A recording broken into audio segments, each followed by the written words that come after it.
You need to be certified dead before you close this stream out.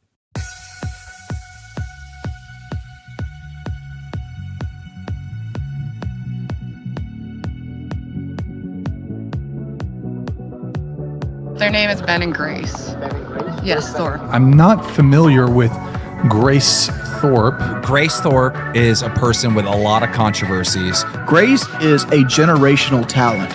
Ben Thorpe. Oh, we did the Thorpes this year. Ben Thorpe just threatened to murder me. It was Ben Thorpe and her dad. Try it again. Nobody's subbing. Everybody's against you. Everybody hates you.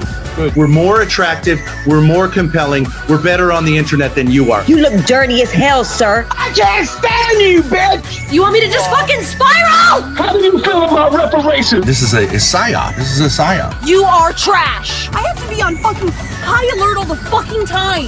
What is so funny? Yeah. Now, what's a good shirt that would go with this? And then I try to be like a bad bitch, and then and I'm spent. I have a master's degree in theology. I taught in a Catholic high school for 2 decades. You're sitting there in a bathrobe getting 90 views, talking about sticking pickle jars up your gay boyfriend's asshole for money. Fuck you. Suck my dick. Bye. Fuck you. How come every time you rage out? You're going down. Okay. And when they truly bond is when they're being cruel together. Are you scared now? Are you shitting your pants? Don't look at me, please. Continue the show. All right. Take the art. Okay. It's the 50th anniversary of Paul McCartney's. He made a group called Wings, I think, after the Beatles. Yes. I can't talk. Why is it that every time I talk, you have to go and blow your nose? It's not risk specific to you talking. It's not risk specific?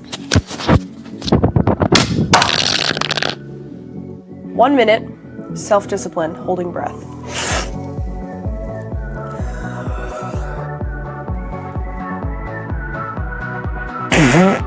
Totally crazy. Buckle up. Get ready to pull the fucking thing down. I understand why people are jumping out of the plane in parachutes right now. Today's flight will not be landing. Do you know what a layover is? More airtime, more view time, more chat interaction. You want to get some fans? You feel like you were treated unfairly? Gratitude is the attitude, bitch. Does that sound good? Are you excited? This is a lot of salsa. It is a lot of sauce. Oh, God. Despair! We want to go to the top of the top. You have to be mentally ill. It's a genre. It's content gold. Facts!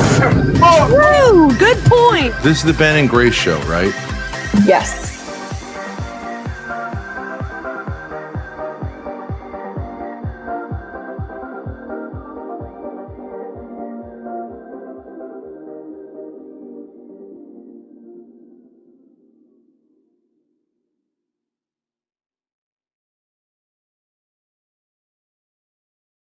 What's up, everybody? Welcome back to Thorpe TV and ThorpeTube on Kick.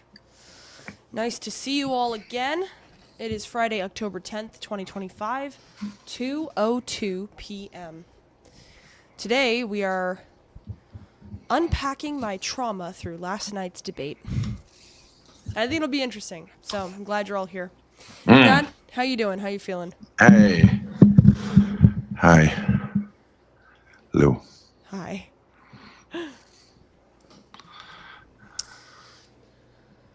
So, do you want me to just open it up? I'm not sure what that means. Oh. Like, just give, like, the basic idea of what we're doing here. Well,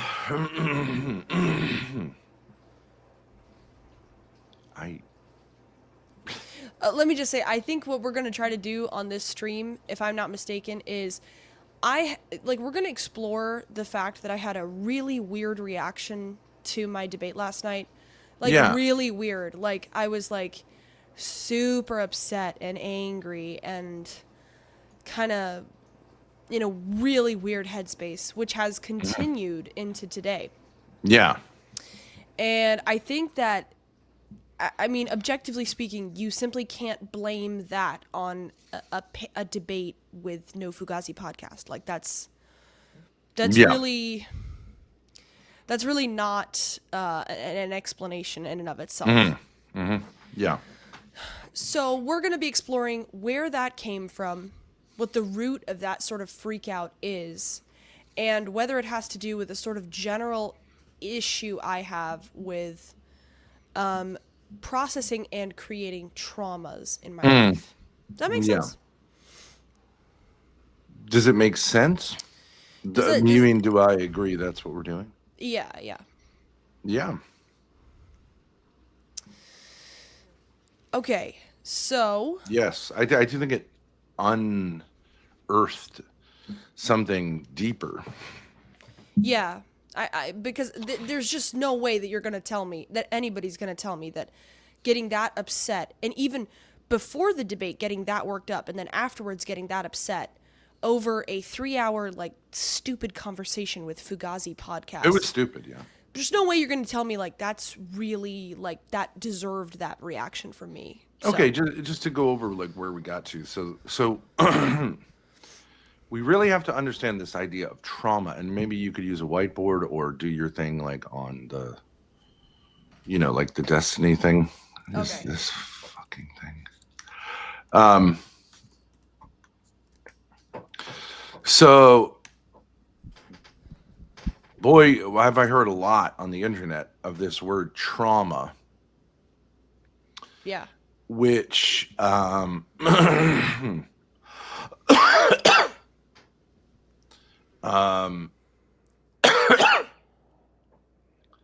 think is a word that, I think it's a word that,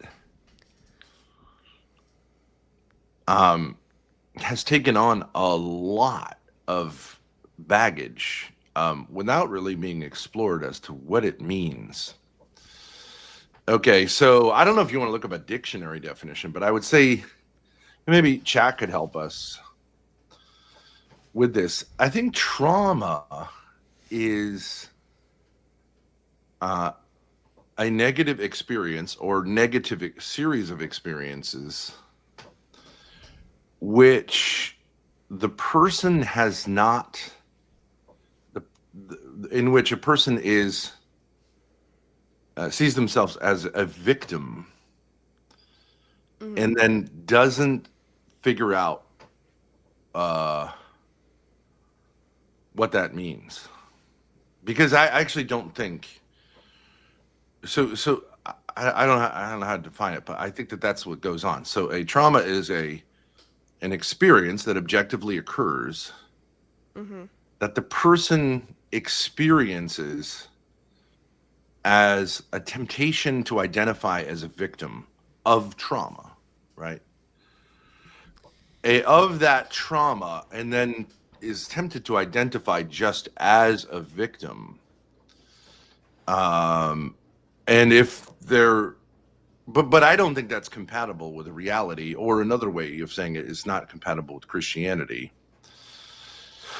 I think saying that until you figure out whether you're actually a victim of the trauma or if that's a lie, which it has to be as a Christian, or I think even as a person, then you're in a state in which you're not capable of having relationships with others, and you're going to experience a lot of confusion, pain, and suffering, and inflicted on others, which will then cause more trauma to them, which they will be tempted to see, etc. Right? Yeah. The only thing I would say is, just really quickly, I want to say, Stephen David says, Grace, you did well last night. Actually, I appreciate that, but I did watch, like, maybe 10 minutes of it with my dad this morning, and I agree. Like, I did fine. It wasn't the best ever, but it wasn't, like, horribly embarrassing and, humiliating. So, in my head, I'm just saying, like, I was not living in reality, because in my head, I was like, that was terrible, and I wish that piece of media didn't exist. And I rewatched it, and I was like, that's not a big deal at all. Okay, but look, that was explainable by saying that your last debate with Emmett, which was even lower stakes and almost ludicrously, like, not a big deal. Which was on what forum was that on? Modern Day Debate. Modern Day Debate platform. You actually had a similar experience in which you made that into a trauma. And the note of a trauma is that you feel bad, but you don't want to talk about it. So you didn't process. I offered to process it with you, maybe go over it, and you said no. And then I asked you, so if you have an experience that you consider traumatic, and the notes of a traumatic experience, you see it negatively, and you don't want to process it, right? Yeah. You want to just move on. Yeah. Okay, despite having a negative reaction, which is different than saying like it's no biggie, right? So it is a biggie, but you don't want to process it.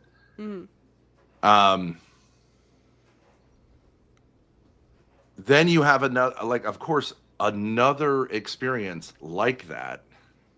Yeah. You're automatically going to say it's going to be traumatic. Of course. Would have to be.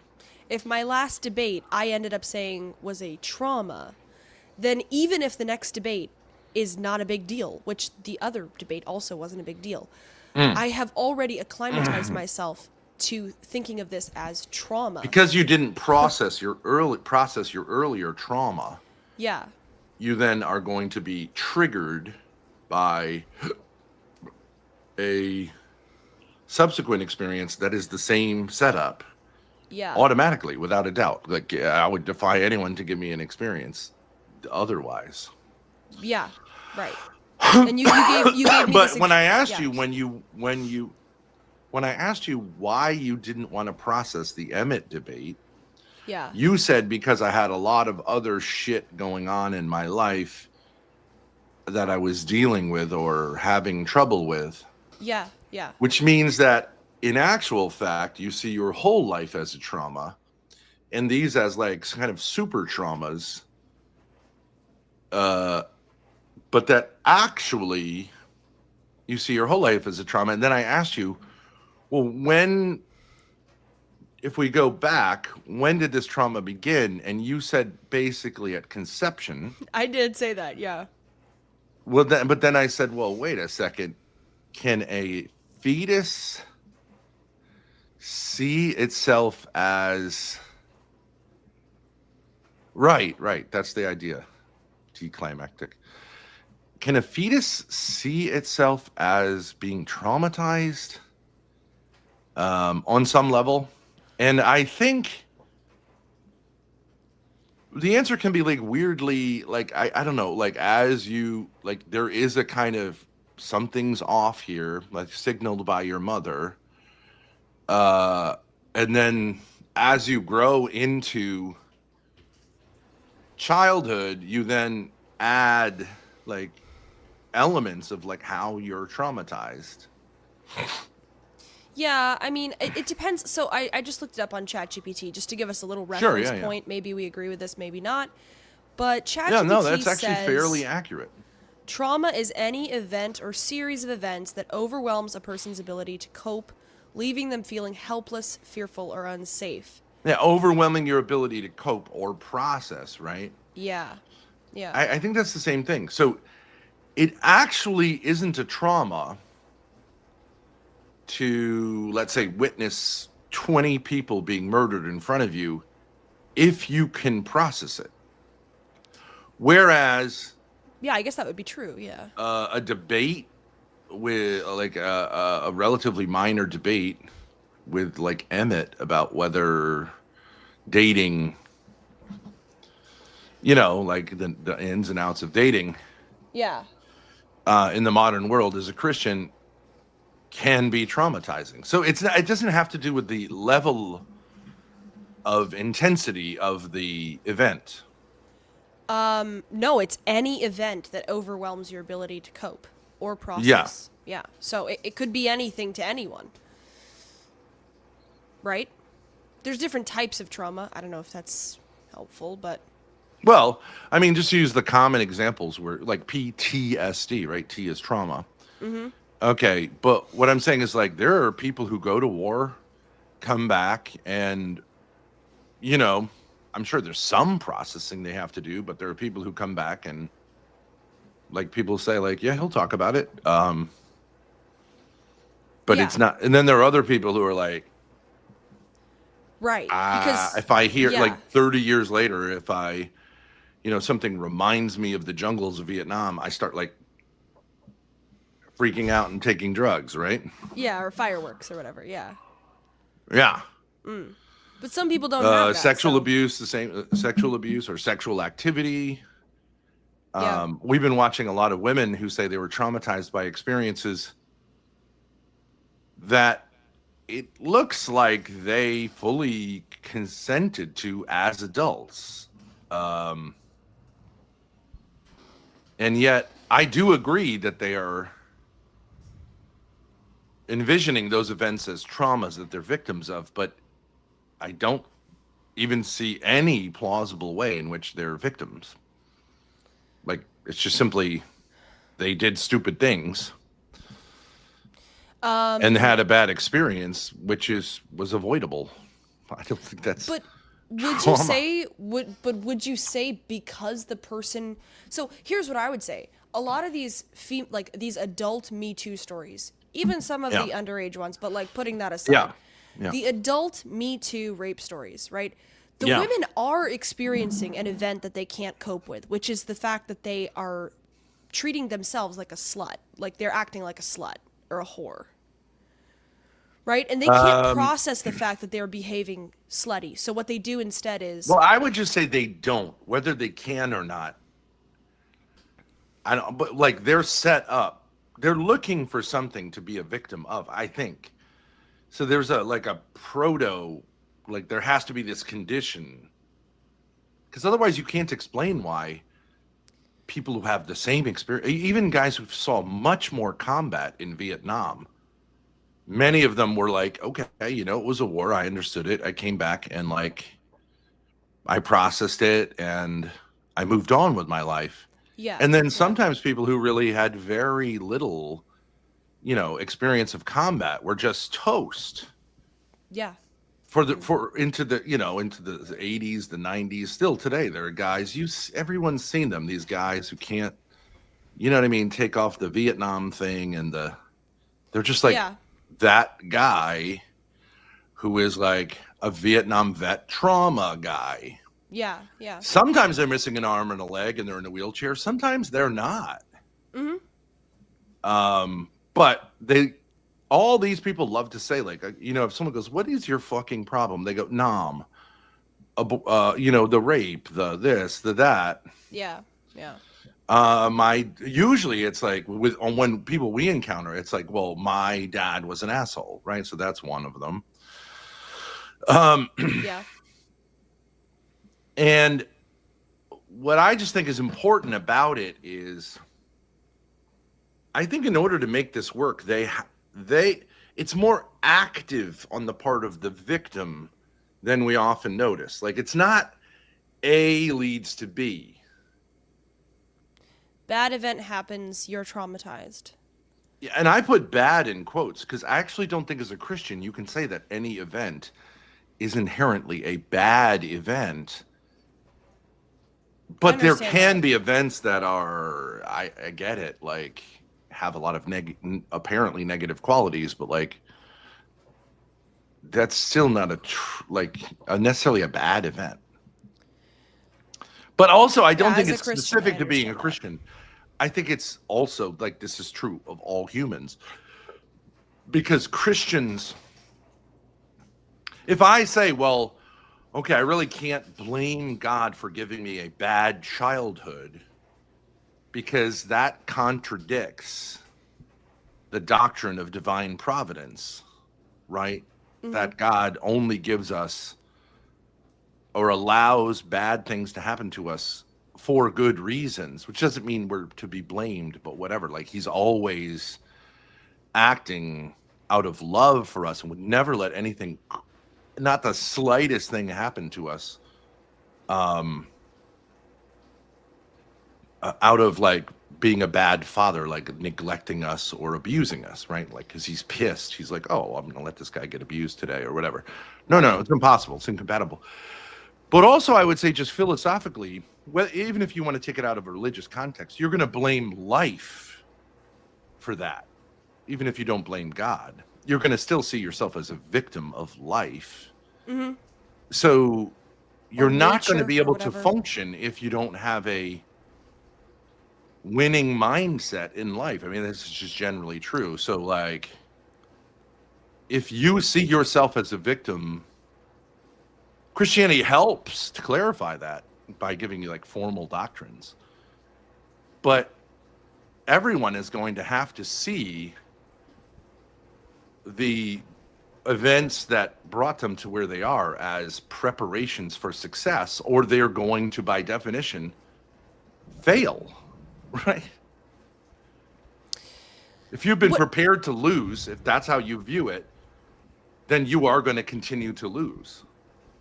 So your point is, whether you see it from a religious point of view or a secular point of view, you can't have the attitude that you're a victim of either God or life, because then you will never succeed.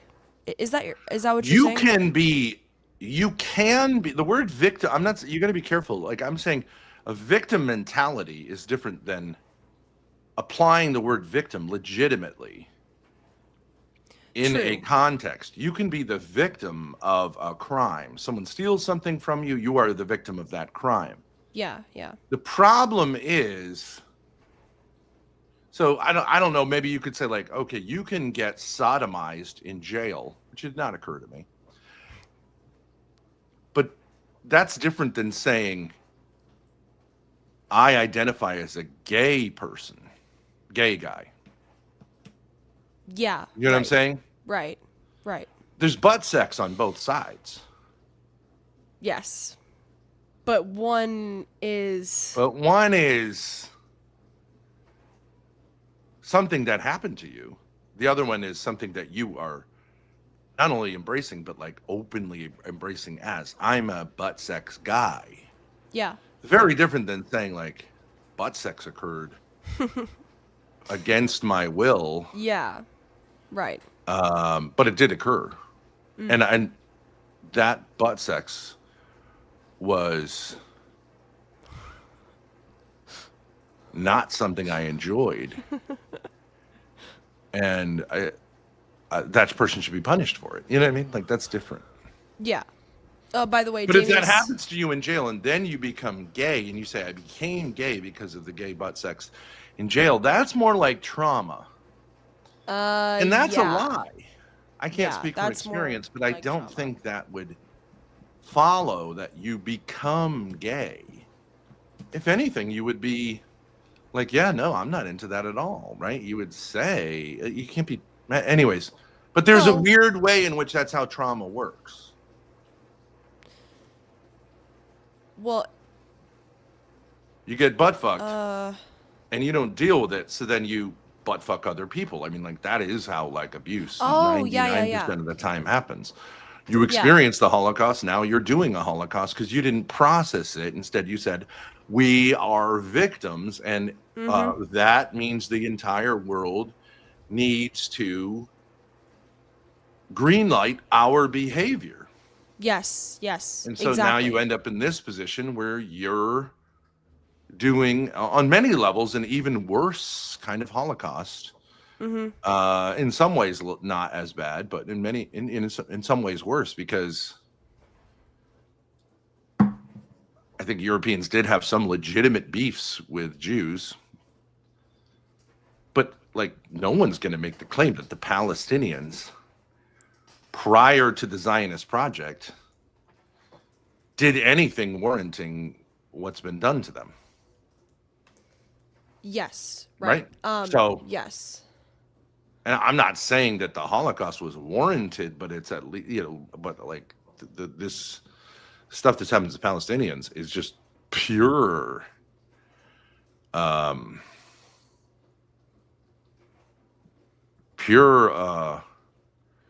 don't know, evil. Okay, but they can say legitimately the Palestinians have been the victim of Zionism. But I still think I don't think the Palestinians see themselves as a victim people. I don't think so. Yeah, I understand the difference you're trying to distinguish.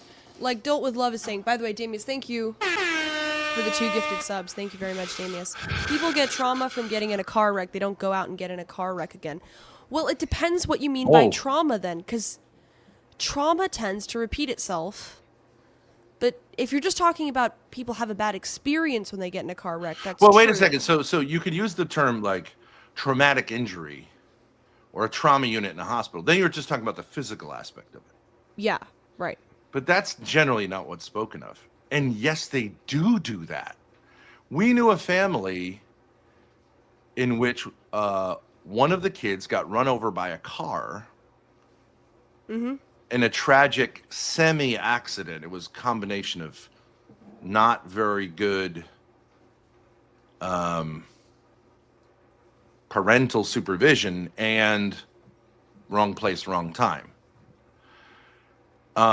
And because the parents did not process that honestly and say, like, you know, they portrayed themselves as pure victims, and they created a kind of hierarchy where this kid became like a pure, like in a sense, the center of their family. They became like worshipers of this child in order to exonerate themselves, like to get, you know what I mean? Like there was like a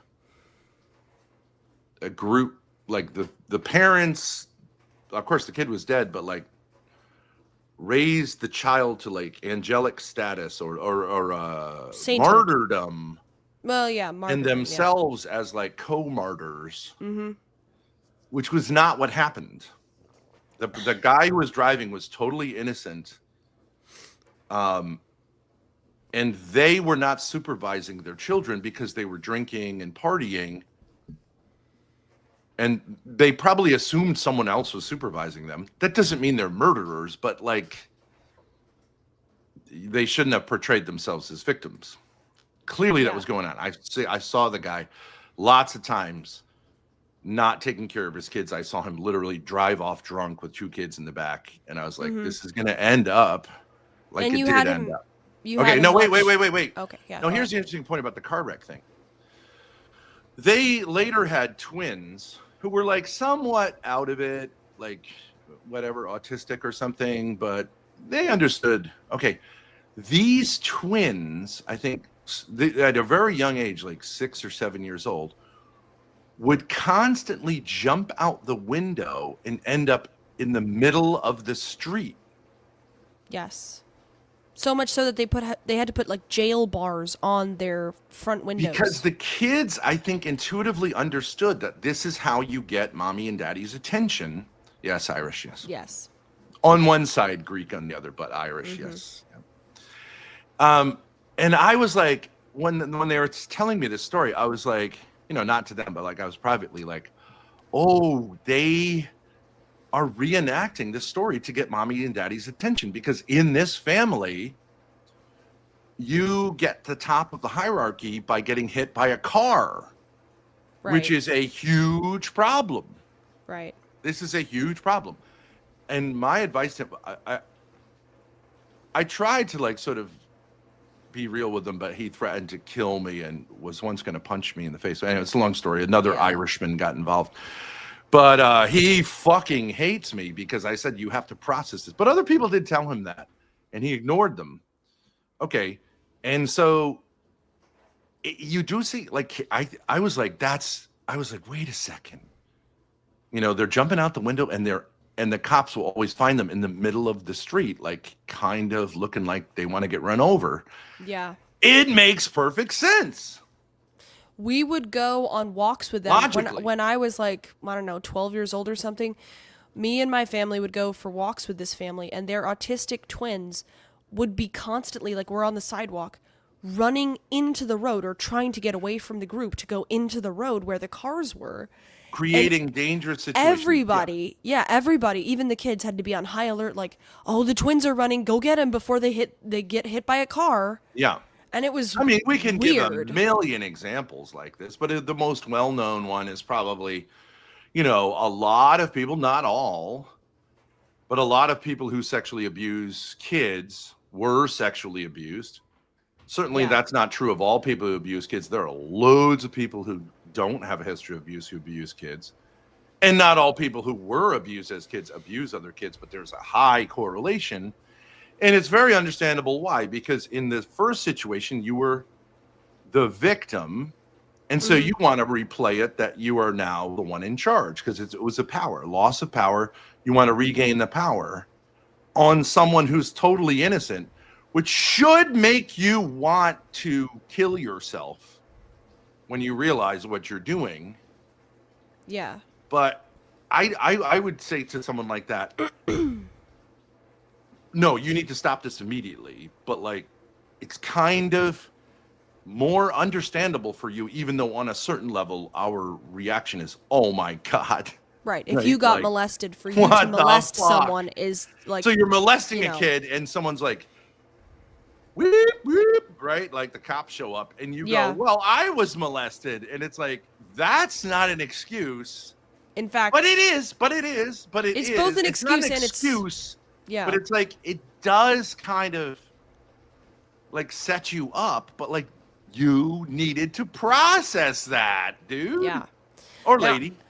Now I found, oh, and by the way, guys, for those of you who are saying last night went well, I agree basically it did go well, but I had a really bizarre reaction that really has nothing to do with Cooley personally or any of that stuff. So this has very little to do with Cooley and my performance and more to do with just like a whole pattern that I'm sort of stuck in. So no, yeah.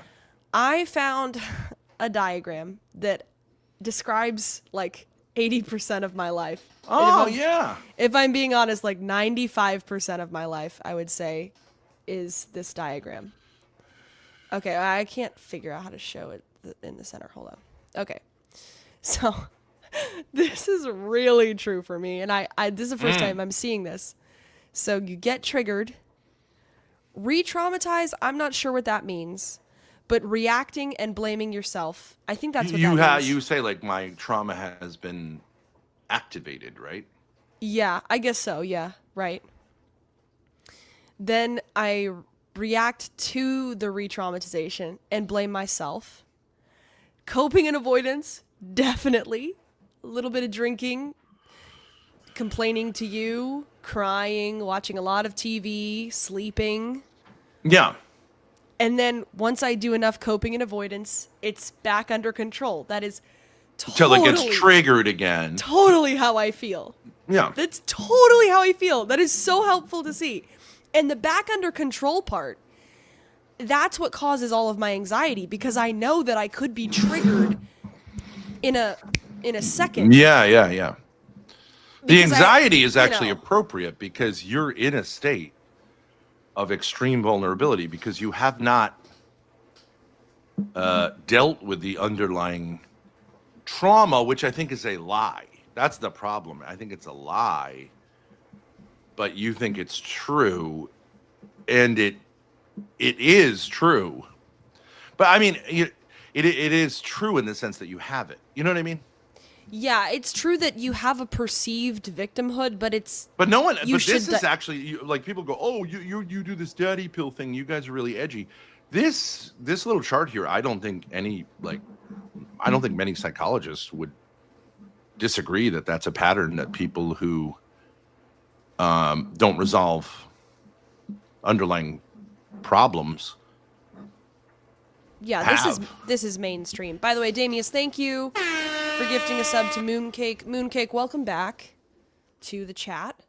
I appreciate your support in my debating again. I'd like to get back into it, but I had a really weird experience yesterday that had nothing to do with debating. A debate that had nothing to actually do with debating, but we're trying to unpack that experience through the debate, I guess, kind of. Anyways, so I just think that this diagram is just really helpful for me to see.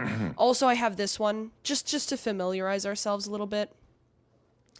So you have a trigger, which is an event or experience that activates the trauma response. Emotional pain, fear, anxiety, anger, sadness, low self-worth. Check. Mm-hmm. Yeah. Okay. Coping mechanisms, avoidance behaviors, substance use, self-harm, disordered eating, and other numbing behaviors. Mm-hmm. Definitely. Yeah. Temporary relief. Yes, the temporary relief from the coping mechanisms reinforce the strategies. Yeah. Negative consequences, check. The coping mechanisms have negative consequences such as damaged relationships, health issues, financial problems, and emotional numbness. Check. And then this is the best part of all. Shame and guilt. As the negative consequences increase, feelings of shame and guilt develop, increasing emotional distress and starting the cycle over again. That is the story of my motherfucking life right there. That is what I experience every day, basically. And it's really helpful to see it laid out like that, because that is 100% what I've been going through. Yeah. Yes, no, I feel shame, Killer Tony. Yeah, I feel shame that, like, I'm a bad streamer, I'm a bad daughter, I'm a bad worker, businesswoman, bad not getting things tenant. organized, can't keep the lights on, can't get the car registered or whatever. Yeah. Mm. So, interesting. Just interesting to start from there. I find it helpful to see that the mainstream has... do you think a psychiatrist would help at all? Not pushing, just curious. Isn't a psychiatrist is somebody who prescribes drugs, right? Is that? Yeah, what I think they're saying like a psychiatrist, psychologist, any of it. I mean, they're saying like one of these type of people. Could that help? Like the guy I went to. It could help. Yes. It could help because I've been sort of like, anti-therapy or whatever, but this right here is like mainstream therapy, psychology, whatever, and it's super helpful.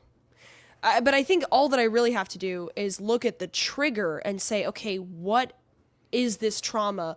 Where does it come from? Is it real or fake? And resolve it, and then I can avoid the whole cycle. Well, I would just like to add to this cycle that you have a trigger, but I think here's what happened when you became like closer to me when you were 16.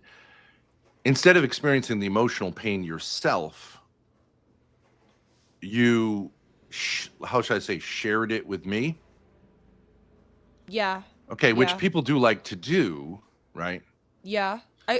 Then you had coping mechanisms that also involved me.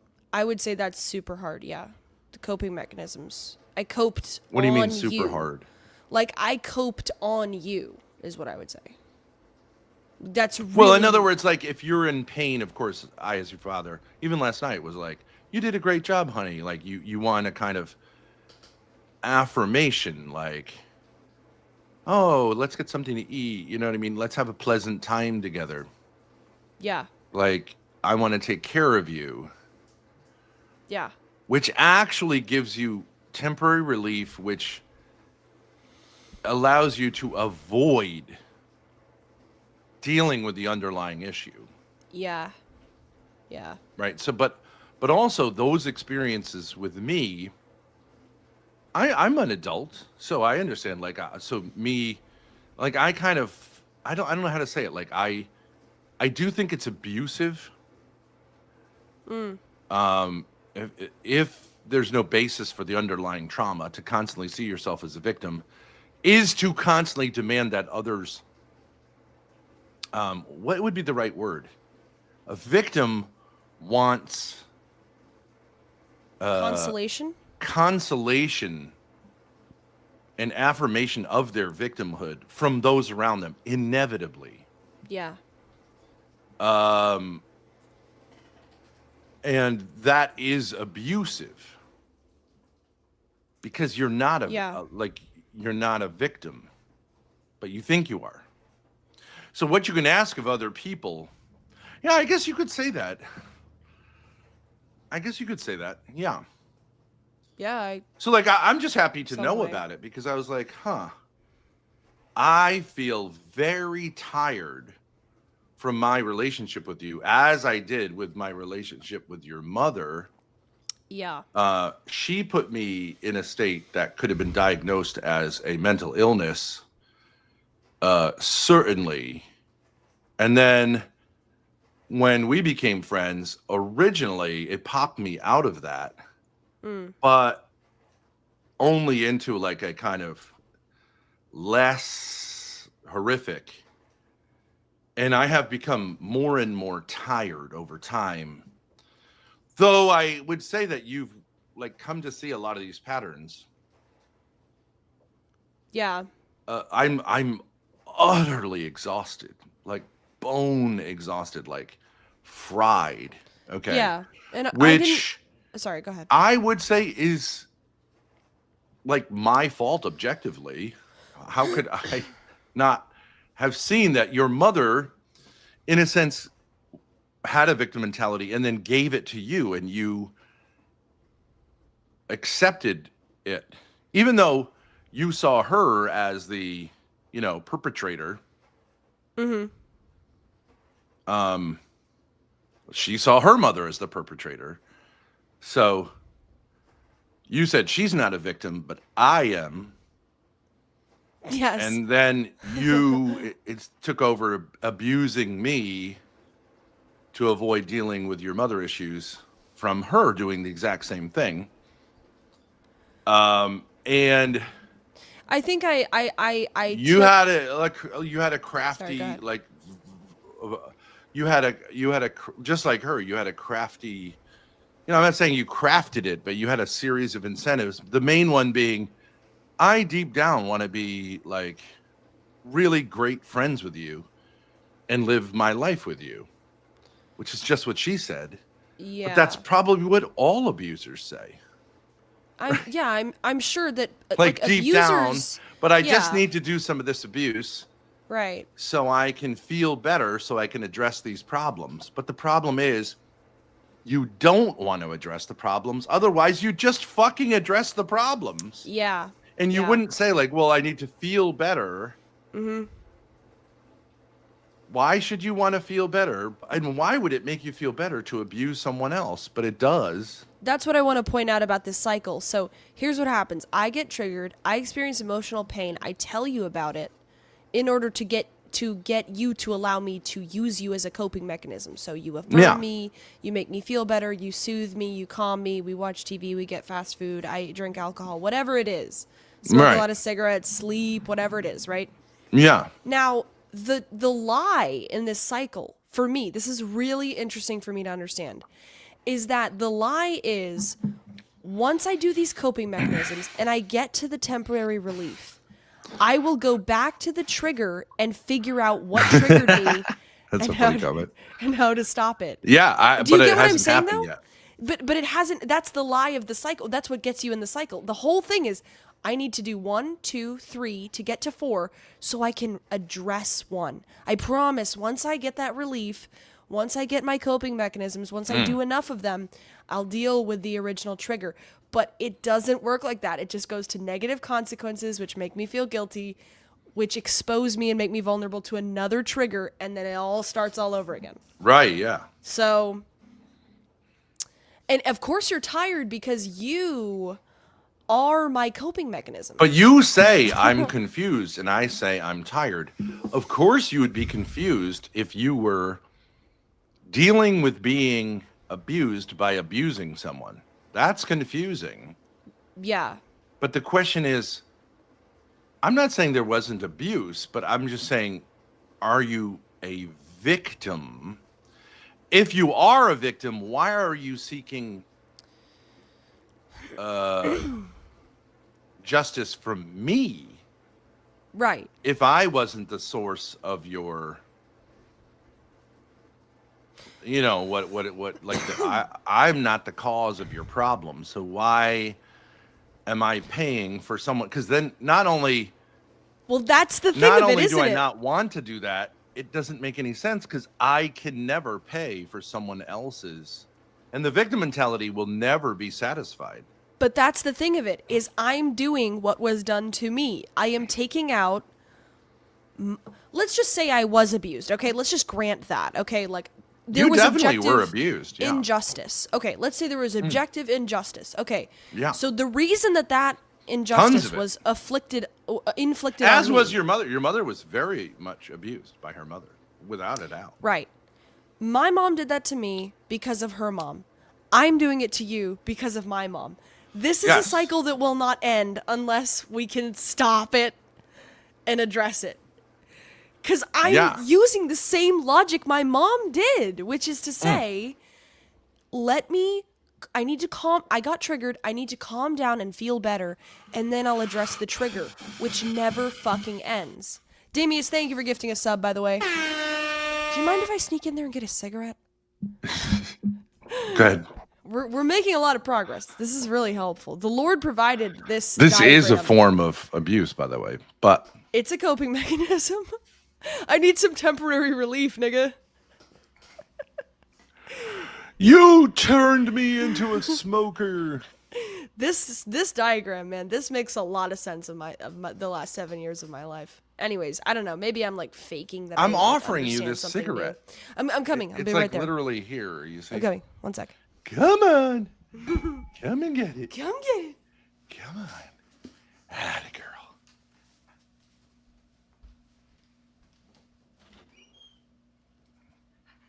There you go. Yeah.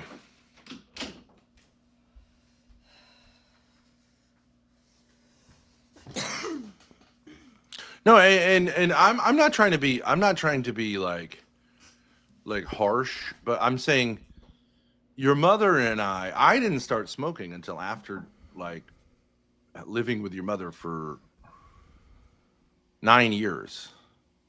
I'd never been a smoker before that. But 9 years with her, and basically I just started being like self-destructive in a minor way. But what I never understood is she also started smoking, though she was abusing me. Yeah. And like I get how she needs to smoke too. Mm-hmm. But it's a different thing. Like Dahmer and his victim might have both needed a smoke after one of their sessions. Yeah. But for very different reasons. And it would be up to Dahmer to solve the problem. Yeah. Right. But I have with you been able to like, I don't know. You said I can't leave because then you would be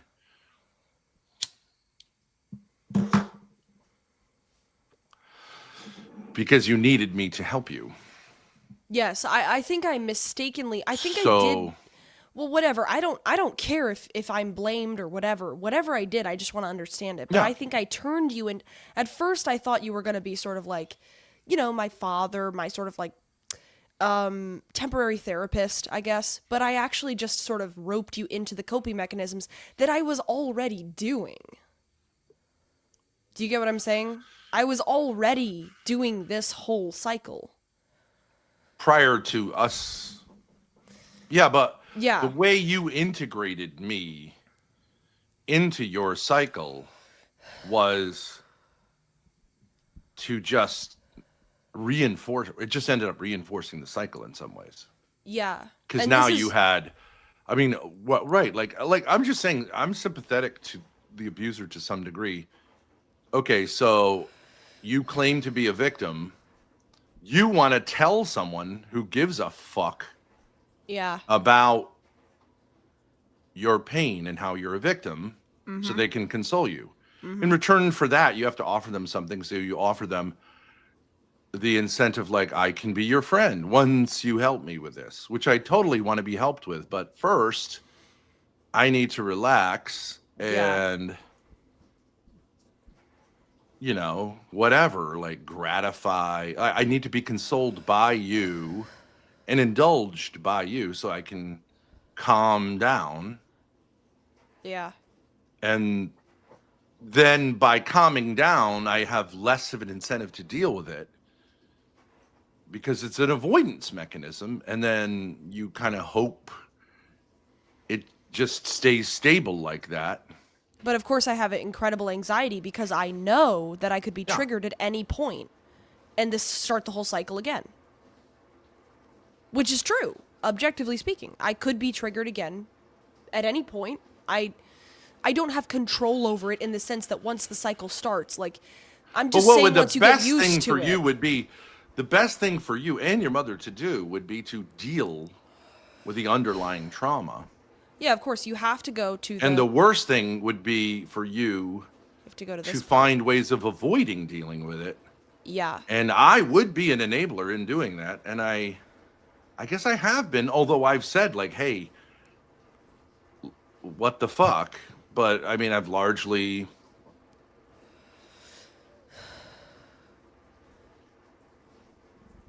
You have tolerated me turning in sort of what would you say?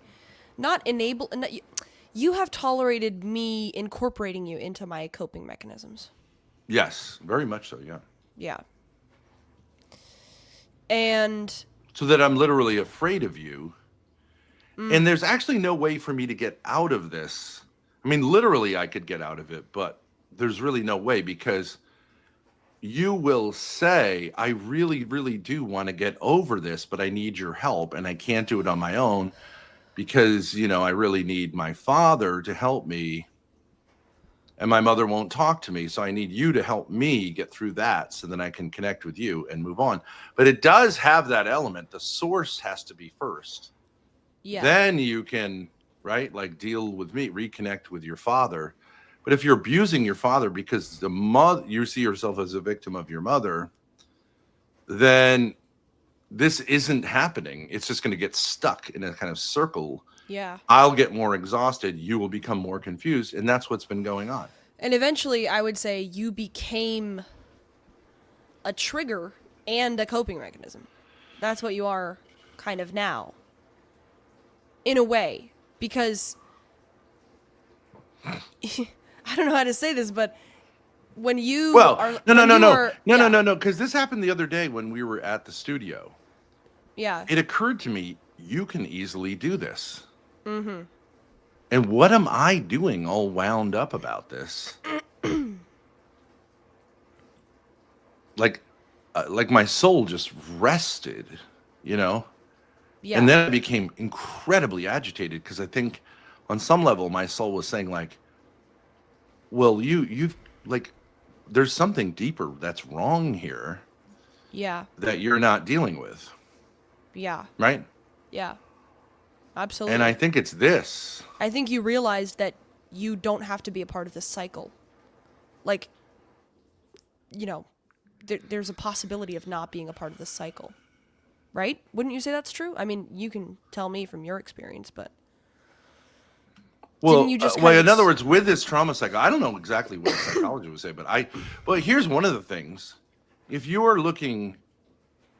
coping mechanism is to say that there's only one person who can help you with all of this stuff, mm-hmm. and not others like psychologists or counselors or people online or whoever, yeah, that's a sign that you're not really sincere, because why wouldn't you utilize any resources available to you? Right? Right. And it's right. because you've manipulated, and I've allowed myself to be manipulated into thinking that you're in fact a victim, whereas someone else might challenge your narrative and say, I don't know that you're a victim here. And you fear that. And I actually don't think you're a victim. A victim in the sense of God has punished me uniquely, and I am uniquely a victim of a situation that's I think unfair. your experience with your mother had a lot of negativity, but I also think it was a great gift to you. Perhaps. I think it was a great gift to you from God. I mean, I'm saying like, that's like, as a Catholic, I have to believe that. Okay, so it's not even a question, but like, I also think it's just plain true that like, it's a great preparation for being online to have your mother, who you always knew was crazy, turn on you. And it's also a pretty good way to get a lot of people to be familiar with who you are. Right, and it's a good setup for lawsuits. It's a good setup for, potentially a good setup for like millions of dollars of lawsuits. I may be wrong about that, but I may be right about that. But it's also a really good preparation for a book. about this experience, which, many people have on some levels. Very relatable. But it's like Solzhenitsyn, right? We were watching something about Alexander Solzhenitsyn, who I think is one of the most substantive human beings that's ever lived. Okay. So he was in the Red Army and wrote a letter to a friend in which he said something critical of Stalin. Okay, but he's in the Red Army, okay, which does not give you immunity. So somehow the letter got intercepted or in some way by the KGB or the NKJ, whatever, the secret police. Yeah, right. And he got thrown in a gulag in Siberia for 9 years. Now, in some sense, he was a victim. That was a horrendous experience. Yes. It's a horrendous experience. Like, it's one of the worst experiences you could ever imagine having. Yeah. But his 9 years in that gulag became his inspiration for his life's work of telling the story of the gulag and the gulags, which had affected millions of Russians and was a kind of, unbelievable, like, history that people didn't know about. Yeah. Other than those who had been in the gulags. Well, like, he told the story. So he was given the great gift of the experience, without which he couldn't have really written with the same kind of depth, right? Yes, if he hadn't gone through that himself. And he may have played a significant role in ending the longest totalitarian regime in history, which was the Soviet regime. Certainly it played a minor role, might have been more major, because no one could, like, people prior to that in the West had thought that, like, maybe the Leninist part of the Soviet thing was pretty good, and he put that to rest. And even post Stalin, they still had this gulag regime, though it was less, right? So it's like, it had to end completely, right. Which it did in 1989. Although you could make arguments that, like, since Putin was in the KGB, it still lives on in some way. Okay, but if he hadn't gone through the experience. But what I'm saying is, if he, like, the reason you had, like, I don't know, at the point he got out of the gulag, there had been millions of people in the gulag. None of them wrote the story. Some because they didn't have the talent. He was a great writer. But many maybe because they had a victim mentality. And victim mentality, can you just describe what that is exactly? Feeling like you are unique. They were traumatized by their experience. And, like, if anything can qualify as a traumatic experience, it's spending time in a Soviet gulag. Right, yeah, true. Yes. It's horrible. Right. They literally paved the roads to Siberia with the bones of those who died paving the road to Siberia. Brutal. Like hundreds. Those are my of people, thousands. by the way. Yeah. Yeah. And people say that Hitler was wrong about the Slavs, that they're pretty, like, you know, don't sell them short. Well, I mean, they have issues. Yeah. So basically what you're saying is, as a Christian, but also just as a human being, I have to go back to the trigger. Well, what I'm saying is, he saw his experience in the Gulag as, I don't know if he explicitly saw it, because he was Russian Orthodox, he was a devout Christian, I think, saw God giving this to him as a gift to do something beautiful for his countrymen and the world by simply witnessing through writing to this horror, which he didn't really have a solution for. I mean, he just, like, sort of told the story, because he went around and other people wrote to him, and he went around gathering stories, put together the history of how this had happened, and wrote a huge book. Mm-hmm. Like what, 1,500 pages or something? Yeah. Yeah, a huge book with all charts and stuff. It was typically Russian. It's like part philosophy, part history, part personal memoir, whatever, part letters and fragments of letters. Okay, so, but it was an incredibly popular book, sold millions of copies. The Soviets were trying to destroy it, but it got through, got out, and may have changed the course of history. So he took a legitimate experience of victimhood and made himself a victor, both here on Earth, and he died. And I would say, to the extent that he did that, he would be a saint. Like, God would reward him amply for doing something which was, and he never really got rewarded on Earth. I mean, a lot of people gave him praise, but like a lot of leftists in the West were hostile to him because it was very fashionable, even in the 60s and 70s, to be a Marxist. Yeah. In places like France. And so they kind of shitted on him. Because his book broke their narrative. Putin that had this was a good idea. had to shake his hand. Yeah. But I mean, I think he lived under a cloud because, of course, he was seen by many as like a traitor. And like, well, maybe that happened, but why do you have to harp on it, right? Like these people who are saying like, oh, you have an obsession with Israel. Get over it. Right? Yeah. I mean, you could ask Charlie, what?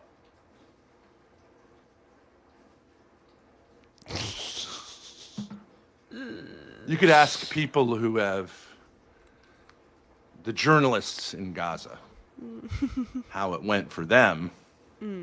But that's why the Gazans. If you can watch the most recent release from like the Hamas negotiator, and this is the reason these people have endured, and in some sense, like look like they're triumphing. I think unambiguously triumphing, because they take a religious view of their experience and they glory in martyrdom for Islam, for the cause of Islam and their people.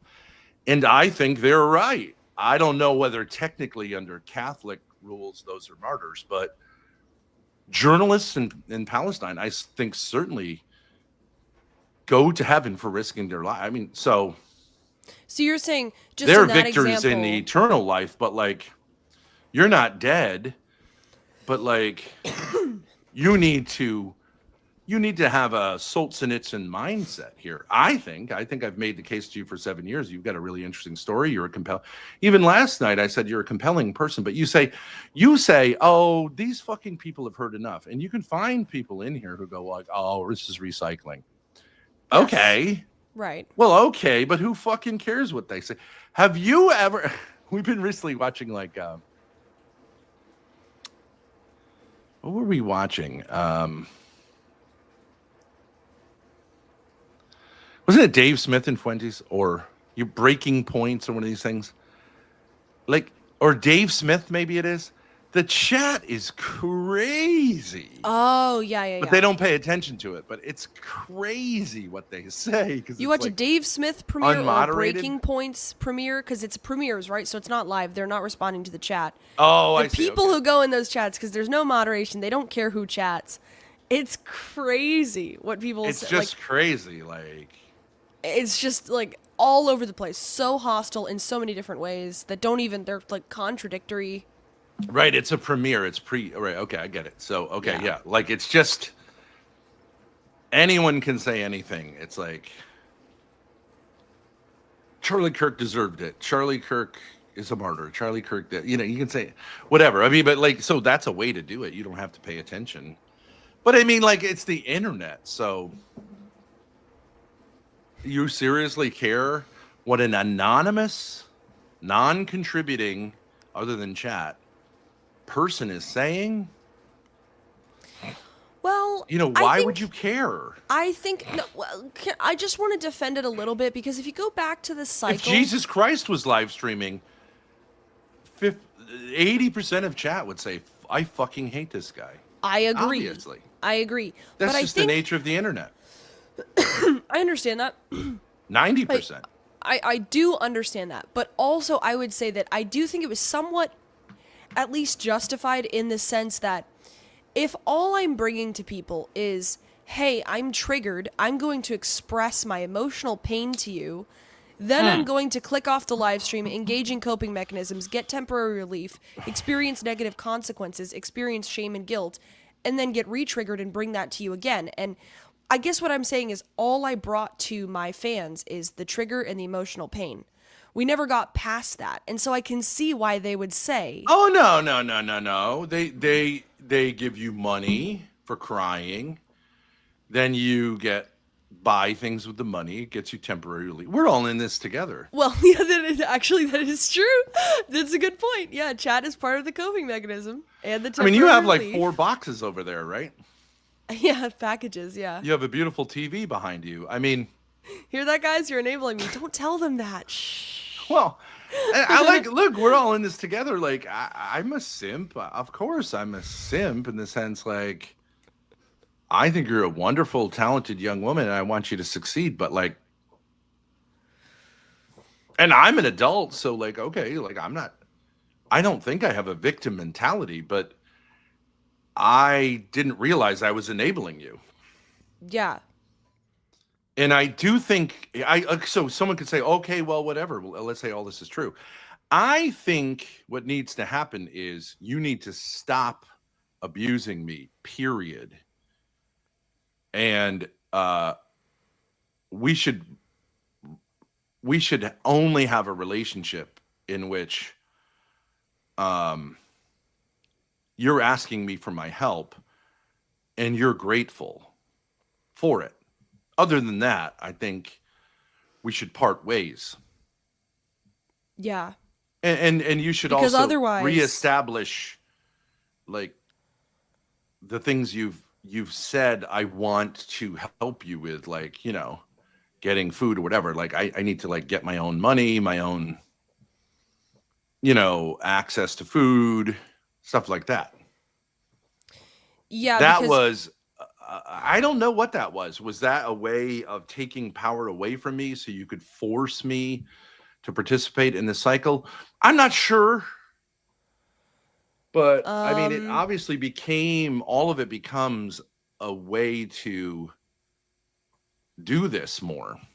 And I think you have to say you do have an inclination to do this. I do. And I have become accustomed to it. I do. Is me But I wouldn't say I like it. But it's very familiar to me. I would say, I mean, I don't know, just to like, for example, me saying, like, I'm going to be in charge of meals and stuff and food is, I guess, both a coping mechanism and a way that I feel shame and guilt. Because, like, it somewhat makes me feel better to make food or at least order food or whatever. Because I feel like I'm making Well, I mean, I know everyone thinks know. it's a joke, but when I was in jail for 2 weeks, I did see it in many ways as a better life than the one I led prior to it and after it on the outside. It had a lot of elements that were positive, even though it was basically people who had been in Supermax said this is worse because they were trying to torture you. So that's a clue. Yeah. As to, I mean, I don't think that's playing the victim. Better food, better. The food was better. I lost weight, better company. It was sexual in the sense that I was the bitch of the first guy who had been in Supermax, because I immediately know I'm not going to try to dom that guy. Yeah. But I was his emotional the guy who was bitch, not muttering his like physical bitch. swears in his sleep. Damius, thank you for the gifted sub. Native Cutesy, you got a gifted sub. Thank you very much. Well, he had just gotten out of 8 years in Supermax, and then fucked up and ended back up in prison on a DV charge, which is a minor charge. But like, you know, you can imagine he hadn't processed his time in Supermax. So my thing was like, bro, it's going to be okay. He got triggered. He'll be fine. He re-engaged in the trauma cycle. And he had been doing nothing but drinking since he came out of Supermax. So he was also experiencing alcohol withdrawals. And also a ton of like self-reproach, which I did not want to catch any part of because he got in Supermax for fighting with correctional officers. So I was glad to hear that it wasn't a fellow prisoner, but I did not want to be confrontational. Right. I was on my best behavior. I wanted to take a look at this graph. I was down to for whatever. See, I wanted to say. When he was like, he's like, dude, you need this courtesy flush. I was like, okay, no problem. Courtesy. Yeah. I was just flushing. Yeah. Okay. See, okay, so look at the victim. But still, part. it was better than living with you. I believe that. I completely, totally Violent, believe that. Apart a from violent the jokes. criminal. Yeah. Going through alcohol withdrawals was a better roommate than you. I mean that on some I level. believe you. Yeah. 100%. Because he wasn't gay. Right. So, let's see here. I'm not sure where to start on the cycle of abuse. And I'm not sure if this is like super helpful to bring up or not, but like whatever, I just found this. So, is this your experience with me? You would be the victim. Because this is my experience with my mother. I'm the victim. Yellow stage? She's the abuser. So basically, I'm definitely in yellow stage. No, like, yes, you are in yellow stage right now. But oh, and then I get to red stage when we have a struggle session. Yep, right. And then, yeah, it goes to green stage when I apologize for that. Right. But, no. But I'm mostly in yellow stage. Yeah, that's true. It's about like that, yeah. You don't know, no way, well, according to the graph, I guess you I don't know, it's kind of complicated because, like, I would say when you're in the wants red to make stage, love. Where does it say that? Damien's gifted a sub. Let's go. Fake Empire 1. You got a gifted sub. Enjoy it, buddy. Where does it say wants to make love? Sexual abuse, check. Psychological abuse, check. Use of weapon, check. Hitting, check. Choking, check. Humiliation, check. Rape, check. Beating, check. Verbal abuse. Well, I would say like... not exactly, but like, yes, things on these levels. Yeah, like on the spectrum. Wait, but it's not quite the same. Emotional. No, I'm not saying. I'm that. just saying, when you're in the red stage. I would say psychosexual abuse, psychological abuse. Use of emotional weapons. Emotional hitting, emotional choking. Constant humiliation, public humiliation, psychological rape. Yeah, I mean, I'd rather have the real thing. But I would just say when you're in the red victim stage, I am more so saying like, oh my God, I'm so sorry. I please take me back. I'm sorry. No. I'll never do this. No? Oh, I see. When you're upset, when you get to the part where you're upset, yeah, you have a lot of self-awareness. I start as an placating. abuser. You have a lot of self-awareness as an abuser. Yes. But I would say most of the time I'm in the No, when yellow. you're in the red stage, you're like, I don't know what I'm doing. Yeah, right. That's what you exactly. say. I don't know what I'm doing. Exactly, I don't know why I'm yes. behaving like this. Right. But I would say most of the time I'm in the yellow stage of the abuser, which is nitpicking. I would say I do this thing where like I nitpick myself, but it has the same effect. Like, yeah, I'm not it's actually complicated nitpicking myself.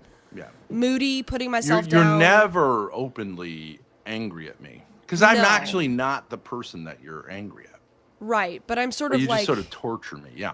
Yeah, I'm torturing you by, let's say, quote unquote, abusing myself, which is just self-blame without any intention to actually fix the No, problem. no. What you're doing is you're signaling to me that you're upset. Yeah, exactly. So that I will try to help you by meeting your needs to be you need to be consoled and affirmed as a victim. Yeah.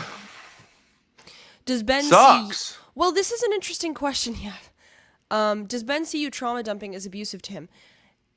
If I am trying to process something and genuinely deal with the original trigger, which is rare, I don't think he sees that as abusive. If I'm just saying I'm having a hard time and I'm upset and I'm freaking out and and I don't want to deal with it, I just want you to make me feel better. I think he sees that as abusive. No, the problem is so it is. It doesn't really look at all like those circles. It's much more subtle, but I do think it's a similar kind of pattern. Yeah. But what I would say is, it's more self-aware on both sides, I think. But I guess because I came from, it's like saying I came from a much harsher prison camp to a less harsh prison camp. I see it as better. Yeah. But I don't recognize that there's something on the outside of which is called freedom, because I've become so acclimated to being, you know what I mean? And I think that's part of where you could legitimately say okay, yeah, that's a tough one, because it was seamless between you and your mother. And in fact, at one point you were double teaming me. Yeah. She would trigger me and I would instantly in this. She would trigger me and then I would get triggered and we would she would abuse me and you. I would just abuse you. So you really had a double whammy. Yes. I would say that is true. Right. Yeah. And we didn't know what the fuck was going on half the time. It was crazy. It was just crazy. Yeah. I did find this. So if it's gotten better, I guess I would say okay, well, things are getting better, but then I'm still exhausted because I think there's just a huge leap we could make here where we just say no more abuse, and that you don't want abuse even more than I don't want to be abused. That would have to be the case. And I don't think that's been the case. I don't think it's been the case. I don't think so. I think you have grown up with abuse so much that you see it as second nature to abuse. I think that's true. Yeah. And yeah, I think you need to experience something I think at a certain point else. I think you need to experience if you're lonely because you haven't processed things, which is what will happen. Mm-hmm. You'll feel lonely as opposed to enjoying solitude. You'll feel lonely, which is why you were constantly scrolling, and distracting yourself, right? You couldn't spend time alone. Yeah. Sometimes that can be a good thing, or you find other people, right, to try to make the case to, and maybe, I'm not saying you need to trust them, but at least get other voices in here. You know what I mean? Maybe sometimes you should be alone. Yeah. Well, I guess you shouldn't have this punching bag who you say oh, I love him so much because he's so tolerant of me. He's a great dad. And it's actually, that's not a great dad.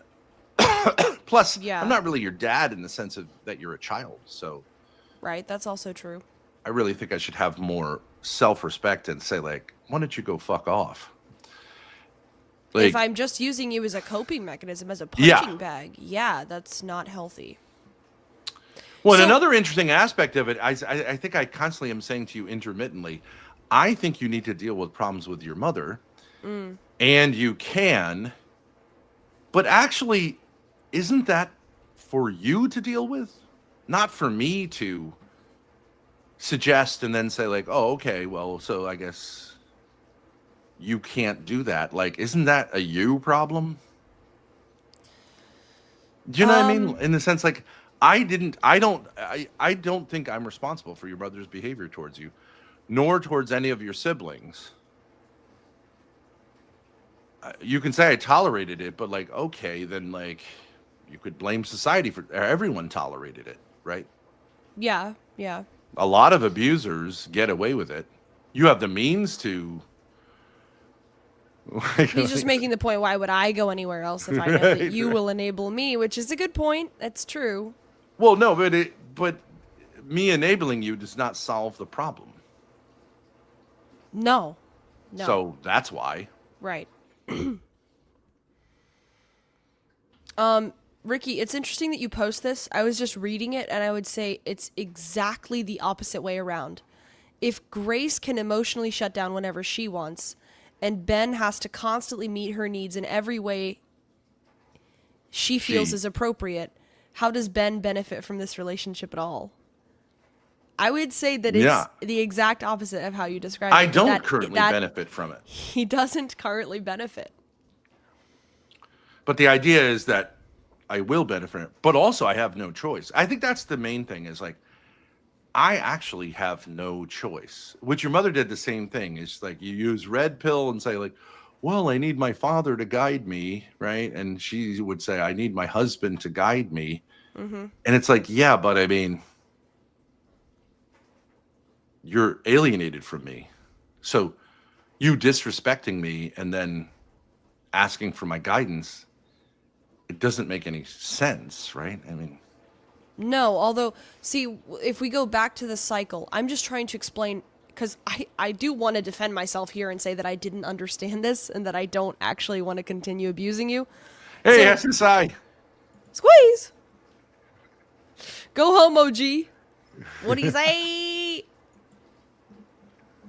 I have a SSI. I have a. I don't think I had this idea when you were talking with Lalo and Grace.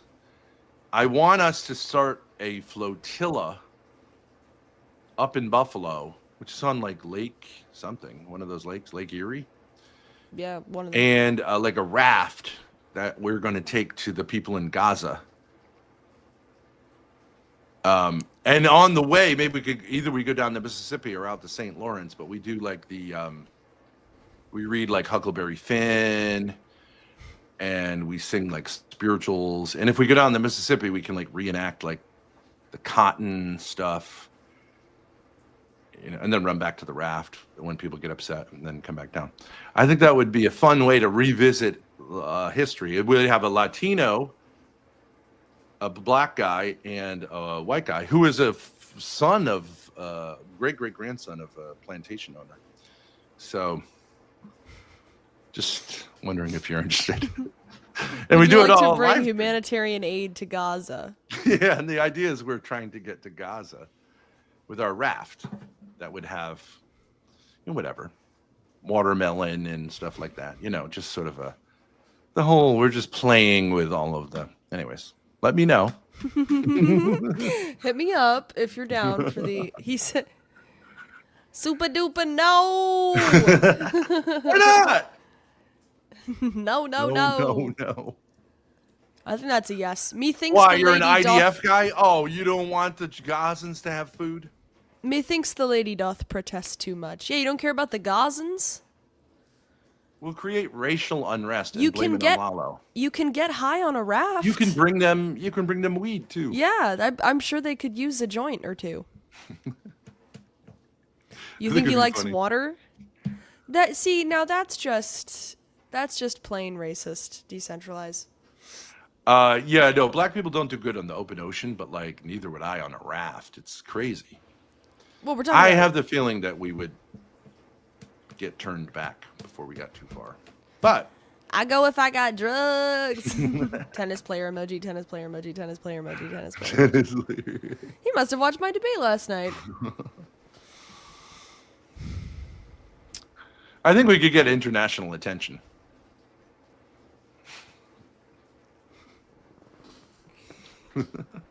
I think our chat would like it. Greta Thunberg could only dream.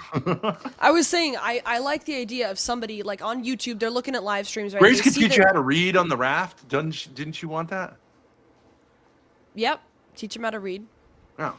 Somebody clicks on, it says like, Gaza Aid Flotilla, day 34, and they click on it, it's just like, you and SSI on a fucking like, inflatable, Calling Lalo you know, gay and trying to push him off tube. the raft. Calling Lalo gay and trying to, and there's like a box of crackers.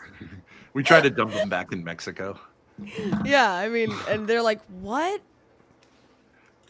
And they're like in chat, like, are they going to Gaza? No, they're in Louisiana. We eat all the food, right? Obviously. Yeah. Before we get there. Anyway. So I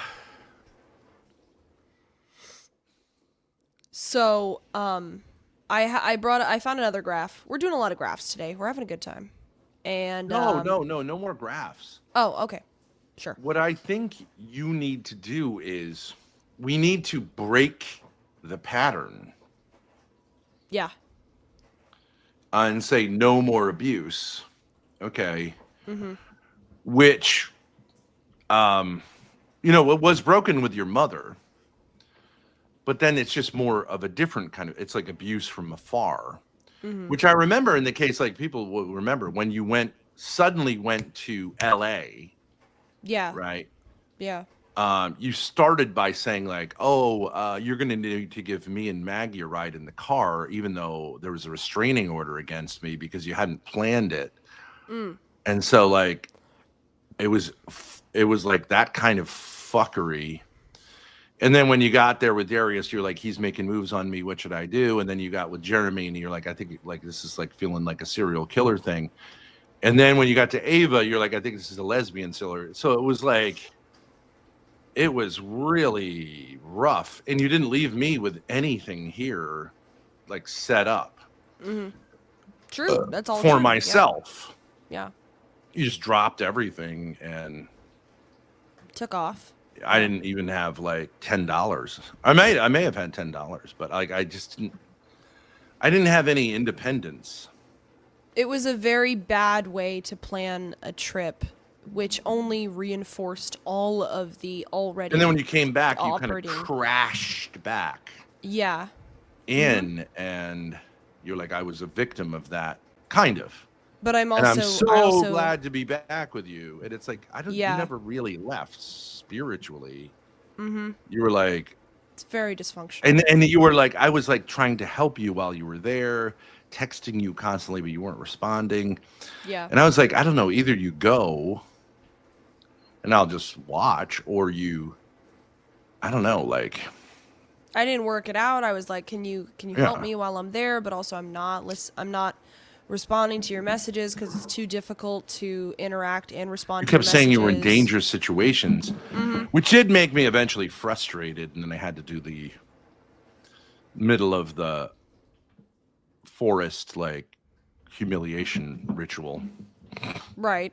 Which was well-deserved, but only reinforced everything all over again. But I mean, obviously it doesn't, it doesn't do much. Yeah. So how do we break the cycle? Because the beginning of the cycle is the trigger. I mean, do you want to talk about what part of are we in the cycle right now? I don't know. Maybe you could lead it at this point. How do you break the cycle? I'm interested in breaking the cycle. Well, I would say that I'm only available to you to, hey, RD, if you want to come up, I've really warmed up to you. You've been one of the few people who actually engages. You can ask about this thing if you want to, but if you want to come up and talk, like, I won't get hostile with you, but if you could stay on focus about this like cycle, whether you think it might be true, and you can say it's not true. I'm the abuser and she's the victim, but I do think you provide a good counterpoint. And I do think you're genuinely concerned. I do think you have a lot. I mean, you're very hostile. I don't know why, but not in, if I was gonna say, not in this kind of cartoonish way. If I was gonna say what RD would say, I think that he would say, "You're the one who gets triggered by me acting like my mother. You experience emotional pain." Well, right? but maybe we could come to it. Maybe we could come to Because I think he would say if there whoever is doing the enabling and whoever is doing the abusing, that like whatever that is abusive and should be stopped immediately. Yeah, I think he would say that. So Grace already knows what I'll say. Yeah, but I don't know how it continues. So, okay, so my dad does coping. What are his coping mechanisms? Like, that's what I would need you to join, because I don't agree with that. Like, I don't see how it follows all the way through. He doesn't have. I don't think an abuser and someone who is abused are really fundamental, like, and allows himself to be abused. I don't think they're really fundamentally one is much worse than the other. I do think it's like kind of equal. So I don't really care. I do think allowing yourself to be abused is something you are culpable for. And I don't think either of us kind of realized what we were doing. That's all. So it doesn't even matter if you want to say I'm the whatever. An enabler is in some sense an abuser. I agree with that.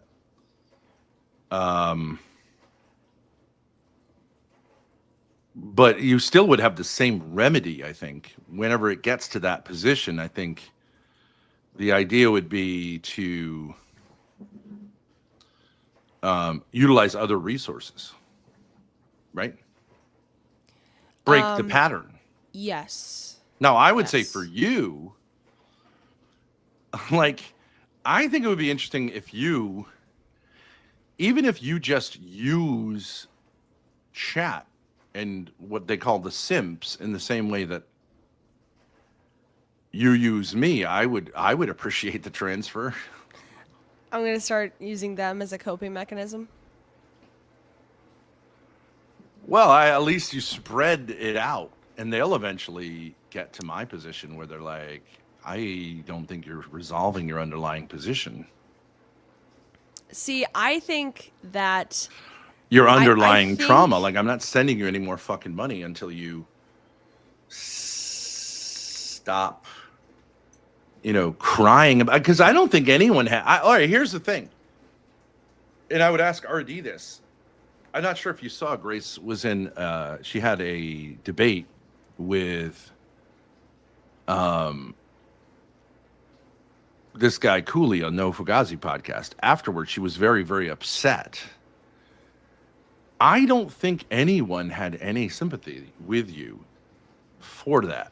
Not really, because it was completely It didn't make any inexplicable. sense. No, everybody was like, you didn't do that bad. Like, you did okay. You could improve if you want to keep debating, or you could just not debate if you don't want to do it. Like, why are you so upset?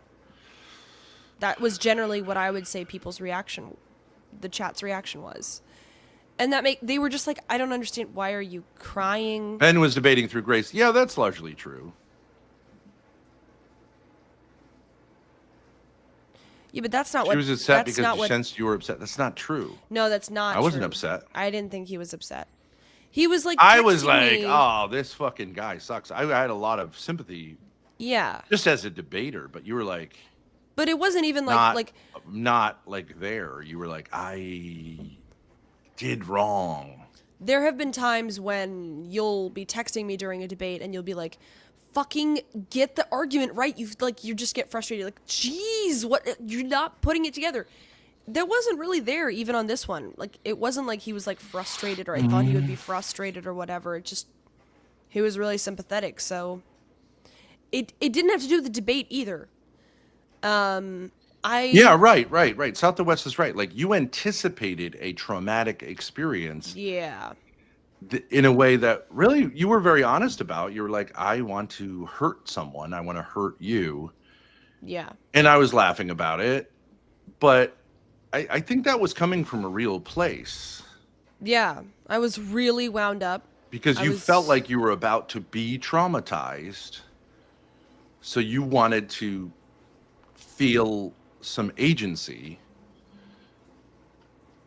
to offset what you anticipated as being having your agency taken away, which it doesn't really make much sense. I mean, how are... Vogue says she handles stress badly. correct me if I'm wrong, that's not true. If there's a genuinely stressful situation, I will be calm and collected and do the best thing I can. No. Here's the funny thing about it. I'm not generally. We had this debate, which, okay, there was like, I don't know, maybe 700 people watching, which is good. We prepped it like crazy. Yeah. He's a terrible debater. Yeah. Both, like, on a personal level, he looked bad because you're like this sincere younger female and he's just being a controlling asshole. And plus, intellectually, he can't even. It's incoherent. He didn't follow a bunch of points. So, yeah. okay, but like we knew that going in. This guy he didn't prep obviously at all. Yeah. Okay, so but you had this trauma experience. Okay, but then over the last couple of days, we've been negotiating something which could be more fruitful. I mean, and at best, we get maybe 10 viewers out of that at best. Yeah. So it's not like, because anyone who is a diehard fan of him, because he has like 280,000 subs or something, 300,000 subs. 400K. I think. He has 400,000 subscribers, but only 400 to 500 people watching, which means he's lost most of his audience. And I know why, because he doesn't do a very good job of, right? Like he doesn't do a very good, he's not very sharp. Yeah, he rode the and red he just pill ends wave. up being just like a sort of bully. Yeah, he rode the red pill wave, and then he, like, when that became out of favor, I mean, he makes as a Andrew Wilson look personality. sophisticated. Yes, which is amazing. as a debater, yeah. And Brian Atlas. Okay, like with women, because he's just very, I don't know, incoherent. Virginia says he absolutely was incoherent. I appreciate that. I think he largely was, and trying to debate him had to be frustrating. It was frustrating, but I didn't really take it very personally. That's a normal reaction to be underwhelmed afterwards. Actually, I wasn't underwhelmed. I felt embarrassed, guilty that I did a bad job, and like I wish that I hadn't done any of it. I think a normal reaction would be just weird. Pissed off, like what a fucking asshole. Yeah. And like also like he's crazy, am I right? Like, am I crazy or is he crazy? Right? That would be a normal reaction. I think that would be a healthy reaction. What I'm saying is, if you contrast that experience with like the negotiations with Adam's dad, Lalo, and G Mommy, in which there, potentially could be some real thing that happens. Potentially, I don't know. Yeah. The guy talks about $4 million, but he did drop 10 G's on the Vegas house. Yeah, so there's more potential really for something to happen. And yet on that one, you're fine. But those guys make Cooley look like a really healthy guy. Really very normal. Yeah. Right? You were talking about just He's somebody able being to be an asshole. polite. He lets you talk.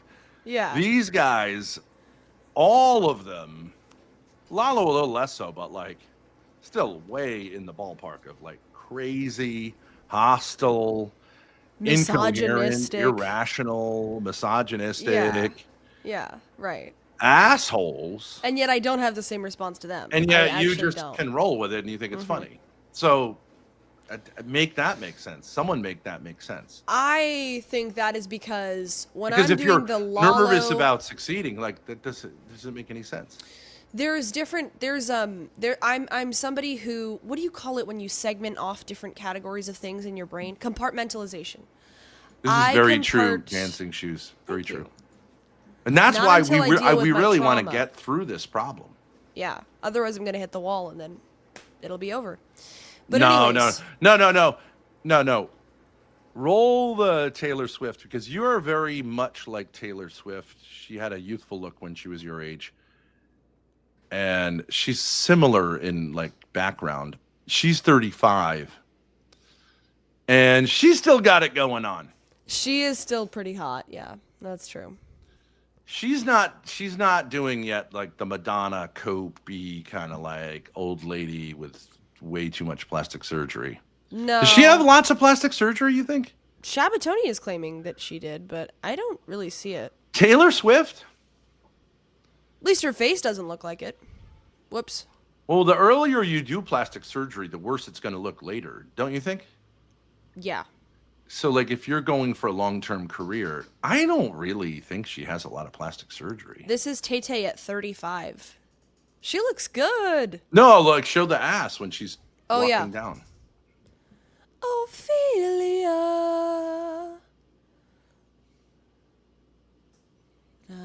Yeah, here. Yeah, no, that was it.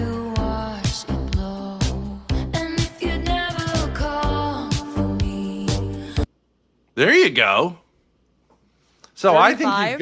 I think you've got 13 years. Yeah.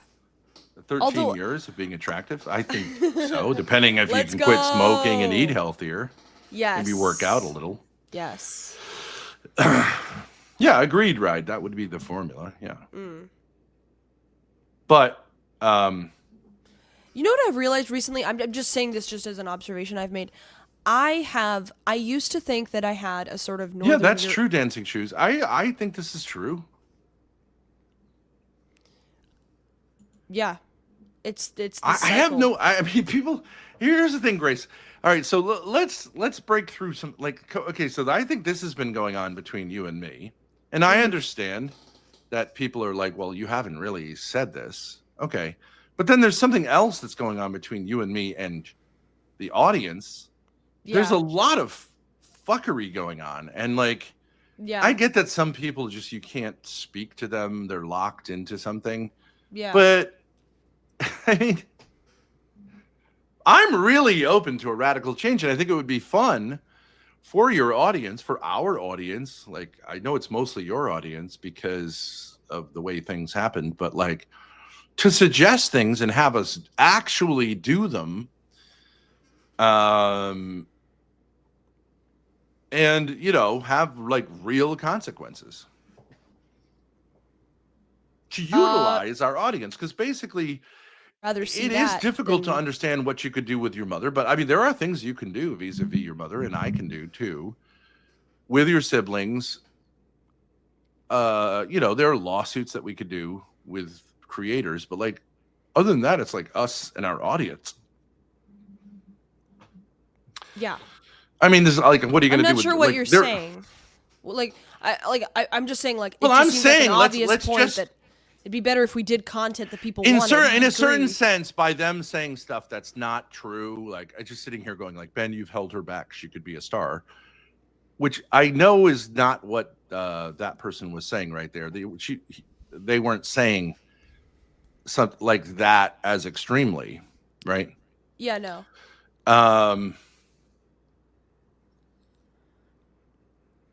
Well, but then that reinforces you saying, like, Dad, you're the only one I can trust because these people don't really know what's going on. And so, like, they're not going to help me break this cycle.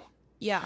But I think if you were to say, like, it actually doesn't matter who the abuser or who the enabler is, let's say, okay, because everyone would say, we're both adults. Sure. So if we both agree something unhealthy is happening, it doesn't really matter who the abuser and who the enabler is. Well, I think if we're consensually doing unhealthy things like, you know, smoking cigarettes. Speaking of which, can I go grab one? It's been an hour. Do you have any? Yeah. Okay, I'll be right there. I'll be right back. I gotta pee too. Look, Dad. By the way. You said Taylor Swift doesn't look different. I actually think that is a filler face right there. There's some surgery there, for sure.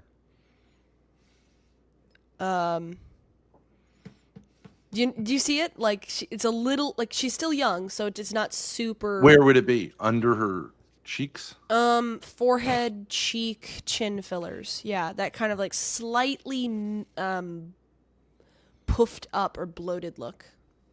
You know, to keep the skin tight from having wrinkles. Yeah, I definitely could believe it. I don't think that she wouldn't do that. I'm just saying. Well, do you think her ass is like? No, that's her ass. No, she works out. Yeah, no, she works out.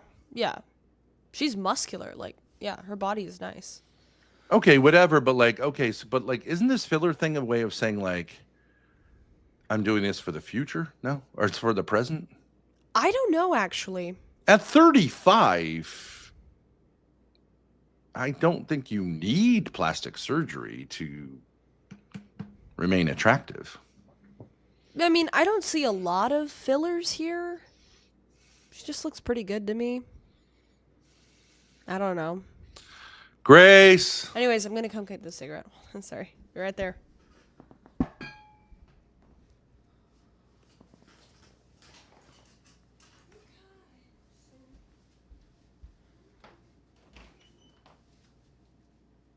you.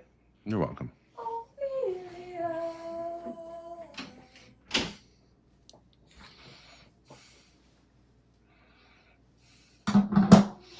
Well, whatever, however you did it, I'm saying you've got 13 years. It's a long time.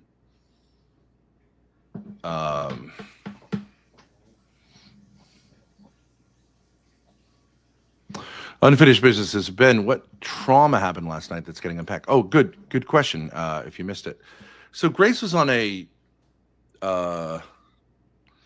podcast debating whether marriage is an equal partnership, which is a super easy debate to win because she had the positive of it with the guy who was kind of an idiot. But afterwards, she was completely freaked out. And that trauma led to like, okay, why? And then we went back to her previous debate, which she claimed to be traumatized with a guy named Emmett. And the point was you didn't unpack the trauma from Emmett. So of course you set yourself up to have the traumatic experience. And my point was like, why didn't you process it with me, the Emmett thing? And she said, because I had so many other horrible things going on in my life. And I was like, oh, you see your whole life as a trauma. And she was like, yeah. And then I was like, well, so you think you're a victim of life? And she's like, well, no, but yes. Right. And so I was like, well, you act like a victim a lot, but you say you don't want to be a victim or act like a victim. Anyway, so we came to the point that it doesn't make sense for me to tolerate abuse, or for either of us to tolerate abuse, whether I'm enabling it and she's doing it, or if you want to say it's vice versa. So stoved up. Yeah. That's when it gets bad. You and your mother, stovetop lighter, and a big, gross cup of water as your ashtray. Oh no! See, this is the unresolved trauma. How hard is it to get an ashtray? They're like $1.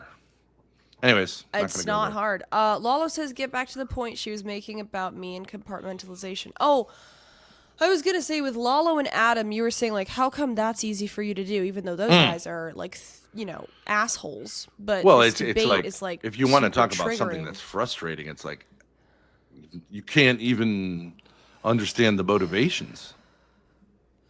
Whereas with Cooley, he just wants to look good and get a W. Yeah, right. On his channel, it's like you can at least understand, you can at least comprehend the motivations. Whereas those guys, it's like, right. I don't know what is going on. Unfinished business, yes, I would love to hear your suggestion.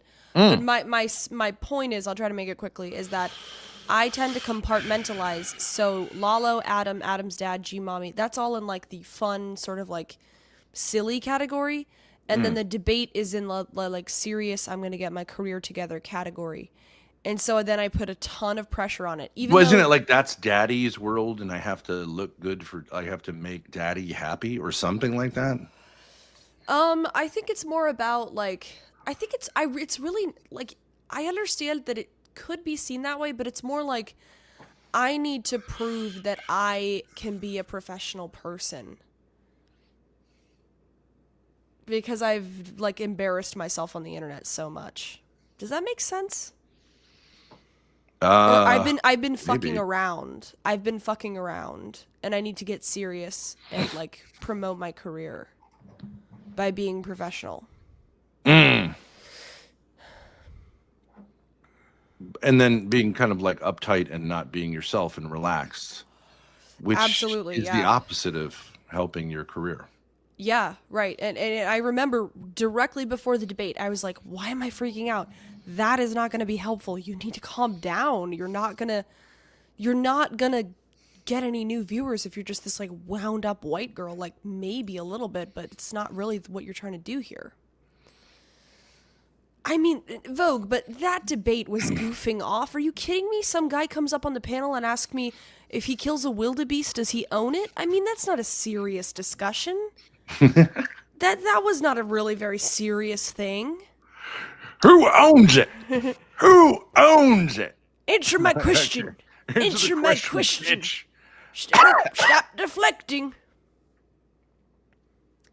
To you, it's a moment of judgment. Okay. Yeah, maybe to me. Okay, like, well, here's the thing is like, okay, so because my thing on like a debate like this, especially if you know this guy and you're just like, I don't know, would be like, it's just a showcase. You're just showcasing. It doesn't matter what he says. You just showcase your personality. Yeah. You see what I'm saying?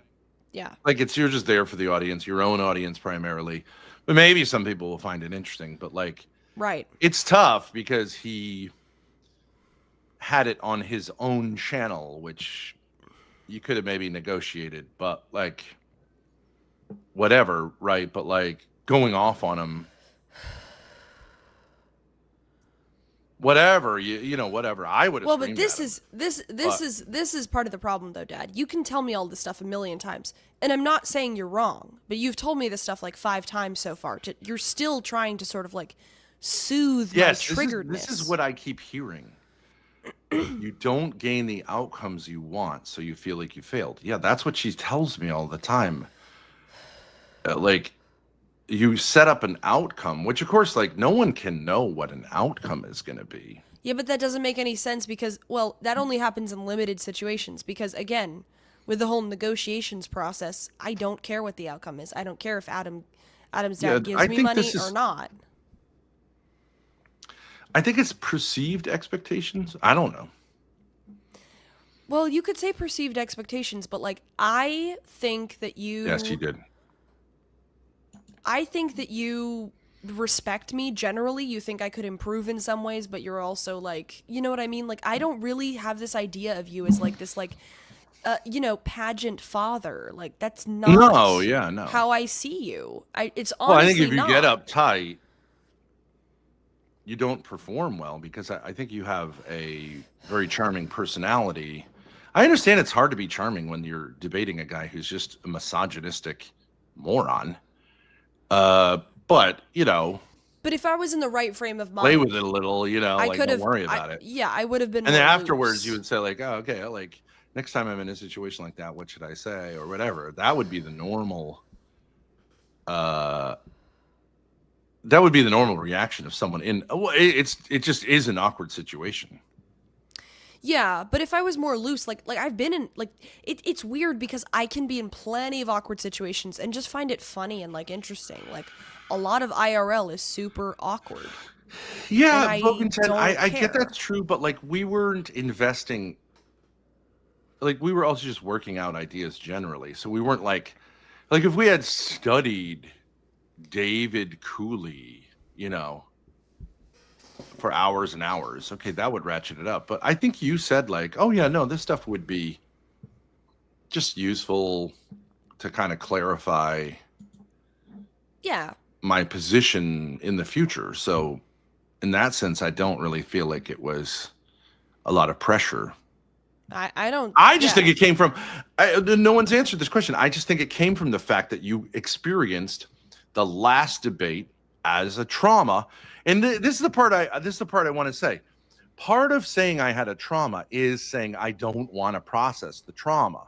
Mm-hmm. Right? Yes. That's part of it. That's what's packed into it. Because so otherwise if you ask just someone, what's your trauma? and they go, well, my dad abused me. And you say, okay, well, let's talk about it. What exactly happened? They're going to go, fuck you. I don't want to. Right? Yes.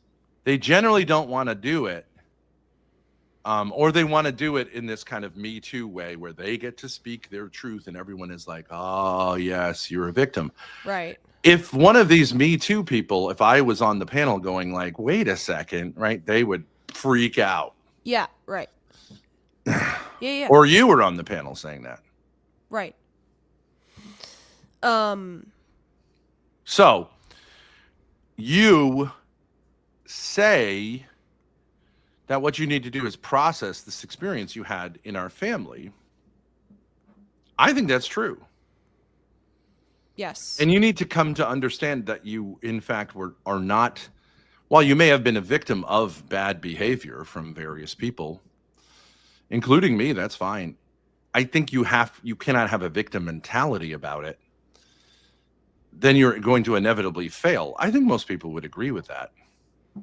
Yes. You'd be a black person who has a lot of bad experiences that are typical of, like, black trauma. Your dad wasn't around, your mother was abusive, people had low expectations of you, there was maybe some crime in your neighborhood, maybe a little bit of racial whatever. Mm-hmm. But I just think as a human being, if you say like, oh, okay, well, I'm a victim because I am black and I want society to make up for that, you're not going to get too far.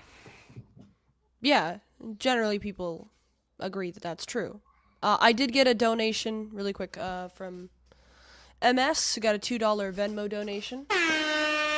Snow Bunny looked so cute debating last night. Looks cuter even now. Good job last night. Good girl. Thank you, MS. That's really sweet. I'm not saying Thank you. every black person has this mentality. I doubt you have a black victim mentality because you would be constantly calling us racists.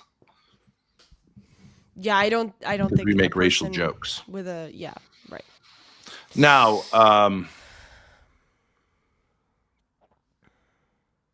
yes, this actually is very insightful. Ben was the other woman in his parents' marriage. The other woman? No, I thought you meant in the relationship between you and your mother. No, he means your parents' marriage. But if you want to change it, you No, were the in my parents' marriage. No, my parents weren't married. Obviously, they're crazy. But I think I was the other woman from your mother's point of view in your relationship with her, which was not a marriage, but was an obsessive, crazy relationship. Yeah, she was. You've told me. Obviously, I don't know this firsthand because I don't remember. But you've told me that mom saw me as her second chance at life because she thought she had STDs and she thought she was never going to have kids or whatever, and she had gotten used to having pets. And then she used the kids. She used you me. And the other kids to keep me in something that she knew that I wasn't into ever. But actually, she wasn't into in terms of love because when you proposed to her at first, she said no. So. No, but she was into having me fund her experience with you. I understand that. And then, that. But what I'm saying is you two never really had fell in love with each other on either side. So.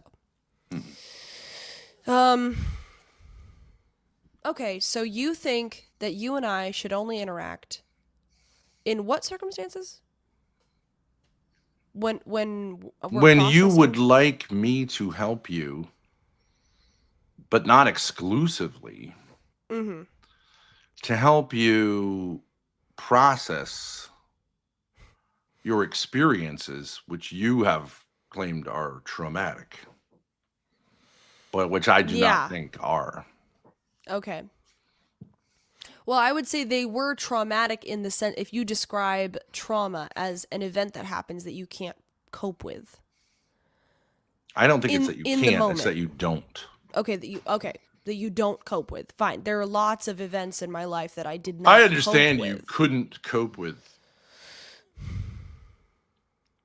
like, your experiences of being abused as an infant and a toddler. But you then didn't cope with them when you were an old enough girl to, like, when you reached the age of reason and young adulthood or whatever, became a young woman. You haven't like dealt with them. Yeah. So, So but that what I would like to say is that is your problem. Yeah. And I am really happy to do what I can to help you solve it, but I am sick of doing it privately, only me. Yeah. And also, I don't think it should be combined with abusive behavior at all. Yeah. That's obviously reasonable. Yeah. And Gia asked earlier, does Grace ever actually say that she has like problems from her family, or is that just you telling her that? I did say that today, Gia, because my dad said, okay, so you were triggered by this debate. Okay, why is that? It's because the last debate you had this like trauma response where you didn't process feeling so upset by it. And I was like, okay, yeah, that makes sense. And he was like, okay, well, why didn't you process, like, you had a negative experience of your last debate before this one. Okay, why didn't you process that? Why didn't you figure out what made you upset? Like, how do you fix that? You didn't resolve it. You just kind of said like, oh my God, it's embarrassing. I don't want to look at it, and just moved on. And then you do the same thing and you expect to have a different response. That's stupid. And I was like, yeah, that makes a lot of sense. The reason why I didn't process the Emmett debate was because, and this is what I said to my dad, I feel like my life is hard enough, and if I have a negative experience, I would rather just avoid it and distract myself. Or move on from it. Or just move on because my life is hard enough. And then he was like, okay, your life is hard enough, so you kind of see everything as your whole life as being really difficult and like traumatic. And I was like, yeah, I guess that's true. Which to some extent is true in the sense that I have a lot of triggers from events that have happened that I haven't processed one way or the other. I just say I had a bad experience, and then I haven't dealt with the bad experience. Either made my peace with it, figured out what's going on, sought some kind of justice for it, or talked about it publicly. It's just kind of like an open wound. Yeah, and I what about if I say, like, I don't think that those problems are my problems. They're, you know what I'm saying? They're Like, not your problems. It's your problem. But I don't even really think I should point out that you're not dealing with your problems. Like, I think that's up to you to figure out. I think the reason you point out that I'm not dealing with my problems is because it negatively affects your life. Isn't that true? Yeah, but what I'm saying is, I think there are certain things, if you are confused, and I think you are confused, that's what trauma is. It's a confusion. And there's usually lies involved.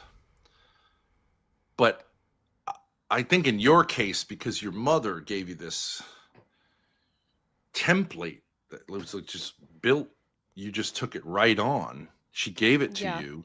She spent 4 years saying, like, this is how you do this. Then you took it on in many ways with the idea, like, I can do way better than that. But, like, I think you inevitably start with the same structure. Yeah. And I think we could really get the shit out of there and leave whatever remains. And if there's nothing, then there's nothing. That's fine. But I'm not here to comfort you for. I don't know why I'm here to tolerate. If you think the world owes you something, then go ask the world to give you something. Yeah, that's I don't fair. actually literally have anything. Well, you have your time and your energy. I used to and have your- some resources, but I don't. Look at me. I'm exhausted. You've run this this ATM ain't got no money on any level. I don't have money. I don't have resources. I don't have energy. I don't have a reputation. Yeah. I don't have hope. I don't have freshness. I don't have vitality. I just wake up and within a half hour, I'm like really exhausted. And right now I'm exhausted and I've only been up for a few hours. Yeah. I have to smoke cigarettes and drink coffee like kind of all day. I didn't used to do any of these things. So, I think that's a pattern that should be broken. Yeah. I guess my question is, if we're living together. Because basically what happened is, I connected with this guy, Fugazi. Yeah. I went on his podcast. I think I did great. Then I was like, okay, well, obviously he was more amenable to you than me. And I said, I don't think I could stand talking to this guy. And you're like, oh no, I could do that. Yeah. So I said, how about contacting him? You did that. He got back to you. Yeah. You did this thing, and then you punished me. Yeah.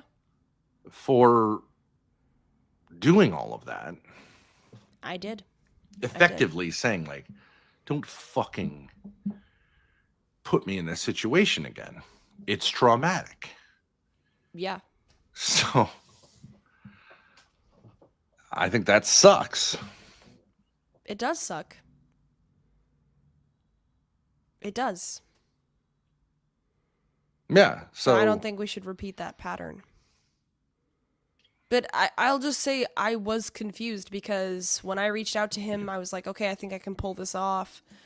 When I was prepping for the debate with you, I was like, okay, this is sort of a secular thing. This doesn't have to be a big deal. And I totally turned it into an awful experience. I did. So. Yeah, which is why'd you a ban pattern. 0 Day? Who did I ban? 0 Day? That guy's chill. No, I didn't mean to. Oh, can one of the mods unban him on the YouTube chat?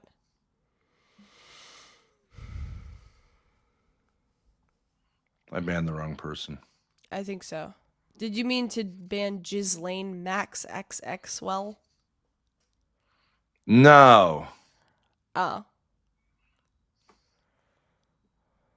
Someone named Eric or something. Oh. Erkin? Eric W. Watch. Well, I'll get rid of him. Oh, okay. Put user in timeout. Okay, that's what I meant to do. Oh, okay. Maybe StreamYard, just even if you ban someone that said, even if you time someone out, it says they were banned on StreamYard. So yeah. To whoever I forgot who he timed out before, but you'll be back in 0 20 day. seconds or something. That was an accident. 0 day, yeah. Anyways, it was an accident. You can come back in 60 seconds or whatever. Okay, so.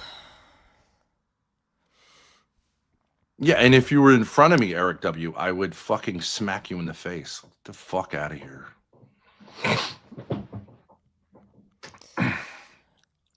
So, okay. So outside of me processing this, because let's say this is my biggest issue. I don't know how to say this. I want to break the cycle, okay? But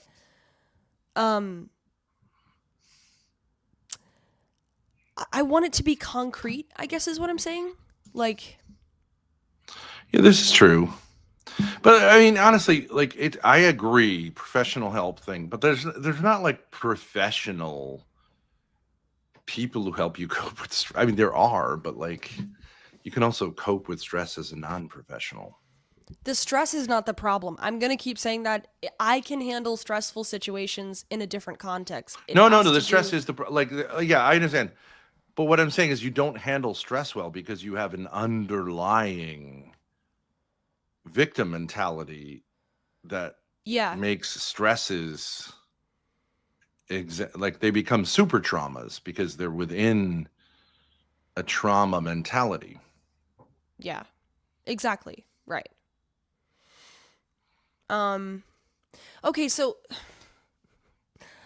can I just like, I don't know if I'm like skipping ahead too far, but like, are we going to hang out together? Are we going to like watch TV together? Or like how, like, you know what I'm saying? Like, how does this change take place? Well, I mean, I would say, okay, so let's just examine a microcosm, okay, of this. Okay, yeah. So you sleep in the same room as me on a different bed. Yeah. And like, I don't really have a problem with that per se. Yeah. But every morning I get up before you. I think other than maybe one ever. Yeah. And then I wake you up. I'll watch some TV or whatever. And then at a certain point which I don't really want to do, but I will wake you up. And then you will skip out to the kitchen to turn the water on for coffee. Yeah. Then come back and absolutely crash. Yeah, I come back and like fall asleep. Totally asleep again. Until you hear the whistling of the kettle. Mm-hmm. Then you will like kind of drag yourself back out there and make the coffee. Yeah. And then bring it to me. Okay. I find that abusive in that what you are doing, and I know you don't mean to, it's like become second nature, is you're saying, and it'd be something like to say like, well, sometimes but if it's every single time, you're saying, I don't want to get up. I don't look forward to this day. I want you to see that. And I want you to see that I drag myself 2 times out to make you coffee. Yeah. Okay. That is a performance that I could do without. Yeah. I used to make coffee. I can make coffee. It's no problem. I think you'd have to set me up a little bit. I think we have like 800 different ways to make coffee amongst our belongings, but like, I don't mind making coffee, but I think that so I would say that's abusive. Other people would say it's abusive for me to have you make coffee for us. Yeah, but I offered to or whatever. Do that. Okay, but like I offered to do that and then haven't like followed through in a way that's healthy. You said I would love to do that. Yeah, I did. Okay. But you do it in this way, and I find it offensive. I don't mind. We have 2 bedrooms. Yeah. And I don't mind making myself coffee. It would just take a little bit of a shift to say like, okay, where's the coffee stuff? I need it set up. Like if you're going to make yourself coffee, make sure you leave it so that I don't get like kind of trolled. Cause I do have a thing in the morning where I'm like bleary eyed, the time you put the coffee grounds. Oh, you put Miracle Grow in a coffee jar, which it was low light and it's like blue granules. So I made coffee out of Miracle Grow. Yes. Which and was like terrible. There was nothing written on the thing saying this is not coffee.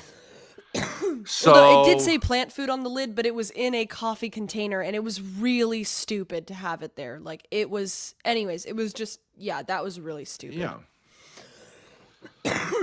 Grace, don't promise things and then make a scene out of it. I agree with that. I mean, I think that's basic maturity. I did promise...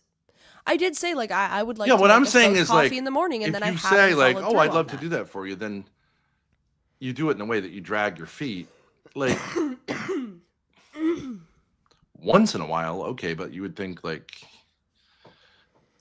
I don't know how it's just a way of saying that. I mean, you're just, like, sort of saying to me, like, I don't want... It's plant food in your cup. Antifreeze. Grace works faster. Yes, thank you for the tips, guys.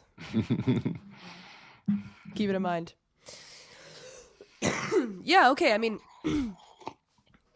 I But think then the there's this. coffee Then thing- there's other prop. There's another problem. What I like. Okay, so then it becomes like, okay, so should I wake you up and we're gonna do things together in the morning, or are you just saying, like, I sleep until whenever the fuck I want to get up, which would be fine, except I like to do things in a kind of like routine.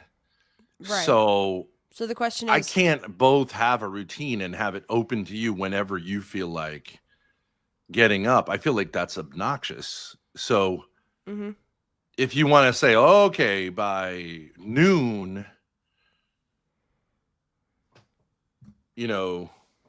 we can be in a place where, like, whatever the fuck you do at night is up to you, but like, and in the entire morning, but like at noon, we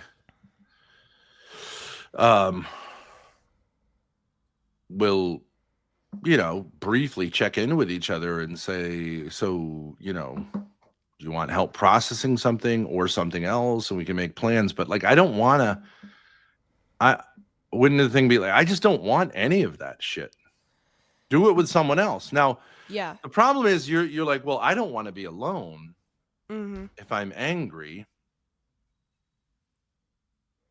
And I guess my response is like, well, I don't care. Yeah, I don't care. I think that's reasonable. I wake up angry at life and I want to take it out by like oversleeping, or if you're going to be there, I'm going to make a display of how I don't really want to get up. Okay, well, so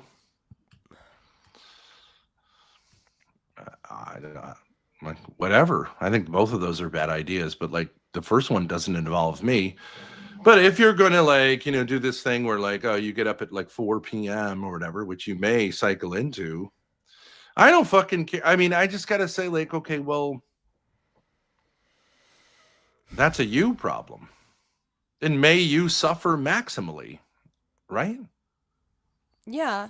If you Like, enable me in any way, if you're angry at life, part I of the don't know what to problem. tell you. Right? Yeah. But I also shouldn't ask that of you, but I'm inclined to. So I guess, I mean, we'd both have to participate in the solution. You can't tolerate it, and I also shouldn't do it. Here's in an the interesting, first I don't know place, if this idea, unfinished business, a terrific chatter, prudent planning with chat and organization, of course. It's 4 steps in prudent planning, and she skipped 2 of them. He's talking about the debate, but I'm just curious. Ooh, could I which have a ones did cigarette? Yeah. Which ones did I skip? Yeah, I'll be right there to roll the cigarettes. Hold on. Maybe she just needs to sleep more. It could be. But you're saying every single day for 7 years?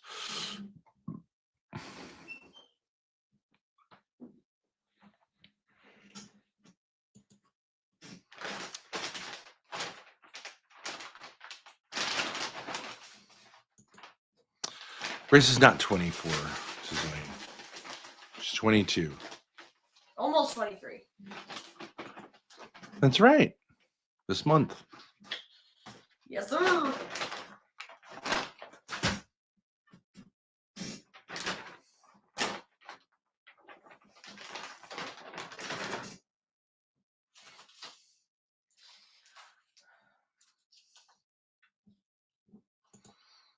No, this is not true, Vogington. It's not true. I'm super open to that. Showering is not a problem.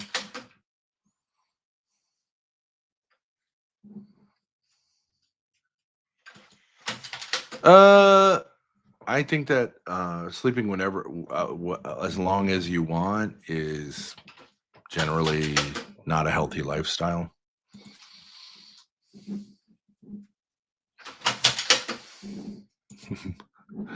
Grace rides onto you. Yeah, well, the problem, right, is she doesn't want to live her life. So if you show her a schedule, she's not going to want to do it. So don't you see that? Scheduling something you don't want to do doesn't make it easier to do.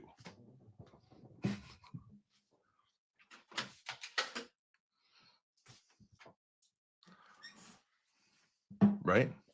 No. In fact, it only, in a certain way, only. I mean, I would like. Here's what I would like to do.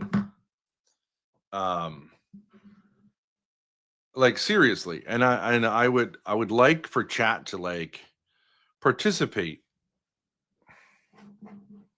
I would like to. I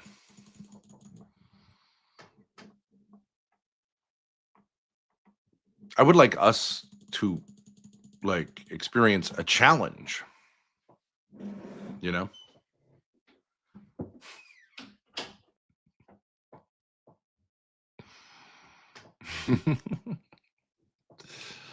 Well, here's the problem. Grace sees herself as a victim of her life. And I understand that for two reasons. There have been a lot of crazy things that went on. And secondly, she was handed this. And I guess you could say made the mistake. I don't know how to sort it out, of having her like soak in her mother's bullshit for 4 years, which made it impossible for her to not like sort of take that and make it her own. But Grace. Yeah. I think okay. Let's start. I want your help with processing something, okay? And I want chat's help too. Mm-hmm. This whole thing about scheduling. This is a problem that I have, and it has to do with you. And it has to do with the fact that once you say like, you know, we can have separate morning routines and like I'll make my own coffee, I get triggered. Okay. Because But saying I get triggered, like I'm not sure how much I sort of believe in that term, but go ahead. Okay, that's fine. I'm not saying that it's necessarily justified. I'm just saying that it happens. Because I feel like I have failed you, which is objectively true. I said that I was going to be a friend and a partner, and I have not only failed to live up to that, but promised you something that I didn't follow through on. Okay, but like so, but what I'm saying is, when you unwittingly take on like a victim mentality, you can't be a friend to anyone. Yes. Until you resolve that and process it, which you have not done. I understand that. And which I have enabled you to kind of not do. I mean, I don't really care. Like, I'm not angry at you about that. But I don't really care whether you feel like you have failed. Why should I? That's okay, your that's problem. fine. That's fine. Okay, that's fine. I wasn't saying, well, I guess I was saying you should care. I'm just saying this is something that this is my response to this situation. I'm not sure that you should care though. Maybe I should just talk to chat about it. I don't know. Well, I mean, if you say like, okay, well, that makes me feel sad because I failed. Well, why don't you feel sad every day? I mean, you can say you succeed because you make me coffee, but you also engage in this behavior that I don't like. Yeah, so I why agree. does this make you feel worse? It's bad behavior. I think because I'm saying you can get out of it. I understand that. Yeah. And stop doing something that's offensive to me every day while claiming you're gonna get like fuck you. Like, why shouldn't my response be fuck you? You didn't do it, I get that. and so suffer. And I get You that. shouldn't have, well, like, objectively, you shouldn't have said, like, I will wake up with you cheerfully. Or I would like to wake up with you in the morning. I do understand that. I understand why you would say you don't care. I don't know if I'm saying you should care. Maybe I am just by bringing it up. Maybe this is just something that I should write down to talk to a therapist or chat This is about a good or one. whatever. This is a good one.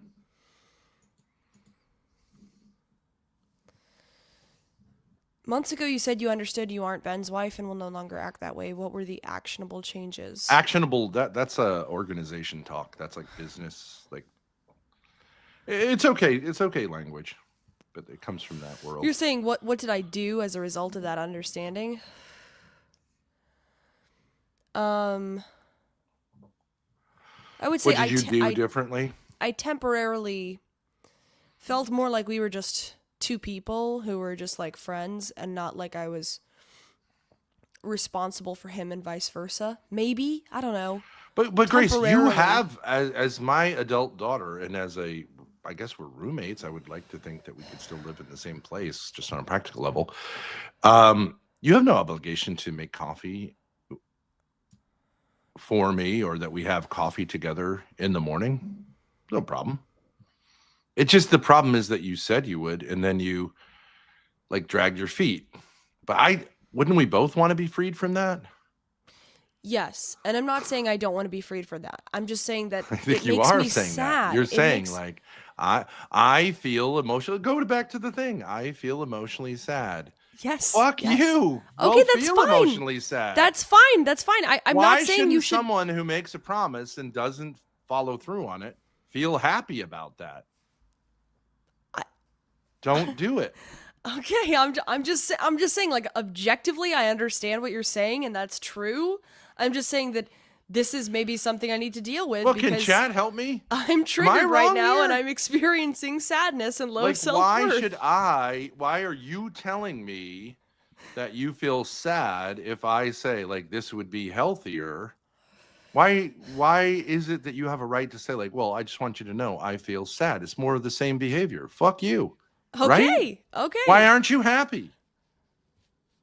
I'm not happy because I'm upset.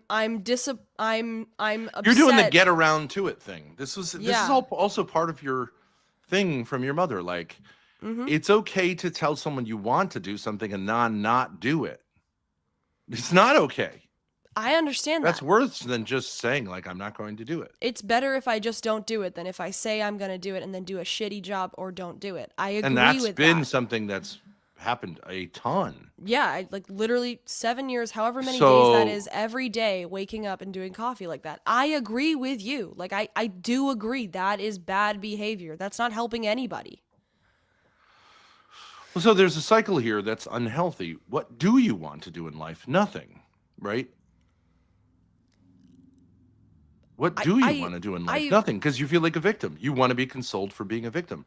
Okay, well, then try that with chat. Okay. Cry. Cry in the morning. Get up in the morning. Go on. Oh, you're laughing like you're above this. Like, fuck you. No, I'm not above that. I'm sorry. No, I'm dipping. Fuck you.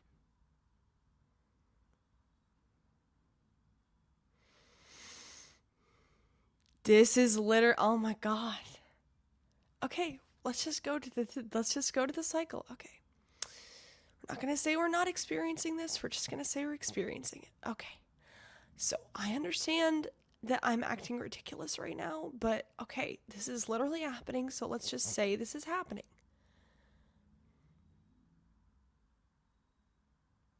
I'm sad. Okay, I got triggered. I'm laughing because it's ludicrous, but it also happened. Okay. Okay. Okay.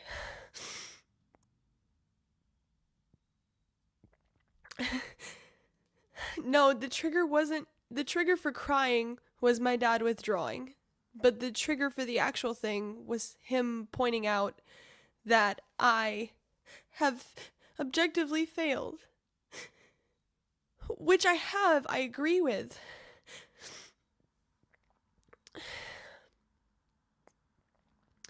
I don't like that being pointed out, which seems abusive.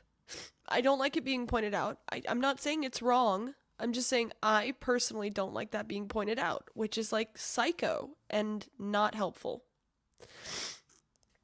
Okay, so I know it sounds schizophrenic, but I'm objectively saying that my behavior is wrong while also experiencing it. Okay? So, I understand it's weird.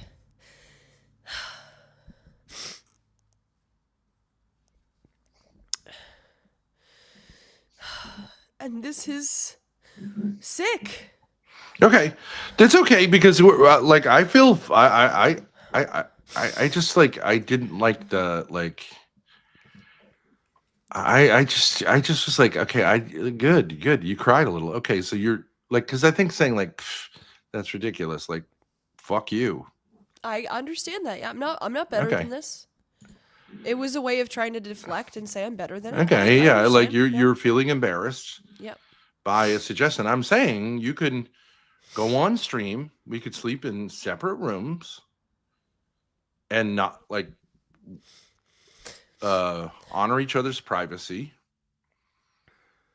And you can get up in the morning and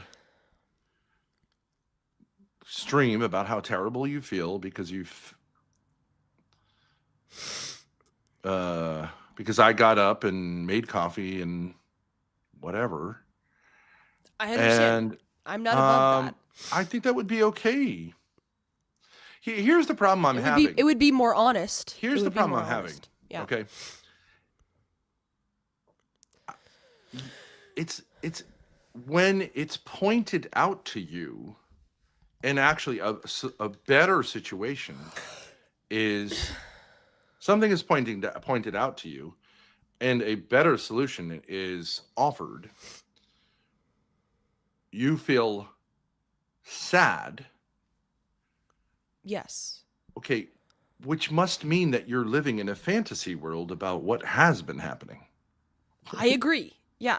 It's like my ego is bruised. So you're living in a fantasy world that you are. I understand that you are, like, you do make me coffee, but it's in this context that I don't like. Yeah. Okay. And I understand why you do that, because you don't like your life. It's not a personal insult to me, but because I'm like, why should your fucking mother not be experiencing this, right? Right. She's the one you're mad at. Objectively, right? Supposedly. Yeah.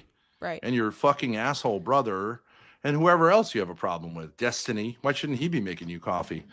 And Keemstar and all the rest. But even if you're not angry at me, but I am the one who experiences the display, which is a performance, that you like having an audience for, about how hard it is to wake up in the morning, which is an insult to me because you're waking up with me. I think that's fair. I think that's totally fair. Okay, so I've said this to you many, many times. Yeah. So it's not like I'm like, you had no idea. You thought everything was great. You can, if I say like, oh, okay, fine. You'll like try it for a day. You'll maybe like get up like within a few minutes of me like on the TV, and then you'll like frantically jump up, and then maybe you won't come crashing back, or you'll do it out there like right. True. But That's I mean, it's the same true. routine like until you get to the underlying problem. Like I wouldn't want you to be the problem is I don't really want you to do anything with you. And neither would anyone else. I understand because that, you have a yeah. victim mentality. Okay. I get that. So, I do get that. Objectively. But if someone points It's out that you have awful. a victim mentality and you've admitted it before that you have a victim mentality, why would it make you sad unless you don't believe you have a victim mentality? Why wouldn't it be like, hey, that's great news? I understand that you that's a prefer, weird response. No, because you prefer abusing someone to not abusing someone and being alone and having to deal with your loneliness. Yes, I do. Yeah. And I'm upset that you're taking that away from me. That is true. Okay. So, see, I'm inclined to say, like, oh, okay, fine, just continue abusing me, but I shouldn't say that. No, and I'm and being you very shouldn't be manipulative manipulating right now. me into saying that. Yeah, I'm being. But like you're but I'm pulling not- on like the like the dad strings, and then you know what I say to myself? She's been through a lot. These people don't even know what she's been through. Okay, but I supposedly don't believe that's true. I know. So I know, but you would admit that like this emotion I'm feeling, even if it isn't based in reality. I'm saying there's something wrong here. It's like I'm not being a meanie. No, you're not. I agree with you. I really do agree with you. But Does anyone want to come up and try it? Like, because I'll dip. Because I really do think this is like I think it's wonderful that they can see this. I don't think anyone would say I was being a meanie there. I'm just saying, no. Here's an example of it. Here's a solution. You say you're sad, then you start crying. Okay, well, there's something off here. Because how are you not? You must be living in a fantasy world if that's news to you. How is it news? I don't know how many hundreds of times I've said, like, this morning thing. No, do you know why? Sucks. I'll tell you why. Because this is a trigger. I'm gonna put the link out. Is that okay? That's fine. If anyone wants to come up, and if No. they don't want me to be here and they want to talk to you, that's fine. And if they want to say you're a victim, I think that's totally fine. I've been Especially if they're going to give you money. There was somebody said it's manipulation. It's not manipulation in the sense that it's a genuine emotion that I'm having, but it's a trigger because what I'm experiencing here is that my mother used to say that I was full of shit. Okay, she used to say that I'm just a manipulator and I don't care about my family and I'm full of shit. She did use that. Yeah. And so I know my dad is not saying that right now, but it sounds enough like it that it is. There's someone here, Grace. Bringing that back up. That's why I'm crying. That's why. Grace, do you want to talk to this person? Sure. Oh, wait a second, niece. Let me ask you a question. How do you get to private chat? Private chat. Okay. Niece, do you want to talk to Grace one-on-one? Or both of us. You can put it in the private Or both chat. of us, or just me. It's fine. Does that make sense, chat? I'm literally just asking you. I know that my dad isn't saying that I'm But just see, I full don't of shit. think. See, I think the problem is you say my mom used to tell me this stuff, but I think the problem is yes, she did do that, but you also never really believed it. Both is fine. Okay. I know, but I never resolved what she was doing when she would say that to me. Sure. So when you say something that I perceive as similar, it makes me sad because she used to say that to me and it would make me sad. Okay, so there's something to be processed there, but there is a reason for this emotion, and it's Right. not So that I I'm feel like- triggering your trauma. Yes, right, exactly. But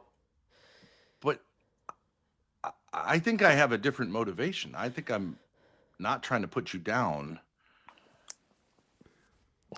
I think I I'm agree trying that to you have break a a different- cycle. I agree that you have a different motivation. I understand that, but it's like my parent thought I was full of shit, and now my other parent thinks I'm full of shit. She didn't think you were full of shit. That's what I have to resolve. Did she actually think that, or was she just trying to be hurtful to me? And I've somewhat talked about it, but I'd never really figured out what the hell she was doing there when she would say that to me. So wait, what are you saying? So you make promises. You're saying like you make promises you don't follow through on. She Sounds like mom saying you make promises you don't follow through on. No, but you saying like you're lazy. Something like you're lazy. Like you're basically like you're selfish. You don't care about other people, and you manipulate them to get what you want. Well, that's what people with the victim mentality would say. To who? Well, they will. That's what they do, and that's what they project onto other people, especially women, to their daughters. No. Reese, do you have something to say here? Yeah, can you hear me? Yes. Yeah. Hi, Ben. Hi, Grace. Hey. I've watched both of you for a couple years now. Nice. Sorry, I can't turn my camera on. I'm in a kind of public place. No problem. Ben, do you ever feel bad for Grace being the age she is and still kind of like taking care of you instead of out with kids her age? Or do I ever feel bad about Grace being the age she is and taking care of me? Well, go ahead. Sorry. Instead of being like at college or something like that? Hang on, I got a phone call ringing. I'm trying to find my mute button. No problem. I would say, do I feel bad? No. Because she's an adult. She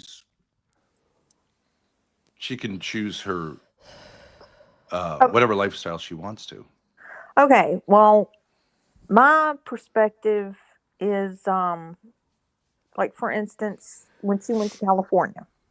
Yeah. I so much enjoyed watching her, and it seemed like she was just like living life and doing well. But I don't know if you would call it codependent on each other, because she had to have you there. She wasn't happy. Oh, you mean the last time we went to California? Well, in LA, when you met Patience and War Chief's dad and everything. Yeah, that was the last time. Okay, that was when we were first in Pennsylvania. Yeah. Right. Okay, yeah, sure.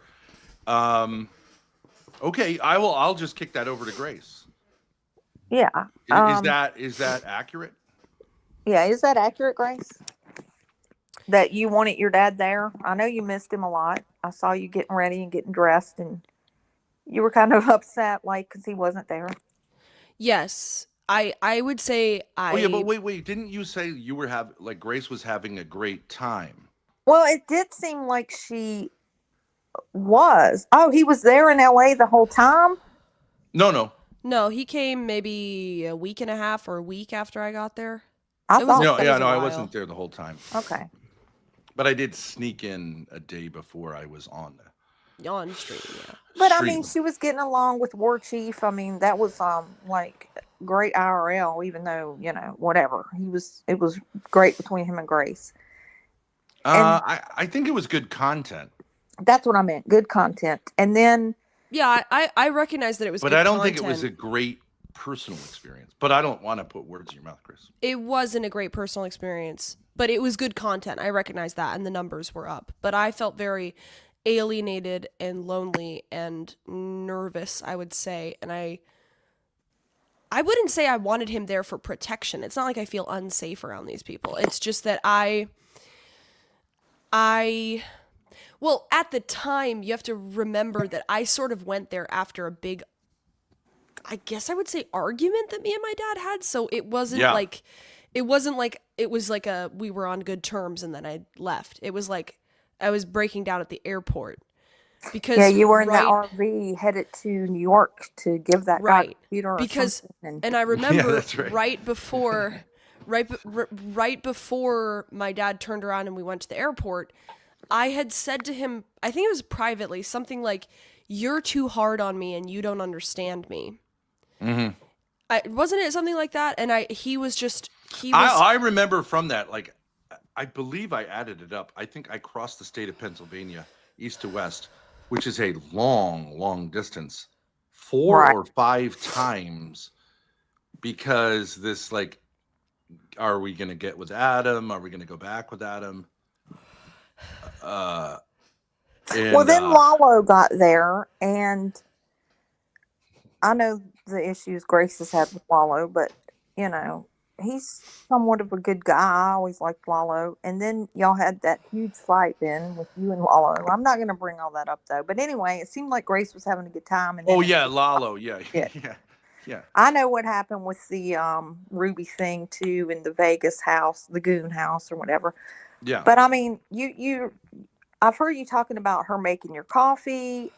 You don't like that she sleeps late. Well, maybe she's just a night person. And why does she have to get up at a certain time? Maybe she doesn't want to be scheduled and disciplined. I know you think that would be like if all people could be that way, but not everybody is like that. You know what I mean? Oh, sure. Yeah. But okay. Like, I don't see you as like a hostile person, but like, I don't really understand. I am not saying like a condition of us living in this apartment is that you get up when I get up and make me coffee. But you have gotten mad at her, like every hotel, stay in the RV, you get mad because she's a little lazier than you when you get up. She's not up in time. But niece, you should understand that I tell But if she him, wait, can I just say? But if she said I'm sleeping in late tomorrow, I have no problem with that.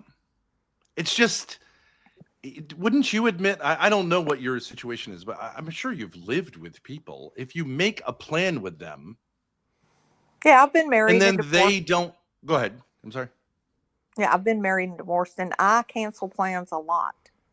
It's horrible, but I really do. I make plans in the last minute. I'm like, yeah, I'm not doing it. So I'm older than Grace, but I wonder if like I know, I understand that things happen, but I'm saying no. I think she's depressed. And I'm not a psychologist. I can't diagnose her, but people that are depressed do that sort of thing. They sleep in late. They can't get motivated to do anything. But I have seen her do plenty in the RV, cleaning it out. Yeah. You know, making your food, y'all eating together in restaurants. I mean, it seems like sometimes y'all get along so great, and then other times it's like all the shit. Sorry, just laughing at Joe Shamatoni's comment. Yes, I actually don't think there's an underlying difficulty. Like, but I do think when you say depressed, I know I've experienced depression. Grace, like, is one of these people who just doesn't get depressed, but I think she has unresolved trauma that I think manifests more as like anger. So, well, I've seen her get angry, but I think y'all have a very codependent relationship too, possibly. Again, not a doctor. No. I guess I would say like yes, to the extent like I think there's like an abuse enabling. Well, I think we both are somewhat aware of it, but I do think I do think that would be called a codependent relationship. But see, you say a lot of things, and it's kind of like, I know you have ill feelings with Courtney and all that, and some of your younger kids, but it's almost like you say things to get Grace, kind of like to say things bad about Courtney, go after Courtney. I know she has her own things that she also feels about Courtney, but I don't think it's a good idea to like. Well, in that little thing that just happened right there where I cried, the reason I cried was like, I said I agree with my dad that this relationship is unhealthy, but that I'm saying using this like these psychological terms, which may or may not be helpful. But when he said that triggered me to cry because it reminded me of when my mother used to say that I was manipulative, I don't care about other people, and I'm selfish. And I understand he wasn't really saying that, but this is a pattern that happens a lot with us where he'll say something that vaguely reminds me of something my mother used to say. And because I didn't deal, I think, because I didn't deal with what my mother said to me, whether she was right, wrong, whatever her reasoning for saying it was, I didn't deal with it. So it's an open wound. So basically any criticism he gives me, I have this response to. And then if you want to call it codependent, he feels bad for me because I'm crying. And he does have that sort of paternal response, like, I don't want you to be upset. I didn't want to make you upset. I didn't say that to be mean to you. I didn't say that to make you cry.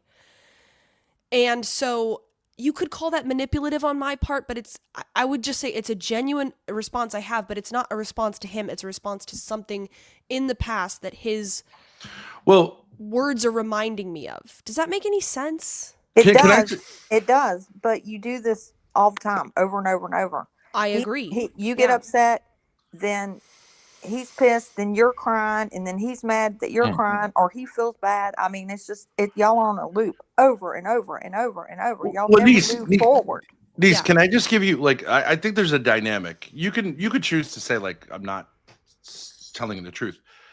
In general, when it comes to IRL things, I am very much encouraging Grace to do those things. And she's kind of saying, I don't want to do them. That is true. So she's been to California twice. And once to Arizona. Yeah. And generally, I think when she goes, and all of those trips have been successful from a creative point of view. I don't know if you were watching way back. She went to meet Darius. I saw Darius, yes. And then Jeremy, and then Ava in Seattle, and then everything falls to shit for some reason. I don't know why. So, well, I think this is her feeling that she like has this sort of woundedness from her mother. Whether whether you think that's like fair or not, I actually think it's inappropriate. But like, she has that feeling, like she felt like she got really fucked by someone that she trusted. So you can at least understand the narrative here. Absolutely. Right? Like, my own mother turned on me. Okay. So you could say, like, I have trouble trusting other people. I do trust you, but I don't want to, like, go be with other people because I'm afraid they're going to do what, you know what I mean? Like, it does make some kind of sense. So I'm kind of clingy to you. And I'm sympathetic because I was there and there was some crazy shit that went on. Although I do think it's able to be processed. Like, I do think it's mostly, just immaturity. I think you can have an immature mother. It's like, it happens. So, but a lot of people say, and this I just think is incorrect. Grace wants to go to California and Ben wants to keep her with him. And that's just not true. I didn't think that at all. I didn't okay. that. But do you understand? A lot of people say that. And like, so like, even with Ruby, I was encouraging that relationship and even once did dump her off on Ruby's porch. Yeah, I saw that too. But I was nearby, but you know what I mean? I was just like, oh, maybe Ruby would be better able to, but like, the idea is that I am actually this person who wants Grace with me all the time. I do find that oppressive. I don't want that. If Joe was to today say, like, okay, we'll fly Grace to meet up with Adam in LA, I would be, I think, like, yeah, well, that's going to be great for your career. Is Adam still sober? I think he's like 12 days, according to him. Oh my God. 12 days. That's what we heard, 11 days. Okay. I thought it was and, 6 months. It like, the problem, I do understand her hesitation with Adam because he's very, hot and cold, but he's not dangerous. No, he's not. And he's also not like sexually aggressive because I just don't think he's actually physiologically capable. He's unpredictable. That's what Adam is. Unpredictable. But he's hot and cold emotionally, which makes for good content. But like, a lot of times, that last trip, a lot of times with Adam, it's like, you could go 3 days and it's like, dude, what's up? And he just is hiding or drunk or whatever. Yeah, Grace was like texting him like, hey, we're going to do this, this, and this, and then like be 2 days. And then there was Patience, and I thought he was really cool at first, and I don't know what happened with him. Yeah, he's a nice guy though. Like he's much more predictable. seems I don't very- think Grace feels any tension with him as far as him turning on her or anything. He No. just had this thing, I think, where he No, tried I to don't. tried to get into the drama sphere, got over his head, and it just kind of pulled back from it. I think So, he's just kind of too meek, kind of a little bit. yeah, too he's not mild really. for a online type IRL type thing. I mean, Yeah, I don't see. yeah, he's not made for the like high level drama, but he's certainly Grace would certainly I think enjoyed being with him. Although to be honest, I enjoyed the trip. I enjoyed the people at the trip. Grace was more like, with big patience, with It's true. the Hollywood guy. I think it was kinda wanna great. go I home. loved it. I was like, I got to see all of California. No, it was, and I would say the Lord provided for us because we just happened to stay at this hostel that was full of interesting people and had these kind of interesting, what I mean. It was like a perfect streamer house, and it was fairly cheap. But I do think Grace has this. So I'm not judging I can explain, her, but she kind of wants to go back where it's safe more than I do, and I'm kind of more like, well, let's get out there. And whatever I can do to support that is fine. But like I largely in Hollywood was just chilling and just like enjoying watching and giving her like little pointers or tips or something like that. But it made a big difference for her emotionally that I was there. And then I did the thing with Lalo, which was just funny. I'm not afraid of Lalo, but that guy did drive me crazy. He was upset. Yeah. I stayed up all night, but he was willing to do the whole Brokeback Mountain thing with And me. he still talks to y'all after everything. Yeah, he's a good Everybody. egg. He's still actually like the nicest. But I do think he has, let's say, gaps in his personality where it's like abnormal, and he gets kind of. Well, when we went to the gay bar, like that's the only time I was like, "What is this guy?" But you kept on demanding he was gay, Ben, and he's just laying there in the bottom of the bunk, and you're just trying to swear to him like you're gay. Okay, you're gay. Well, but you're he gay. came. We came back from that experience, and he could have just dropped it, but he was super wound up. I mean, it was hours, and I was like, "What the fuck, dude?" And he was like trying to get in fights with random guys on the street. The best was like, when dude, Adam this is punched him in the unsafe. face. That was the best ever. I was like, oh, holy shit. It was worth it, but I stayed up all fucking night, and I'm not a guy who's used to that. I'm not a young kid. But anyways, I didn't mind that, but it South was to like, west. No, I'm not flirting with Ben. I live in Virginia. Okay. I live in Southwest Virginia, in the country. Okay. No. Oh, do you know a place called Waynesboro? Yeah, it's not far from here at all. That's where my high school girlfriend lived. That's a beautiful area. Yeah. It is beautiful here. We got Up in the mountains, right? Yeah, yeah. I'm down in the valley. Mountains are all around me. Do you know that my great grandpappy was the governor of Virginia? Who? Cabell is the last name. Oh wow. From like 1804 to 18 something 30. I think he was a pretty good guy. Yeah, I But remember anyways, that. I'm a direct lineal descendant. She said, "I remember that." Hold Back on, when you were in high school. Yeah, I was in high school.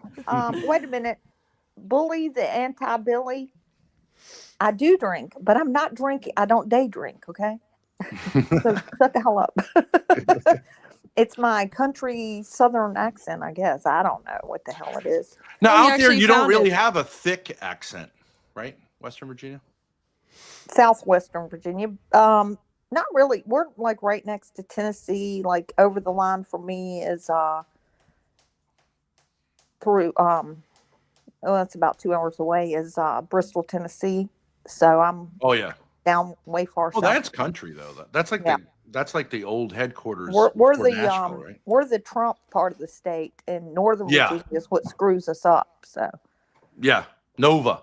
I went to William and Mary, so I know Virginia pretty well. oh yeah, I love William and Mary. I used to go to Williamsburg all the time. Yeah. William and Mary beat my UVA football team one year. It was Yeah. Well, anyway, Bill and the bitch. We used to call it Bill and the bitch. But anyway, I'm not going to keep y'all. I like both of you guys. I just wish, I don't know. I want to see y'all get along and kind of her be a daughter, you be a dad. You're not making Miracle Grow coffee and shit, and let her sleep. Just let her sleep. Yes, but we just should clarify that. I know, but I mean, just think of it like this, Ben. Okay? When she says she's going to do something in your mind, just think, I know she's not going to do it. There you go. Then you don't have any expectations. Oh, that's terrible, though. Then he doesn't really have a What do they call relationship that? with me, Something though. of low expectation? The bigotry of low expectations. Bigotry of low Exactly. See how easy that is? Just do it. Just do it. Do I it. think she lady. needs to figure out what the root problem is. And I have a lot of sympathy because I do think it's very difficult to deal with something that, especially so intimate in your family, that you haven't resolved. And I do think it's hard to move beyond it. I have a lot of sympathy, but I don't know that I want to. Hold on, Ben. Benjamin Loving Worst. I'm not in fucking West Virginia, okay, dude? Damn, I said Virginia. Well, thank you so much for coming on. All right, y'all. You Have a guys great have a day. good day, and Nice to hear from you. Be nice to each other, and quit being codependent. That's all. Yes. Let Amen. Grace sleep. That's it. That's all. Y'all. Oops, sorry, I took it off too quick. Blank, is he? He's the guy that you talked to, right? I don't know. I don't know who Blank is. False. That's false that you're thinking of. I'll put him on and off full screen. Hello? Hey, can you hear me? Yeah. Okay, cool. Is Ben still here? Yeah. I just wasn't sure. All right, cool. Yeah. Here we go. Yeah, so just getting back to what you were crying about earlier. So you were saying you were crying because it sounded like your mom who used to say you're a liar and that triggered you thinking that Ben was saying that to you? It's not so much that I guess so. Yeah. Although I didn't really think he was saying that. But there was sort of like an uncontrollable emotional response, I would say. Okay. I see. So I've been watching you guys for a while, and I remember, Ben has said that about you. He's actually told us to not believe anything you say because you're a natural liar. Yes. So I'm trying to. Yeah, he says you're a manipulative liar. You're the spawn of the devil, and we shouldn't trust you. So, do you think he says that to hurt you? Is he joking, or is he serious? I would say if I think about it on a non-emotional level, my mom would say that stuff to get me to do things in the family. Like, she would be asking for unreasonable things from me as a child and using the sort of shaming tactics or calling me a manipulator or a liar to get me to do things for her that weren't reasonable for me to do, and I wouldn't do unless she shamed me.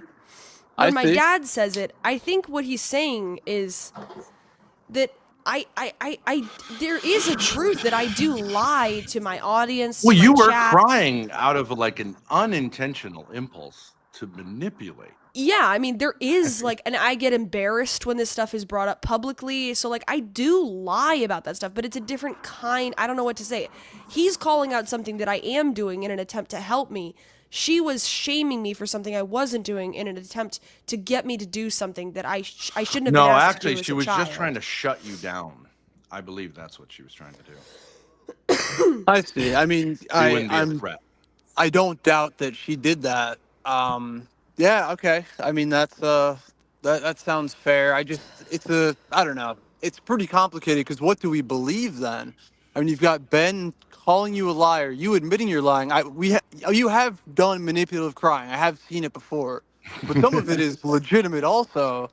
I don't know. It's a fucking clusterfuck. I guess I'll just leave it there. Well, I think that when people get in patterns, they're not choosing to do something. Do you know what I mean? But it can be an unhealthy pattern. But yeah, I don't think she was saying I'm going to manipulate my dad and the audience by crying now. That's true. Okay, I have one other thing I would like to bring up. You cut out. To your mom. Okay. Say that again. You cut out for a second. So it sounds like you kind of wanted to continue to reach out to her and have her in your life. Would you say that's true? When she cut off, yes. Yeah.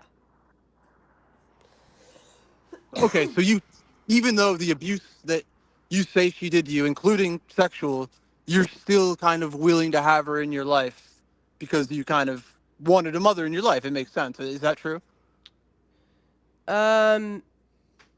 Did I want to? I mean, yeah, sure. You could say, yeah. Like I wanted to keep talking with her, and I felt like it was unfair that she had just cut off after I had spent 4 years listening to her problems. So Okay. I was like, that's not fair. Like you're, but I can see. Well, anyways, go ahead with your. Yeah. So where I you just going wanted with to. this? Well, one of your main answers to the accusers of you and your dad's inappropriate incestual relationship is, well, I wouldn't talk to him or have him in my life if he did that. But here you are trying Yeah. to get your mother back in your life. So that doesn't really line up too well for, being a good proof that abuse did not occur between you guys. Right? I mean, I guess that's true in a certain way, but I think it's common. Yeah, I mean, the fact that my dad's in my life is not necessarily a proof that he didn't abuse me if somebody has that theory, because I do agree that a lot of people who are abused by someone continue to reach out to that person and try to have a relationship with them. I agree. I absolutely agree. So I Okay. wouldn't say it's definitive, but I just give that as an example because if my dad had like pinned me down and sexually assaulted me Sure, like people sure. claim, Yeah, that's like, crazy. Yeah, I that's would not, what happened with my mother is much more subtle. So I guess the point I'm trying to make is like, somebody who did that to me, I would not hang out with. A mother who, Right. who has like subtle abuse patterns built in, it's much harder to just say like, hey, I don't like that, stop it, and I'm getting away from you. It's more like, hey, can we figure this out? Maybe you did this for a certain reason. I want to talk to you. Yeah. I want you to tell me that you didn't mean it. I want you to tell, but I understand some rape victims do that with rapists, but I don't think like people who are just raped brutally really right. want to continue the relationship. So anyways, does that make any sense at all?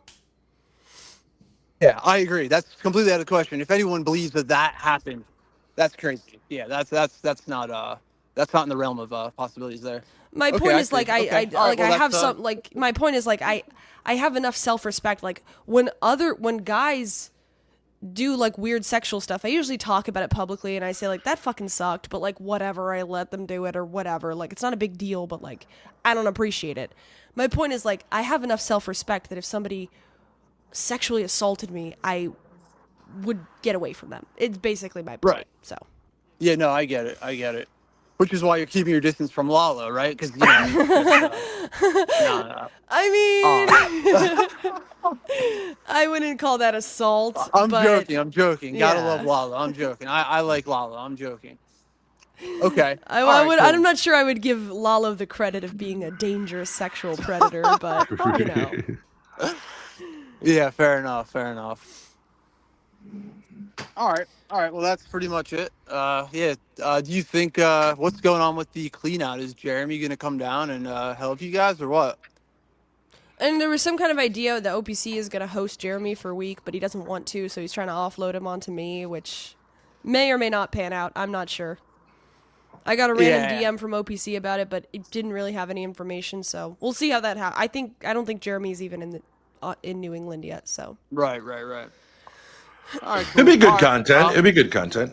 Yeah. Well, hopefully someone else would be there too, and not just him. But Yeah, that would be helpful. I suggested OPC come down with him to at least sort of buffer the handoff. I would think the thing there is to make sure that he has his own space. Yeah. Because if he's a little bit unstable. Exactly. Yeah. So. Yeah, him sleeping in the RV, not a great idea. Well, it's just like he might get drunk and try to be funny and break something or whatever. Like on the off chance, I don't know. Well, I mean, if people would, help him out, we could put him up somewhere. Right. Easy enough. So. Yeah. True. So that if he got flustered or whatever, he could just go back to a place that's safe. And we could also say, like, all right, let's take a break. It's hard to be with people 24/7 and on camera without it getting tense. Yeah, for sure. Although that's what makes for the good content. Yeah. Yeah. That's true. That's true. You know, I just want to say something. I disagree with you guys. If someone like a parent or an uncle or a brother even did something like that was like out of pocket sexually or in terms of violence, I do think generally the victim would say, like, why did you do that? I think it's very hard for people to just say, like, I'm going to the cops and that's it. I think it takes them a while to get to the point where they're like, I think people have to like kind of restrain them and go, no, that's it. It's over. Never talk to that person again. Because I think their inclination, if you've trusted someone, is like to say, like, well, you must have done this for a reason. Do you know what I mean? Yeah, absolutely. Absolutely. I mean, yeah, I totally agree. It's a little more complicated here, though, just because we also have only kind of one side of the story, truthfully. Let me be clear. I don't doubt that Courtney has abused Grace on multiple different dimensions. I really don't doubt it. But some of the stuff that you were describing, such as, let's both strip down naked in front of each other.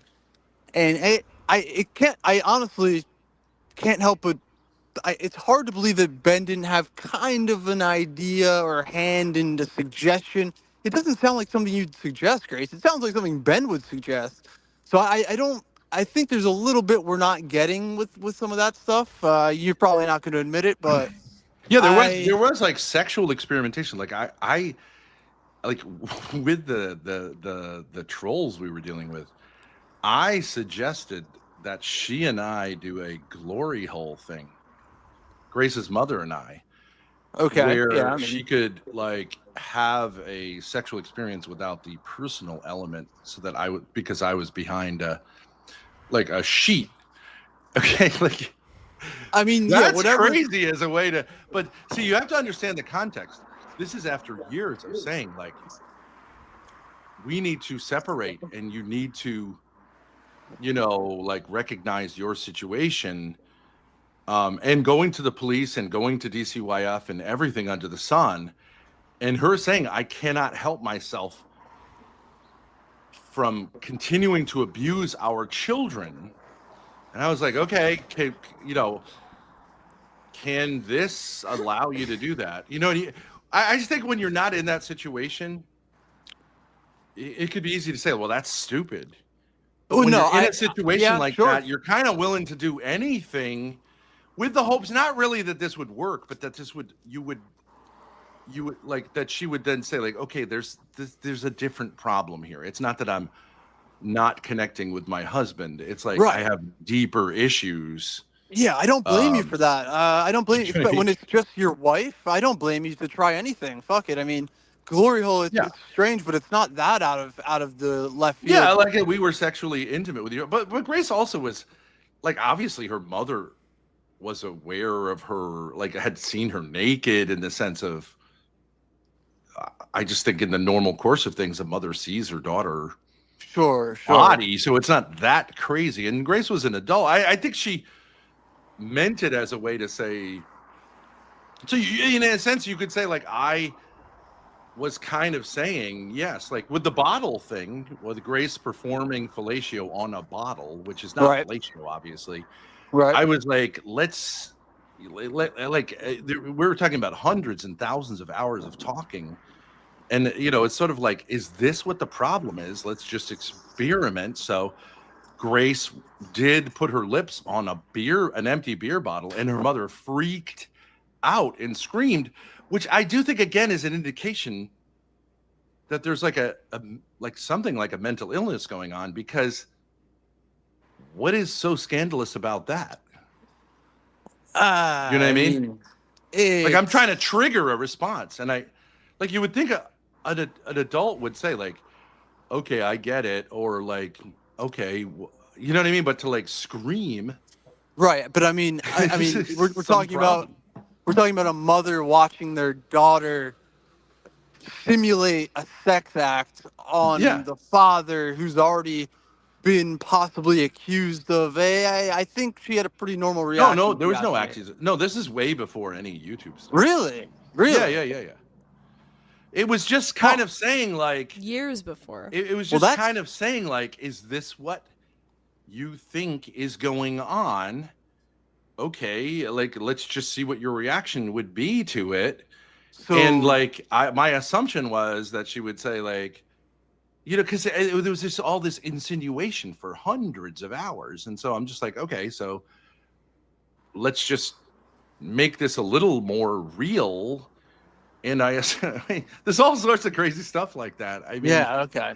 There's a problem with a woman who has, I believe, a mental illness, which I feel bad for. I don't believe she knows what she's doing. But you have to take ownership of your mental illness and then work with it. You can't just say, I'm a victim. But anyways, that's what I'm talking about with Grace. At one point, Grace sent, I believe, did I ever see it? You sent your mother a picture I don't think you ever saw it. An act of fellatio from like Pornhub or something, right? Okay. Sent it to her where it clearly wasn't Grace or I. Right. And her mother reacted as if it was Grace and I. And she said, well, you have fun, kids, or something like that, right? No, she said, now that you've got his dick in your hands, what are you going to do with it? That's wild. That's I mean, wild. it was a screenshot of a it was you and me, right? It was a screenshot of a blowjob, and the girl's face like was in the picture, and it wasn't my face. And it was a blonde girl, and I was brunette at the time. Illness, I think. So because I don't know why you sent it to her, but I think you were just trying to be provocative. And she actually like didn't see the picture and saw your face in that girl's face and like was like, okay, I guess it would be cool to say like, okay, I'm cool about this, which is kind of crazy. Yeah. That is. I mean, that is crazy. I haven't heard that one. That's pretty crazy. I don't think you have that interaction anymore, Grace. But like, that's what happened, and I don't have it. You told me about it. I was like, what the fuck, right? And I was like, what? That's the reaction? It's just like someone who is, not able to process something, which Grace and I did have a close relationship, and I understand she was like boxed out of that, like psychologically, because it's difficult. It's a difficult situation, but I think. Right. You got to own there's someone who's like off here, and I think it was her mother, and I'd love for her to seek help, but she hasn't. She went to see a priest, and the priest was like, I've never seen anything.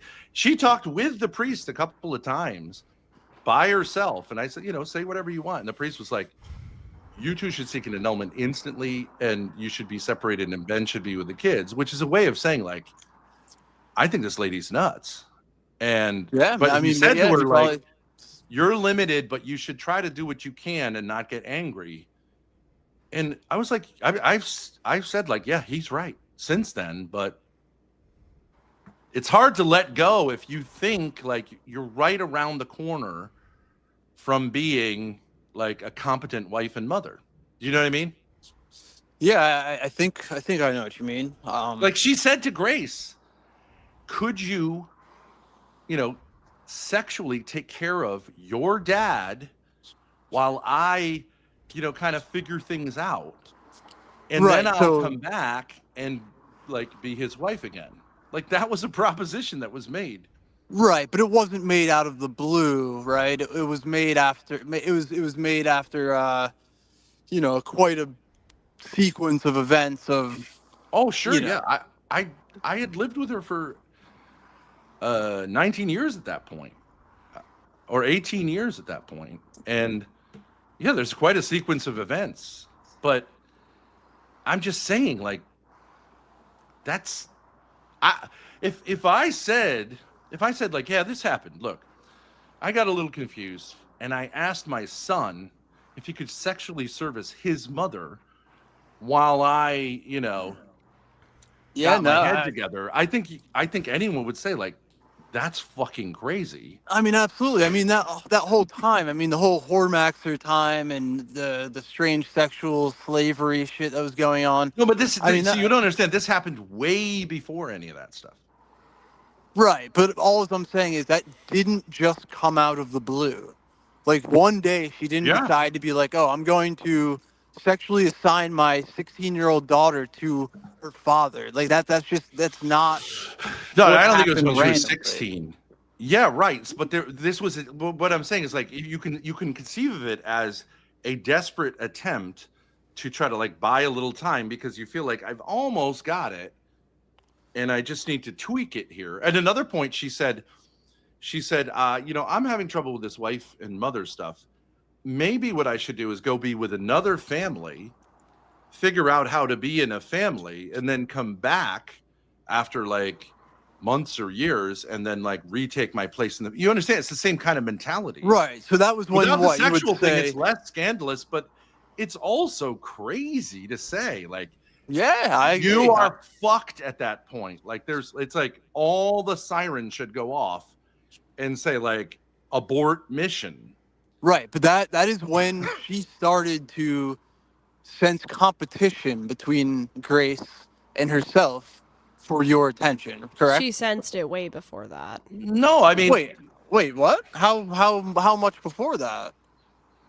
Grace was the competent female in our home from like age 4. I mean, she took care of the kids. Everyone looked to her for. That's just as much as on you as on her, I have to say. Well, how is that true? I mean, you were 50% of the relationship, right?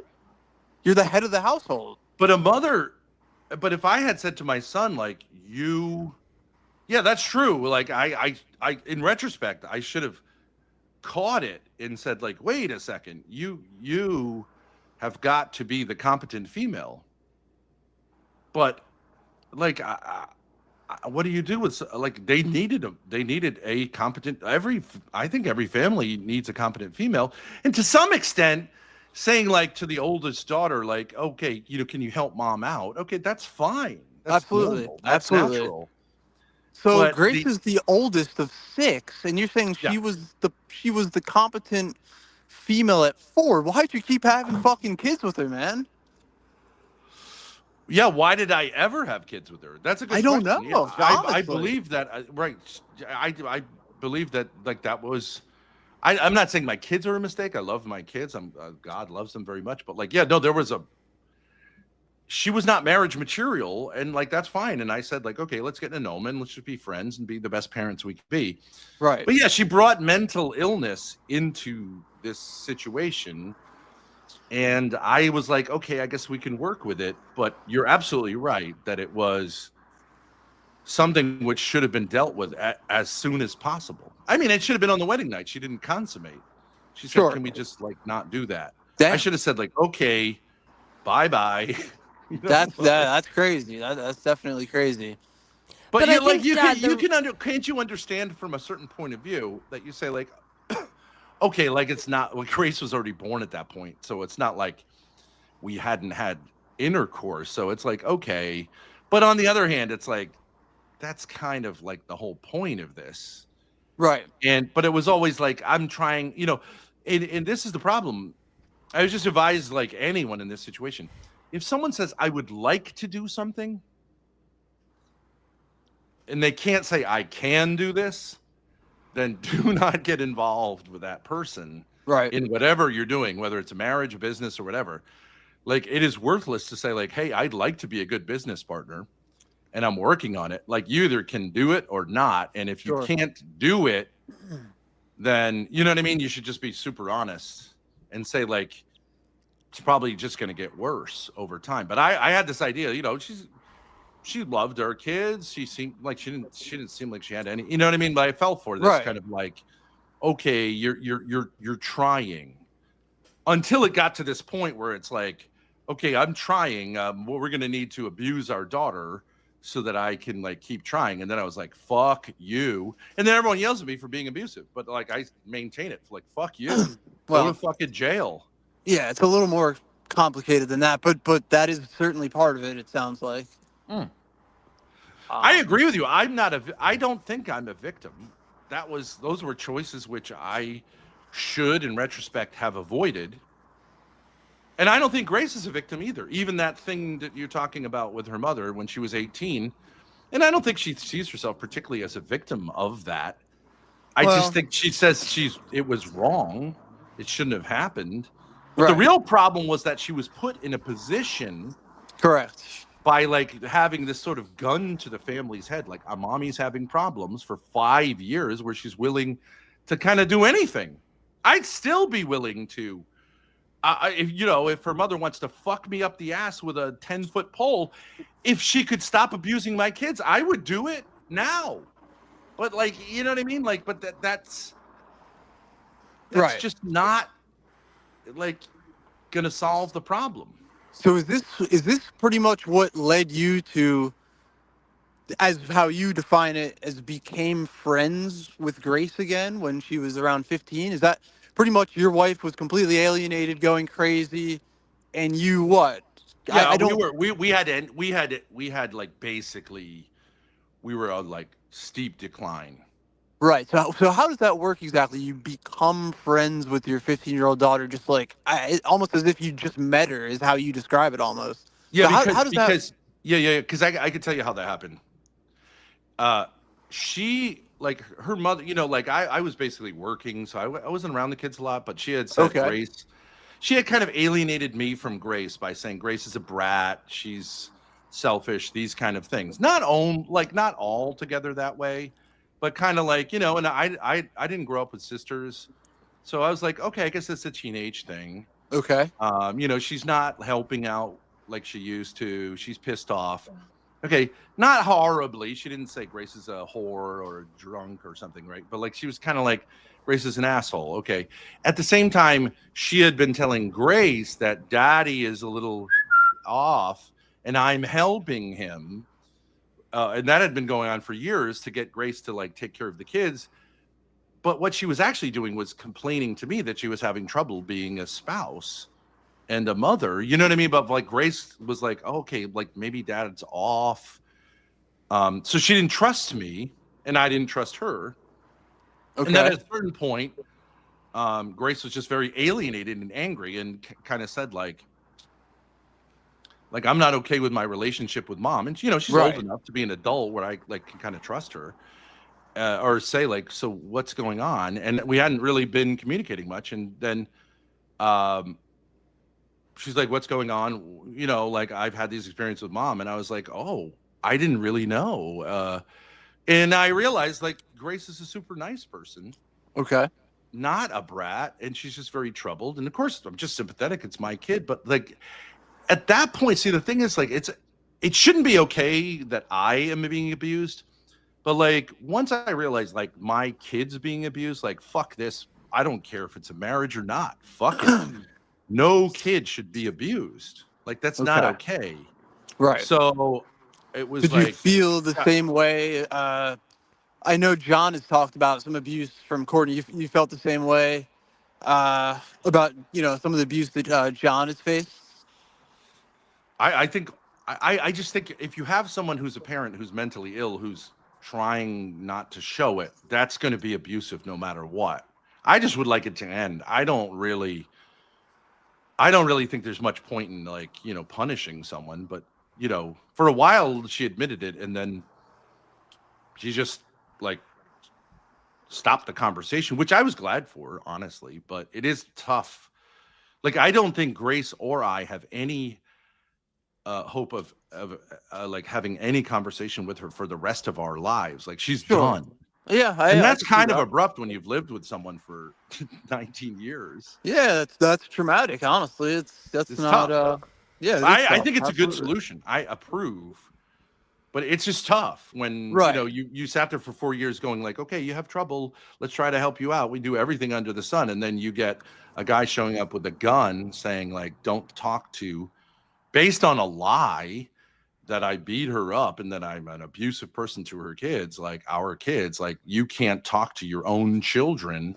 And that goes on for 2 years. And you know what I mean? It's like, it's pretty rough. But Yeah, I it's a understand pretty- that there may be another side to the story. But that other side to the story has a channel, can be on YouTube, can speak to anyone. Yeah, it seems like she doesn't really want to do that, even though there's people that do really want to get to know some of the other untold things. But yeah, she's not really interested in doing that. Do you respect her for that? She could do what I never said she had. I never said to Grace or her mother or her brother John or any of the kids that they had any obligation whatsoever to be on YouTube or streamers or anything like that. Right. Yeah. No, I don't respect. I will say I don't respect someone who goes on Discord for hours and hours and hours a day, neglecting their kids, to have private conversations with a kind of like catered group that won't allow anyone else to come in, whose previous effort was getting a retarded man to eat shit. You're right. Yeah, that seemed like a crazy arc there. Yeah, those are her buddies, from what I understand. I'm just gonna get a smoke. Right. So I mean, those are not like people that you should be neglecting your kids to spend time with. And I do think that went on. I don't know to the extent, but like I don't think that's healthy. I think you should, if you don't want to be on the internet, get off the internet. Right. But to be like trying to destroy your own, forget me, destroy your own daughter's career, like that doesn't seem healthy. And her brother too. Like I don't like, if you don't want to be on YouTube, fine, but like just trash talking your sister seems uncharitable. You know? Yeah, like, I know he was frustrated, but still, that's not a great way to do it either. But yeah, but I mean, I understand that these things people get. You know, I understand like he, in some sense, felt like his mother was being abused, so he wants to defend her. But like, that's not how you do it. Neither Grace nor I have had a conversation with either of them, if you can believe this, privately, saying like, hey, I'm a little concerned about your relationship with Grace. I've never had that conversation with her mother, never had that conversation with her brother. Grace has never had that conversation with her mother or with her brother, which is amazing. Yeah, fair enough. Yeah. So all right, my phone battery's getting low here, but I'll thanks for coming on. I really time. Yeah, good conversation, man. Good conversation. All right, take care, guys. Take care. See, Grace, those people are very, like, that's a very nuanced. I think both of them had criticisms, but it's not the same kind of like horrendous stuff that it used to be. You know what's weird is that I saw them both as being very hostile, which I kept saying like they're not, but I just kept saying like I want them all. I think they're like sort of in the middle, you know. They're like, trolling, but no, I agree that I think that my response, I was even saying as it was happening, that's irrational, that's overly defensive. So again, weird reaction. I can see what you're saying. They were, you know, somewhat balanced. I was thinking though about like the actual cycle that we have in these streams. So hold on just 1 second. I'm going to bring something up. My thing, Grace, here is I think that you can choose to do this with a psychologist or something like that, but and maybe on top of that, but like, why not try to make the case to our audience that you're a sympathetic person who's been through something that she's trying to sort out, and that you are really open to suggestions. In a sense, be, I don't know, vulnerable. Because you are a streamer, Grace Thorpe, right? And people are like, either if they're not interested in you and your experiences, then okay, well, but then how would you get them interested? I think saying that people aren't interested in my experiences is a cope. I think that they are interested and I just don't want to be honest about them. Which is why I made Because you this don't trust chart. them. Could be that I don't trust them. But what you do don't think- have to trust them. I mean, I'm in a sense the worst person to be in a state of like being your sole counselor as to whether you and I have a good relationship. You know what I mean? Yeah, yes, I understand that. What do you think about what I wrote down here? DQ me. Dad brings up issue. Grace is somewhat honest. Dad pushes harder. Grace breaks down, cries, miss issue. Daddy is up. But yeah, both get tired eventually. Isn't that true? Oh, Grace, when you were crying, Yeah. I absolutely just wanted to like say like, oh, fuck it. I know. Just make the coffee the way you make the coffee. I know. But I wasn't Let's really just relax and enjoy. Order some McDonald's or whatever. I know, which is I just don't want you to go through. I have so much genuine sympathy, whether that's like enabling of abuse. It's maybe. very sweet of you to say that. I think it is just I don't know. I don't think it's enabling. It's subtle because I'm not doing that to manipulate you. At least not consciously. No, I'm not but crying. if you're doing it unconsciously, it should be rooted out even more decisively. I understand You see what I'm saying? that. Yeah, because it's even worse. I'm not even making the choice to do it. It's happening on a level where like I'm not even stopping it. I don't even recognize. Well, I don't know if I don't. I recognize. You got to that I'm catch it in crying. these. You got to catch it in these little experiences like that. Okay, because when it gets super hot, everybody gets too invested or whatever. But if I say to you, here's how it goes, and I'm not saying it's the end of the world that you drag your feet in the morning. It's not the end of the world, but it's just like it's a pattern. Yeah. And I think people would say, I can see how that seems like you're not really doing this as, you know what I mean? Like it's a reasonable thing to say. I find that I don't really want to do that. Well, yeah, for you to say that, yeah, of course. Yeah, like I don't like this routine. It'd be different if you're just like, but I mean, I think it like, well, I mean, I guess the problem is I think you have it to It's a some reasonable degree of thing to say. mentality all the time, so it doesn't even really matter. Yeah, but I mean, objectively, like, that's a reasonable I thing to really say. think we're going to come to a conclusion like we shouldn't interact at all. Right. I mean, because if it's in every aspect of my life. But I do think that what we're doing here and now is healthy. Yeah, but the reason But I think this is the question. If you experienced loneliness,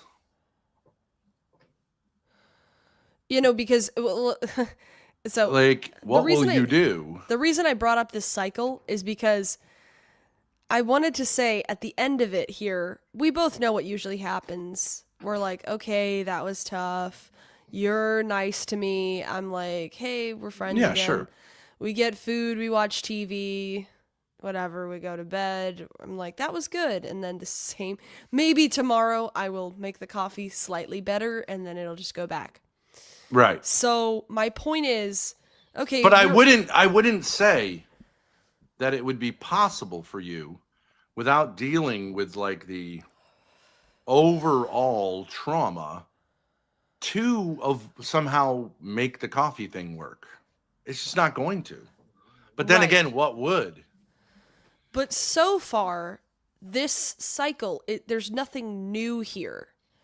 And I'm not criticizing you, obviously. I'm just saying this has happened many times before where you will bring up an issue. I'm somewhat honest. You push me a little bit.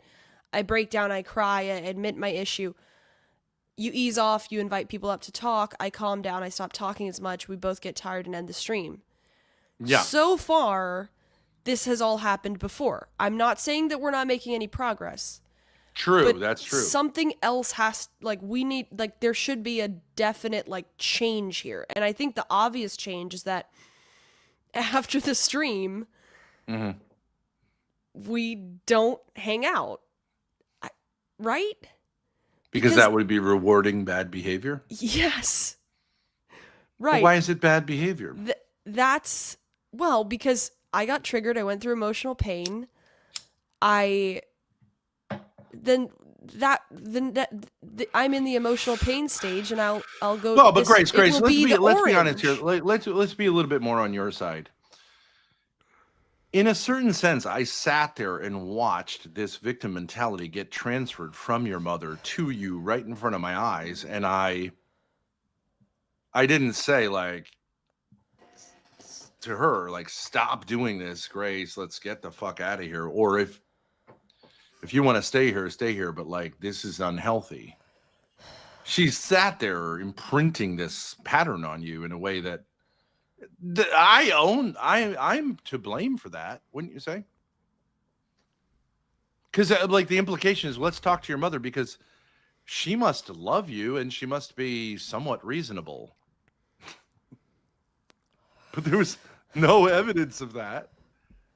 So yeah, but what the fuck was I sitting there? Well, and how isn't it my job to suffer to some degree from that?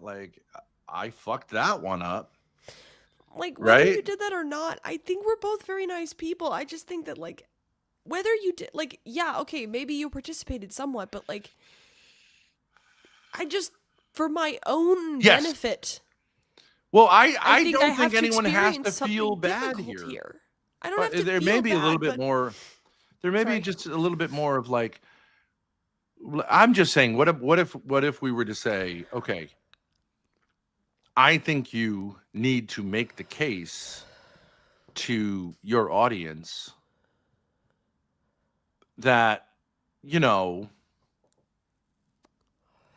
people have gotten things wrong. This is really what's going on. And it's a doozy. You know what I mean?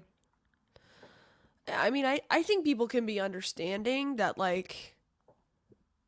I'm clingy. Whether you want to make that in court as well, okay, yeah, but I just don't really think it should just be privately done with me. No. I want a team of simps I'm going to have to simp. And we can be nice to you and then tell you to stop. It's fun. A band of abusers. A band of enablers. I'm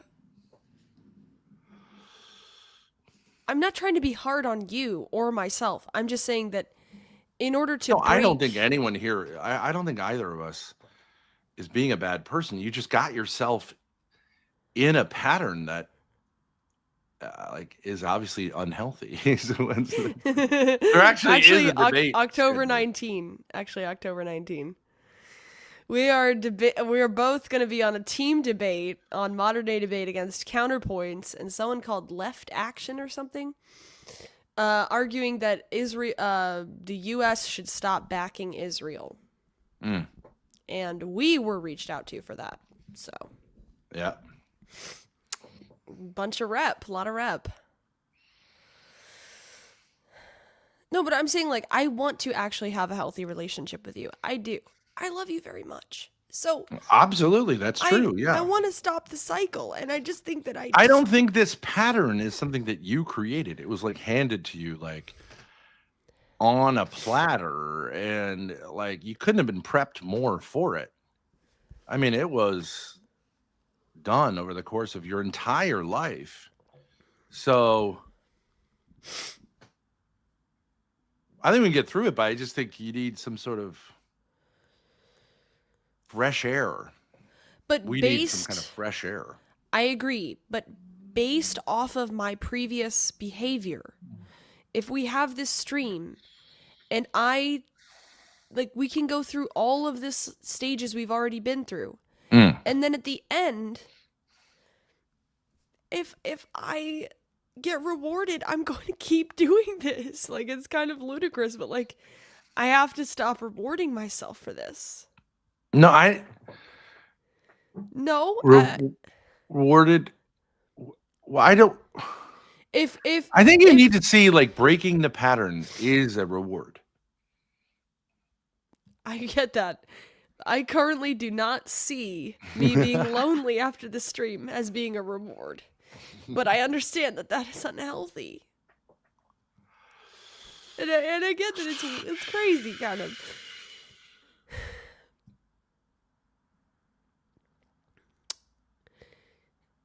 See, ZXV agrees. have He's an a simp. idea? Keep doing it. You deserve a reward. I agree.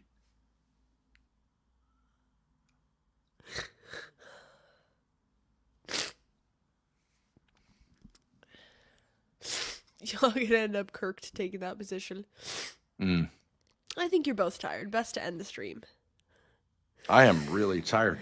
But the problem is I am no longer fresh ever.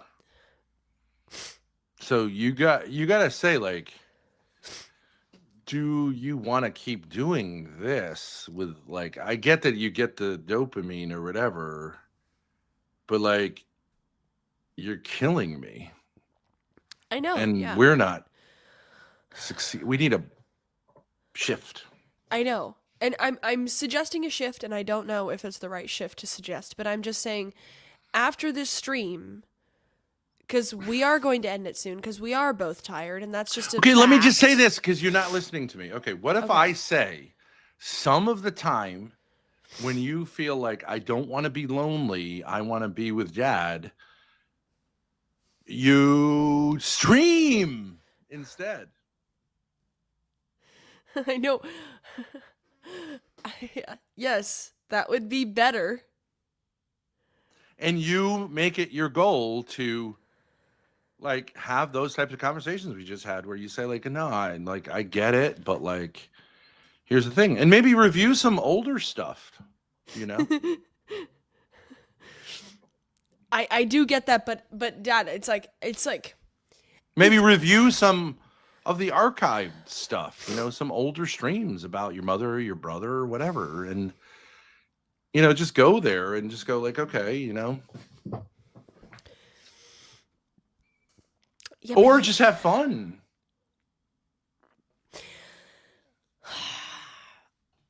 You have, I don't see how I don't need to be harder on myself, because you have made these suggestions hundreds of times and I don't do anything different. I know it's ridiculous for me to cry about that because you're the one who suffers from it, but like, I just feel like I'm just failing you so much because you've made these suggestions so many times and I always say, yeah. But no, okay, no, you don't understand. You cannot avoid behaving like this until you've processed your trauma. I know, but my so theory... you need to process your trauma, not feel bad about the individual things. I get that, but these are just symptoms. You have to cure the disease. You have to say, I really want to cure the disease, not avoid curing the disease. I get that, but I've said that before. I have said that before, that I really want to like figure out the basic problems. And I do believe that I do want to like go back in my history, figure out what triggers me, figure out what I'm so upset about, deal with the issues that I have, resolve them. But you need to like on a visceral level, like on like a soul level, say like, I now have reached a fork in the road. I am going to kill this guy. Right? Or I'm going to deal with things.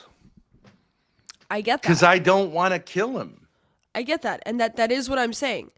But I'm saying like when that... you see this stuff under my eyes, you should say like,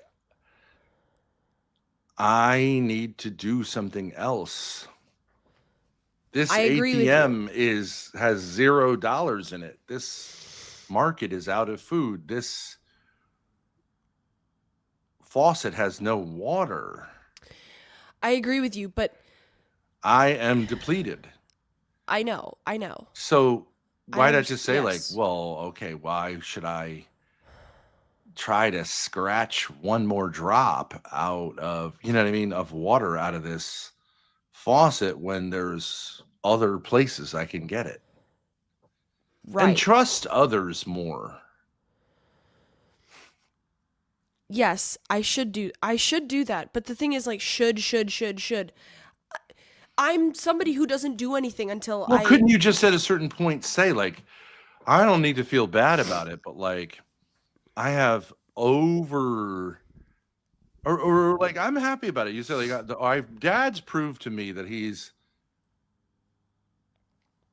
wants to be part of the solution, but I've mistakenly, because my mother did the same thing, said he is the entirety of the solution. Yes, right. I haven't lost him, but I will lose him. Like literally the guy's gonna die which is fine, but I don't think you could live with that. If I keep doing this, it's like too much. Yes. And I need to expand. I agree with that. Expand my resources, starting with my chat. You can go to a psychologist, you can whatever. But it just wants to collapse. That's the but at least you could explain to them why you want it to collapse, like what it is in you that says like, no, it's not hard to explain. Maybe I really trusted my mother, maybe I didn't. But like I think is the interesting part. But on some level, of course you trust your mother, and your mother proved to be someone that was not worthy of your trust. And like through her son, your own brother, like humiliated you in a way that's just unbelievable after torturing you for 4 years. And so I'm kind of a fucking mess. Okay. Does anyone have any sympathy for me? And if they say, no, I don't have any sympathy for you, then okay. No, but I think there are a lot of people people in who have chat. a lot of sympathy for you. A ton of people in chat have But sympathy you don't. for me. They want to offer you, and I think offer me like help. Like we can, like this girl deserves.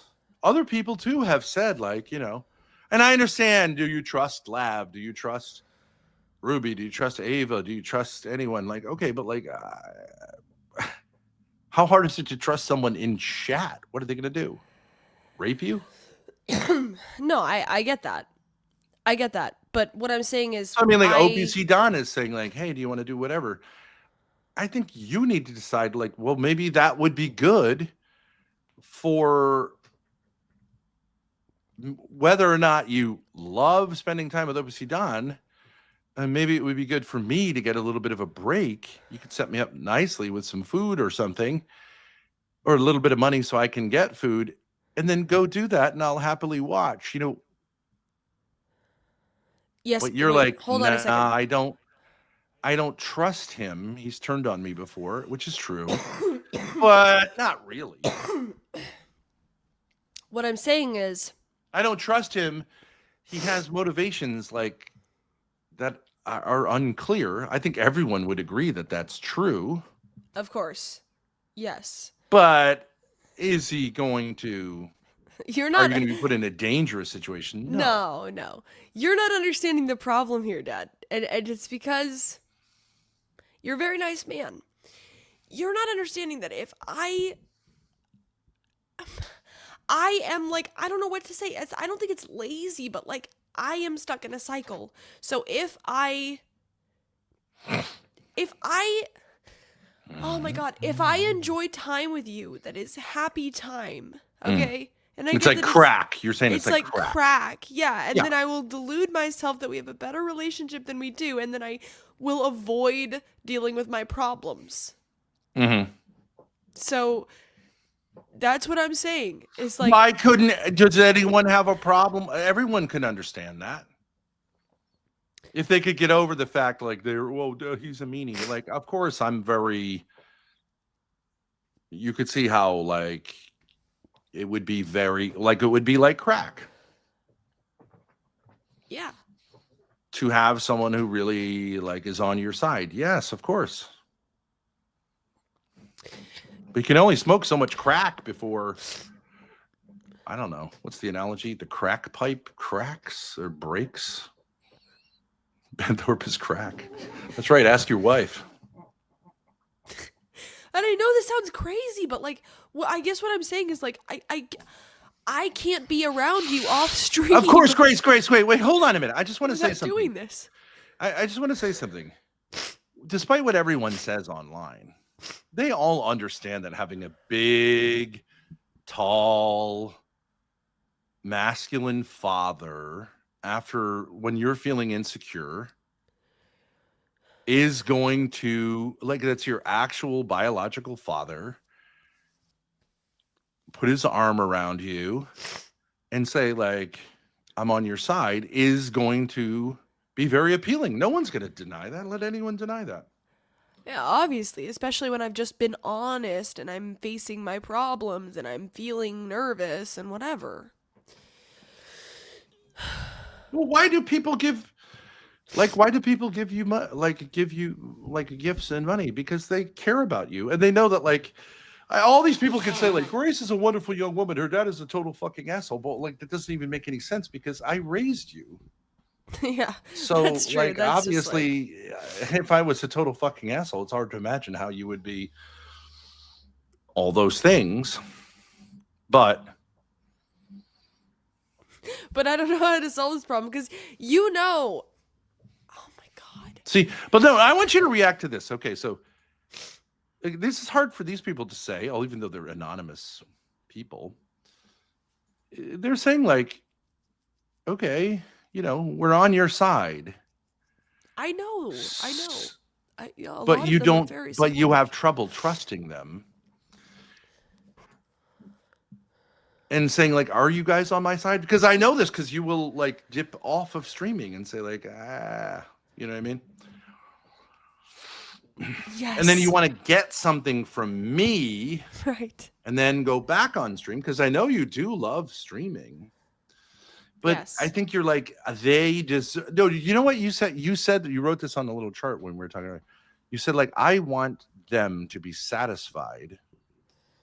Yes. Which means I think they deserve a better version of me than I'm bringing. I want them to be. And that's a problem. I don't think that okay. they think that. Ben Slayer, I am not satisfied. What I meant by that is you can only be who you are ever. And look, I find you very compelling. I mean, you're a sweetheart. I think when you're vulnerable like this and you cry, some of the guys, they're like, oh, I love that. Right? That's funny and likable too. I just think you're having trouble because, like, your trust was betrayed. Okay, and so you have trouble trusting other people. But, like, internet chatters, I don't really, have, like, internet friends, but, like, I don't really feel like I have that problem.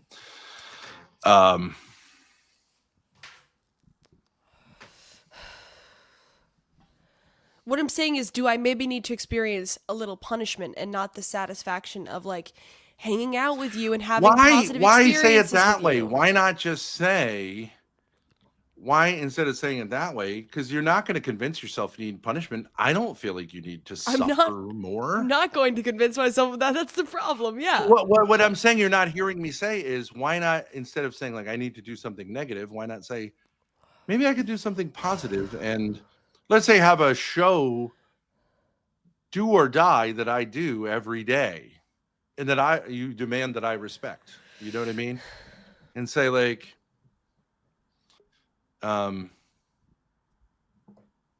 that's going to be what it. You know what I mean? And just see how it goes. And if it ends up that your audience dwindles to nothing, and, like, they're like, we don't like you, we agree with your mother, you suck. Okay, and then it is what it is. Okay, but look, I understand at a certain point, it's not your job to fix this for me. Okay, I'm asking you to help me with this. Well, and I mean, it kind of is. If it's anyone's job, it's my job, right? Let's get OPC up. Okay. What's OPC, going on? I heard my motives are being questioned here. Well, I'm just saying that your relationship with Grace obviously doesn't have the kind of depth that hers with me does. Well, can I explain the rationale behind the Jeremy meetup? I don't know anything about it. Sure, yeah, I'd love to hear about it. So I've messaged Damius about this. He was supposed to let you guys know, but there is easily $2,300 worth of tools you guys could sell out of the storage unit. Yeah. I don't think Jeremy's going to get much work done, but I feel like the Illumipole staging, the jackhammer, and that would all bring you he more did than send me that. $2,300. I saw that. Yeah. Yes, that's true. That Illumipole stuff is worth a lot. Yeah. Yeah, so I feel like it's a win-win for both of us. I get rid of Jeremy for a while, and you guys get your bills paid. It's like there's no sinister motive here. I just don't know what to do with Jeremy for a week. No. I feel like sinister I'm not saying motive. a sinister motive. I'm just saying, like, I could see how, like, if she's had this experience, whether you believe it or not, with her mother, of like having someone she trusted turn on her, right? Like, so that like kind of makes you leery. I think you can understand that. So she's had trouble trusting other people. But I was saying people like you or Jeremy or almost everyone, like, there's not, like, we know each other enough that it's like it's not a problem. But she might prefer to be with someone she feels safe with, you know what I mean? But I think this is a kind of victim mentality at work.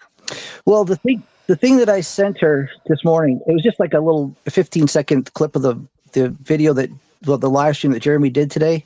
I just wanted to see what he's still thinking about what he wants to do. Get Crack has offered him $500 so Extreme offered him $300 to come and help you guys. Get Crack offered him $500 to go to Miami and fish with John Frederick. So who's John Frederick? John Frederick is a chatter, but he's Jim's friend, and he's been on a lot of Jim's streams. And he's just bought I've seen him. Yeah, okay. Yeah, so yeah. So Jeremy is taking a day off to rest. He's at a hotel. He can get a shower, sleep in a bed. Where is he? Last thing I knew was Indiana. He didn't give his location today. I believe he's probably in Ohio. Oh, is he driving cross country? Yes, he is. Yes. Oh, he's driving? Mm-hmm. He's been wow, visiting all the in way different from places. Seattle? Yeah. Oh, we can definitely be part of that. That's what I said. I'm just not sure, like, how. Well, that's what I thought. If we go ahead. Yeah, and I don't think he's going to do a ton of work, but I think he could do enough to get your bills paid. He could help you get those items out and sold. I feel like those would sell pretty quickly. You know, the problem with that, like, it's not really a problem, but it's just one of these things. So that property is technically marital property. You know, so like, I just think at a certain point, you just have to just get rid of it, right?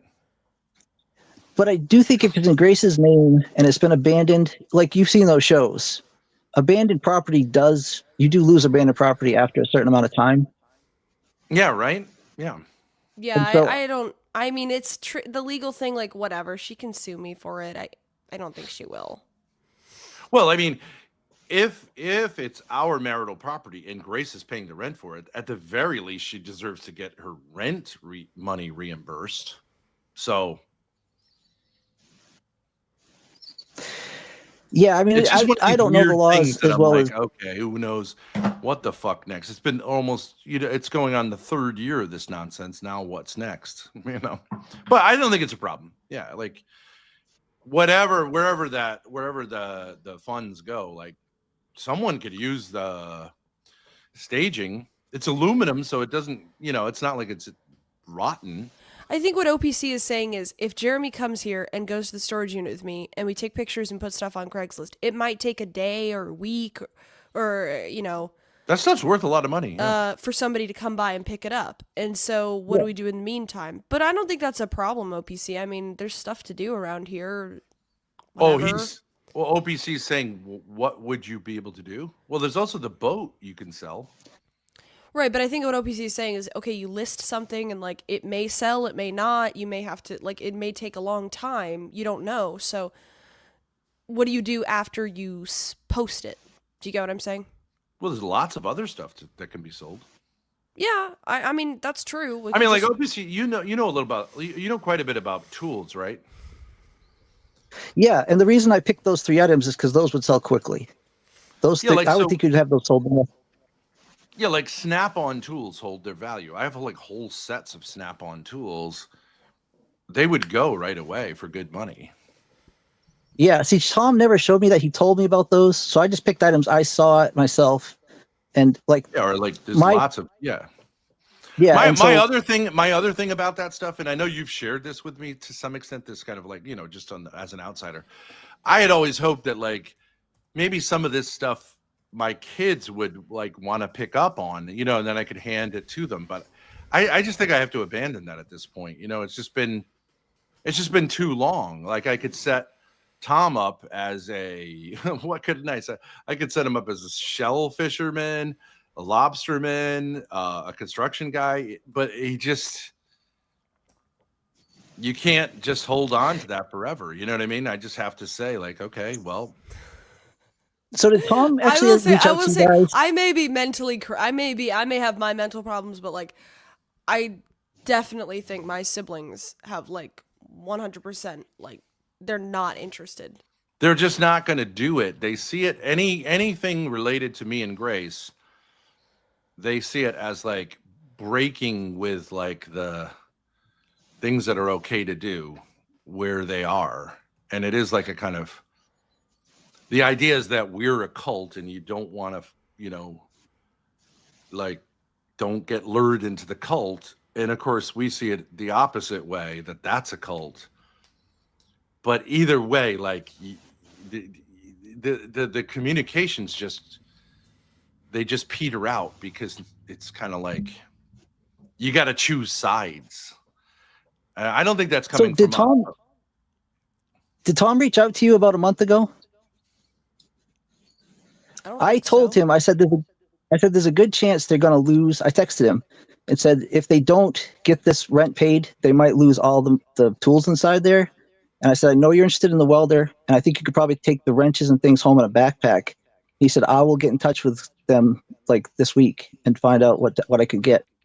And so I thought maybe you guys had given him some stuff already. He lied.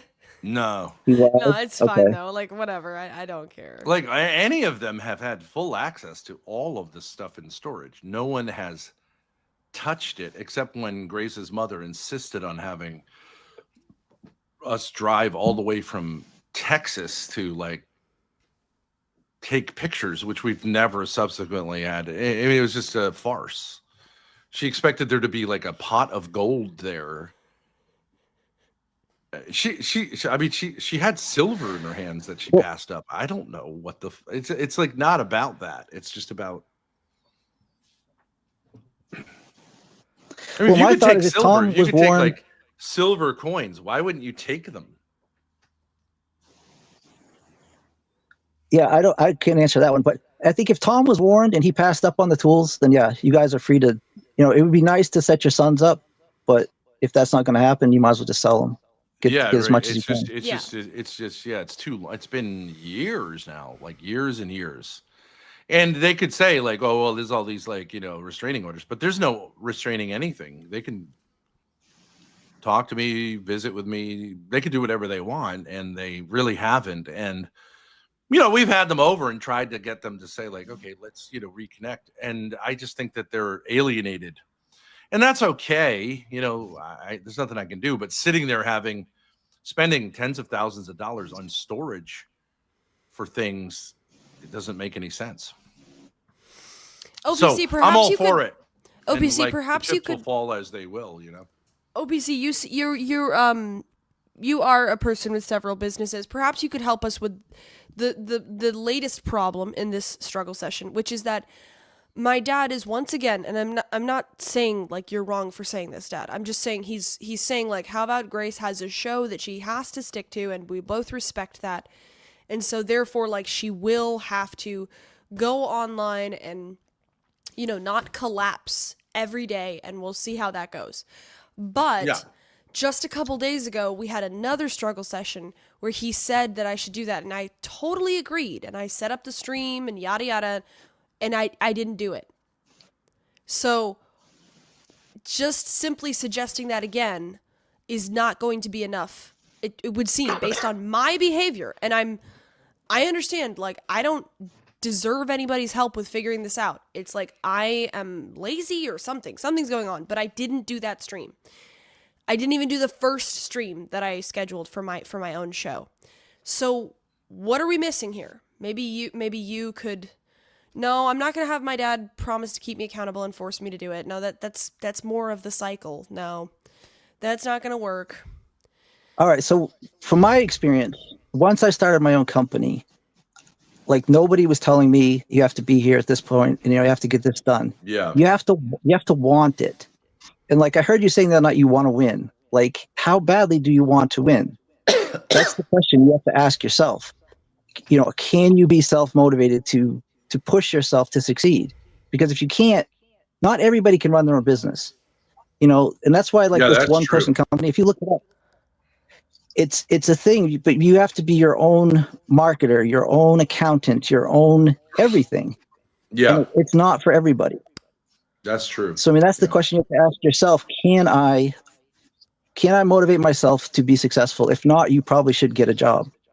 Have somebody else that's over your head that's telling you, be here at this time, and, you know, here's what you need to do. Right, and it doesn't mean you're a bad person. Some people just don't have those. But the reason I didn't do the stream the last time was because we had this big struggle session, then we stayed up late. I think, Dad, you would agree. We both stayed up late, and then we woke up late, and then my dad's show was later, and then by the time my dad's show was over, it was like 6 p.m., and I was exhausted, and I didn't push myself to do my own stream. Yeah, and I think part of it is just like a lack of discipline, like, or just getting the craziness straightened out. Like, if you can get your bill paid, if you can sell this stage and get your bill paid, that's one stress that's off your mind. You know, if you get your cars taken care of, that's another stress that's off your mind. Like, if you can kind of start getting the fundamental things right, the other stuff will fall into place. No, you know, I disagree. I understand that, but like, but those are really not the biggest factors. Like, what I want to do is collapse. That's what I want to do. I want to collapse and be cozy with my dad, and then from there I'll feel strong enough and secure enough and confident enough to do my own show. But I never get that with him because it you know, like, I'm trying to draw from a drain that's empty or whatever. So, like, people say, like, if you take something out of your life, you have to replace it. I don't know what to do. I don't know what to do. But how am I going to get my cars registered if I can't even do a show? Like, just clicking on going live at 4 p.m. How's that going to work? Wait, hold on, Grace. I want to ask OPC a question, like, it's on a more practical level. So, we both know Jeremy, although I've never met him in person, but Grace has. And we do have ways of, I don't know if we have ways of putting people up at this point, Grace, do we? I mean, we have the RV. Oh yeah, okay. We have the garage downstairs. It's like, but that RV bed is brutal. Yeah, it has like a whole. It might be better just to get him a hotel, like a cheap hotel. It wouldn't be that bad, right? No, there's motels around here. And I think he's been sleeping in his car. Actually, some of the stops he's been at. He has a tent. He found a couple campsites, but I think he doesn't mind sleeping in his car too if he has to. Well, a hotel would be like, if it's during the week, like $80 a night, 100. The one over in Seekonk, yeah, it'd be like 85. The one with the bed bugs. Yeah, that one did have bed bugs. Actually, we'll send him there. Motel 6. I think we could do that if people are willing to fund him. When we do content, I think it would be better if he got a good night's sleep, and then had a space of his own. Then that he's in our space. That would be my only issue. But that would be. I would definitely want to facilitate that happening. So on a practical level, like, okay, well, he's we're gonna. in.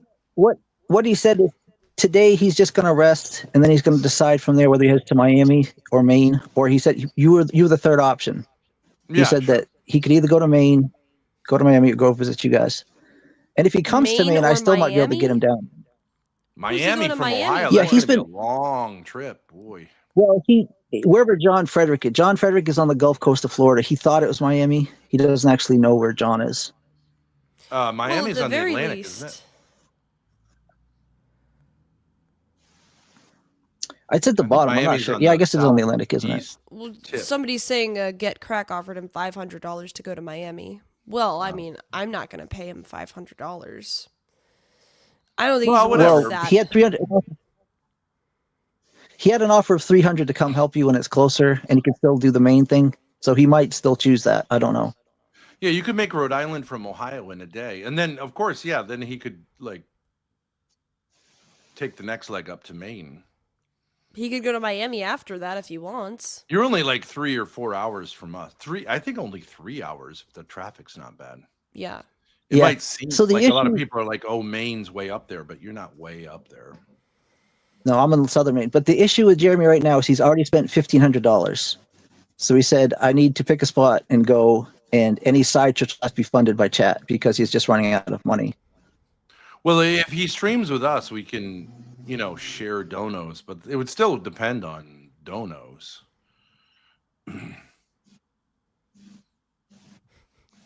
Yeah, But if he and I sold think if stuff, the chat pays for it, the he could hotel's a take better a cut idea. of that. That's fine. Well, I mean, I don't know if you're going to get them sold in a day. Some of that stuff, if you price it right, would probably sell in a day, but you want to you get as never much know. as you can. Yeah. You It's just not have to really do the right 23rd, right? season to sell the staging because it's usually painters, but there's always a demand for stuff like that. So that's And usually the used by boat also. That is a very generous offer, niece. I believe that would be content. Unfortunately, we have some places to clean out first before we start taking care of your mom's house, but No, it's always easier to start with someone else's stuff. that is true, actually. That is true. That is an interesting offer. Niece is sweet. The idea of suggesting to us that we clean out a hoarder house is funny, considering my previous cleaning experiments, but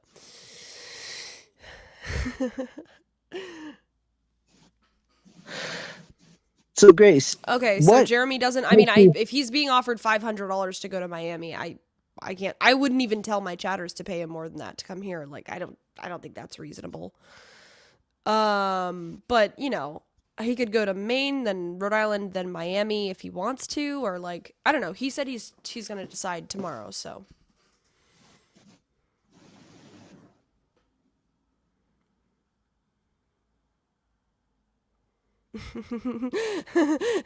Yeah, true, niece. This lease is ending soon. Your audio cut out.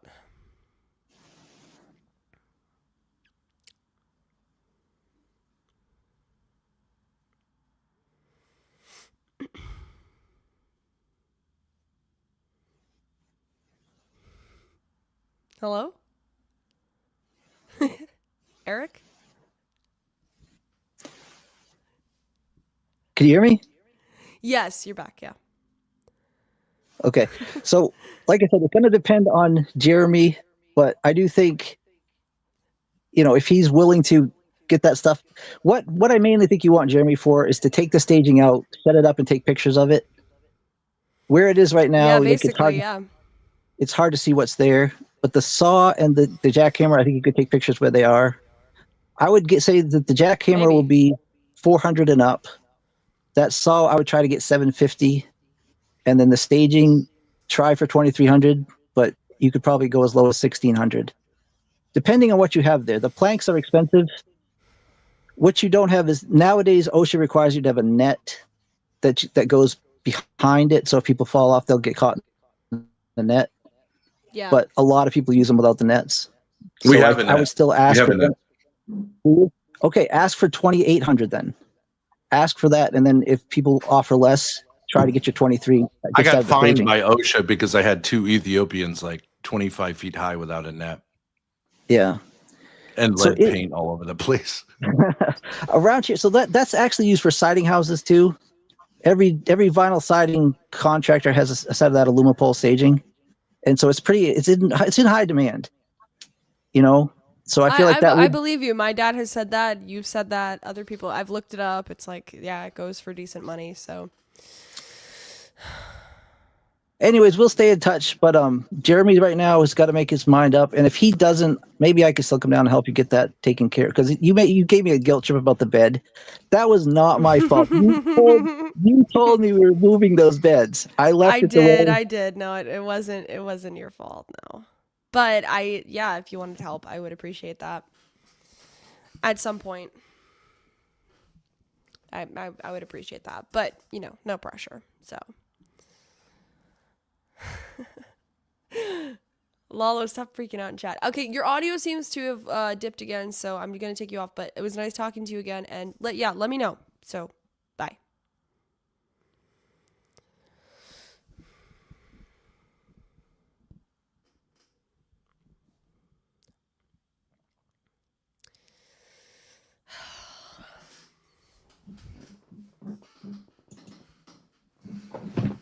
Grace, I'm starving. I don't care what you're saying. What now are you saying?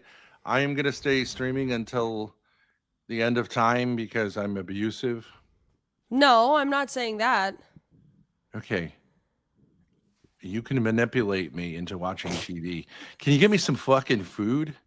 End stream. Wait, hold on a second. You said that we do something tomorrow, and I hold myself accountable, and you hold yourself accountable. No, you respect it, right? Grace, like OPC is right about saying like you have to want it. This whole thing about like gimmicks, it's just not going to work. But I do want to be more Okay, healthy. okay, so we'll talk about that. I need some fucking food. Please. Okay. Please. All right. Okay. We'll be back and we'll have good news for everyone. Goodbye. Boom, boom, boom, boom, boom, boom, boom.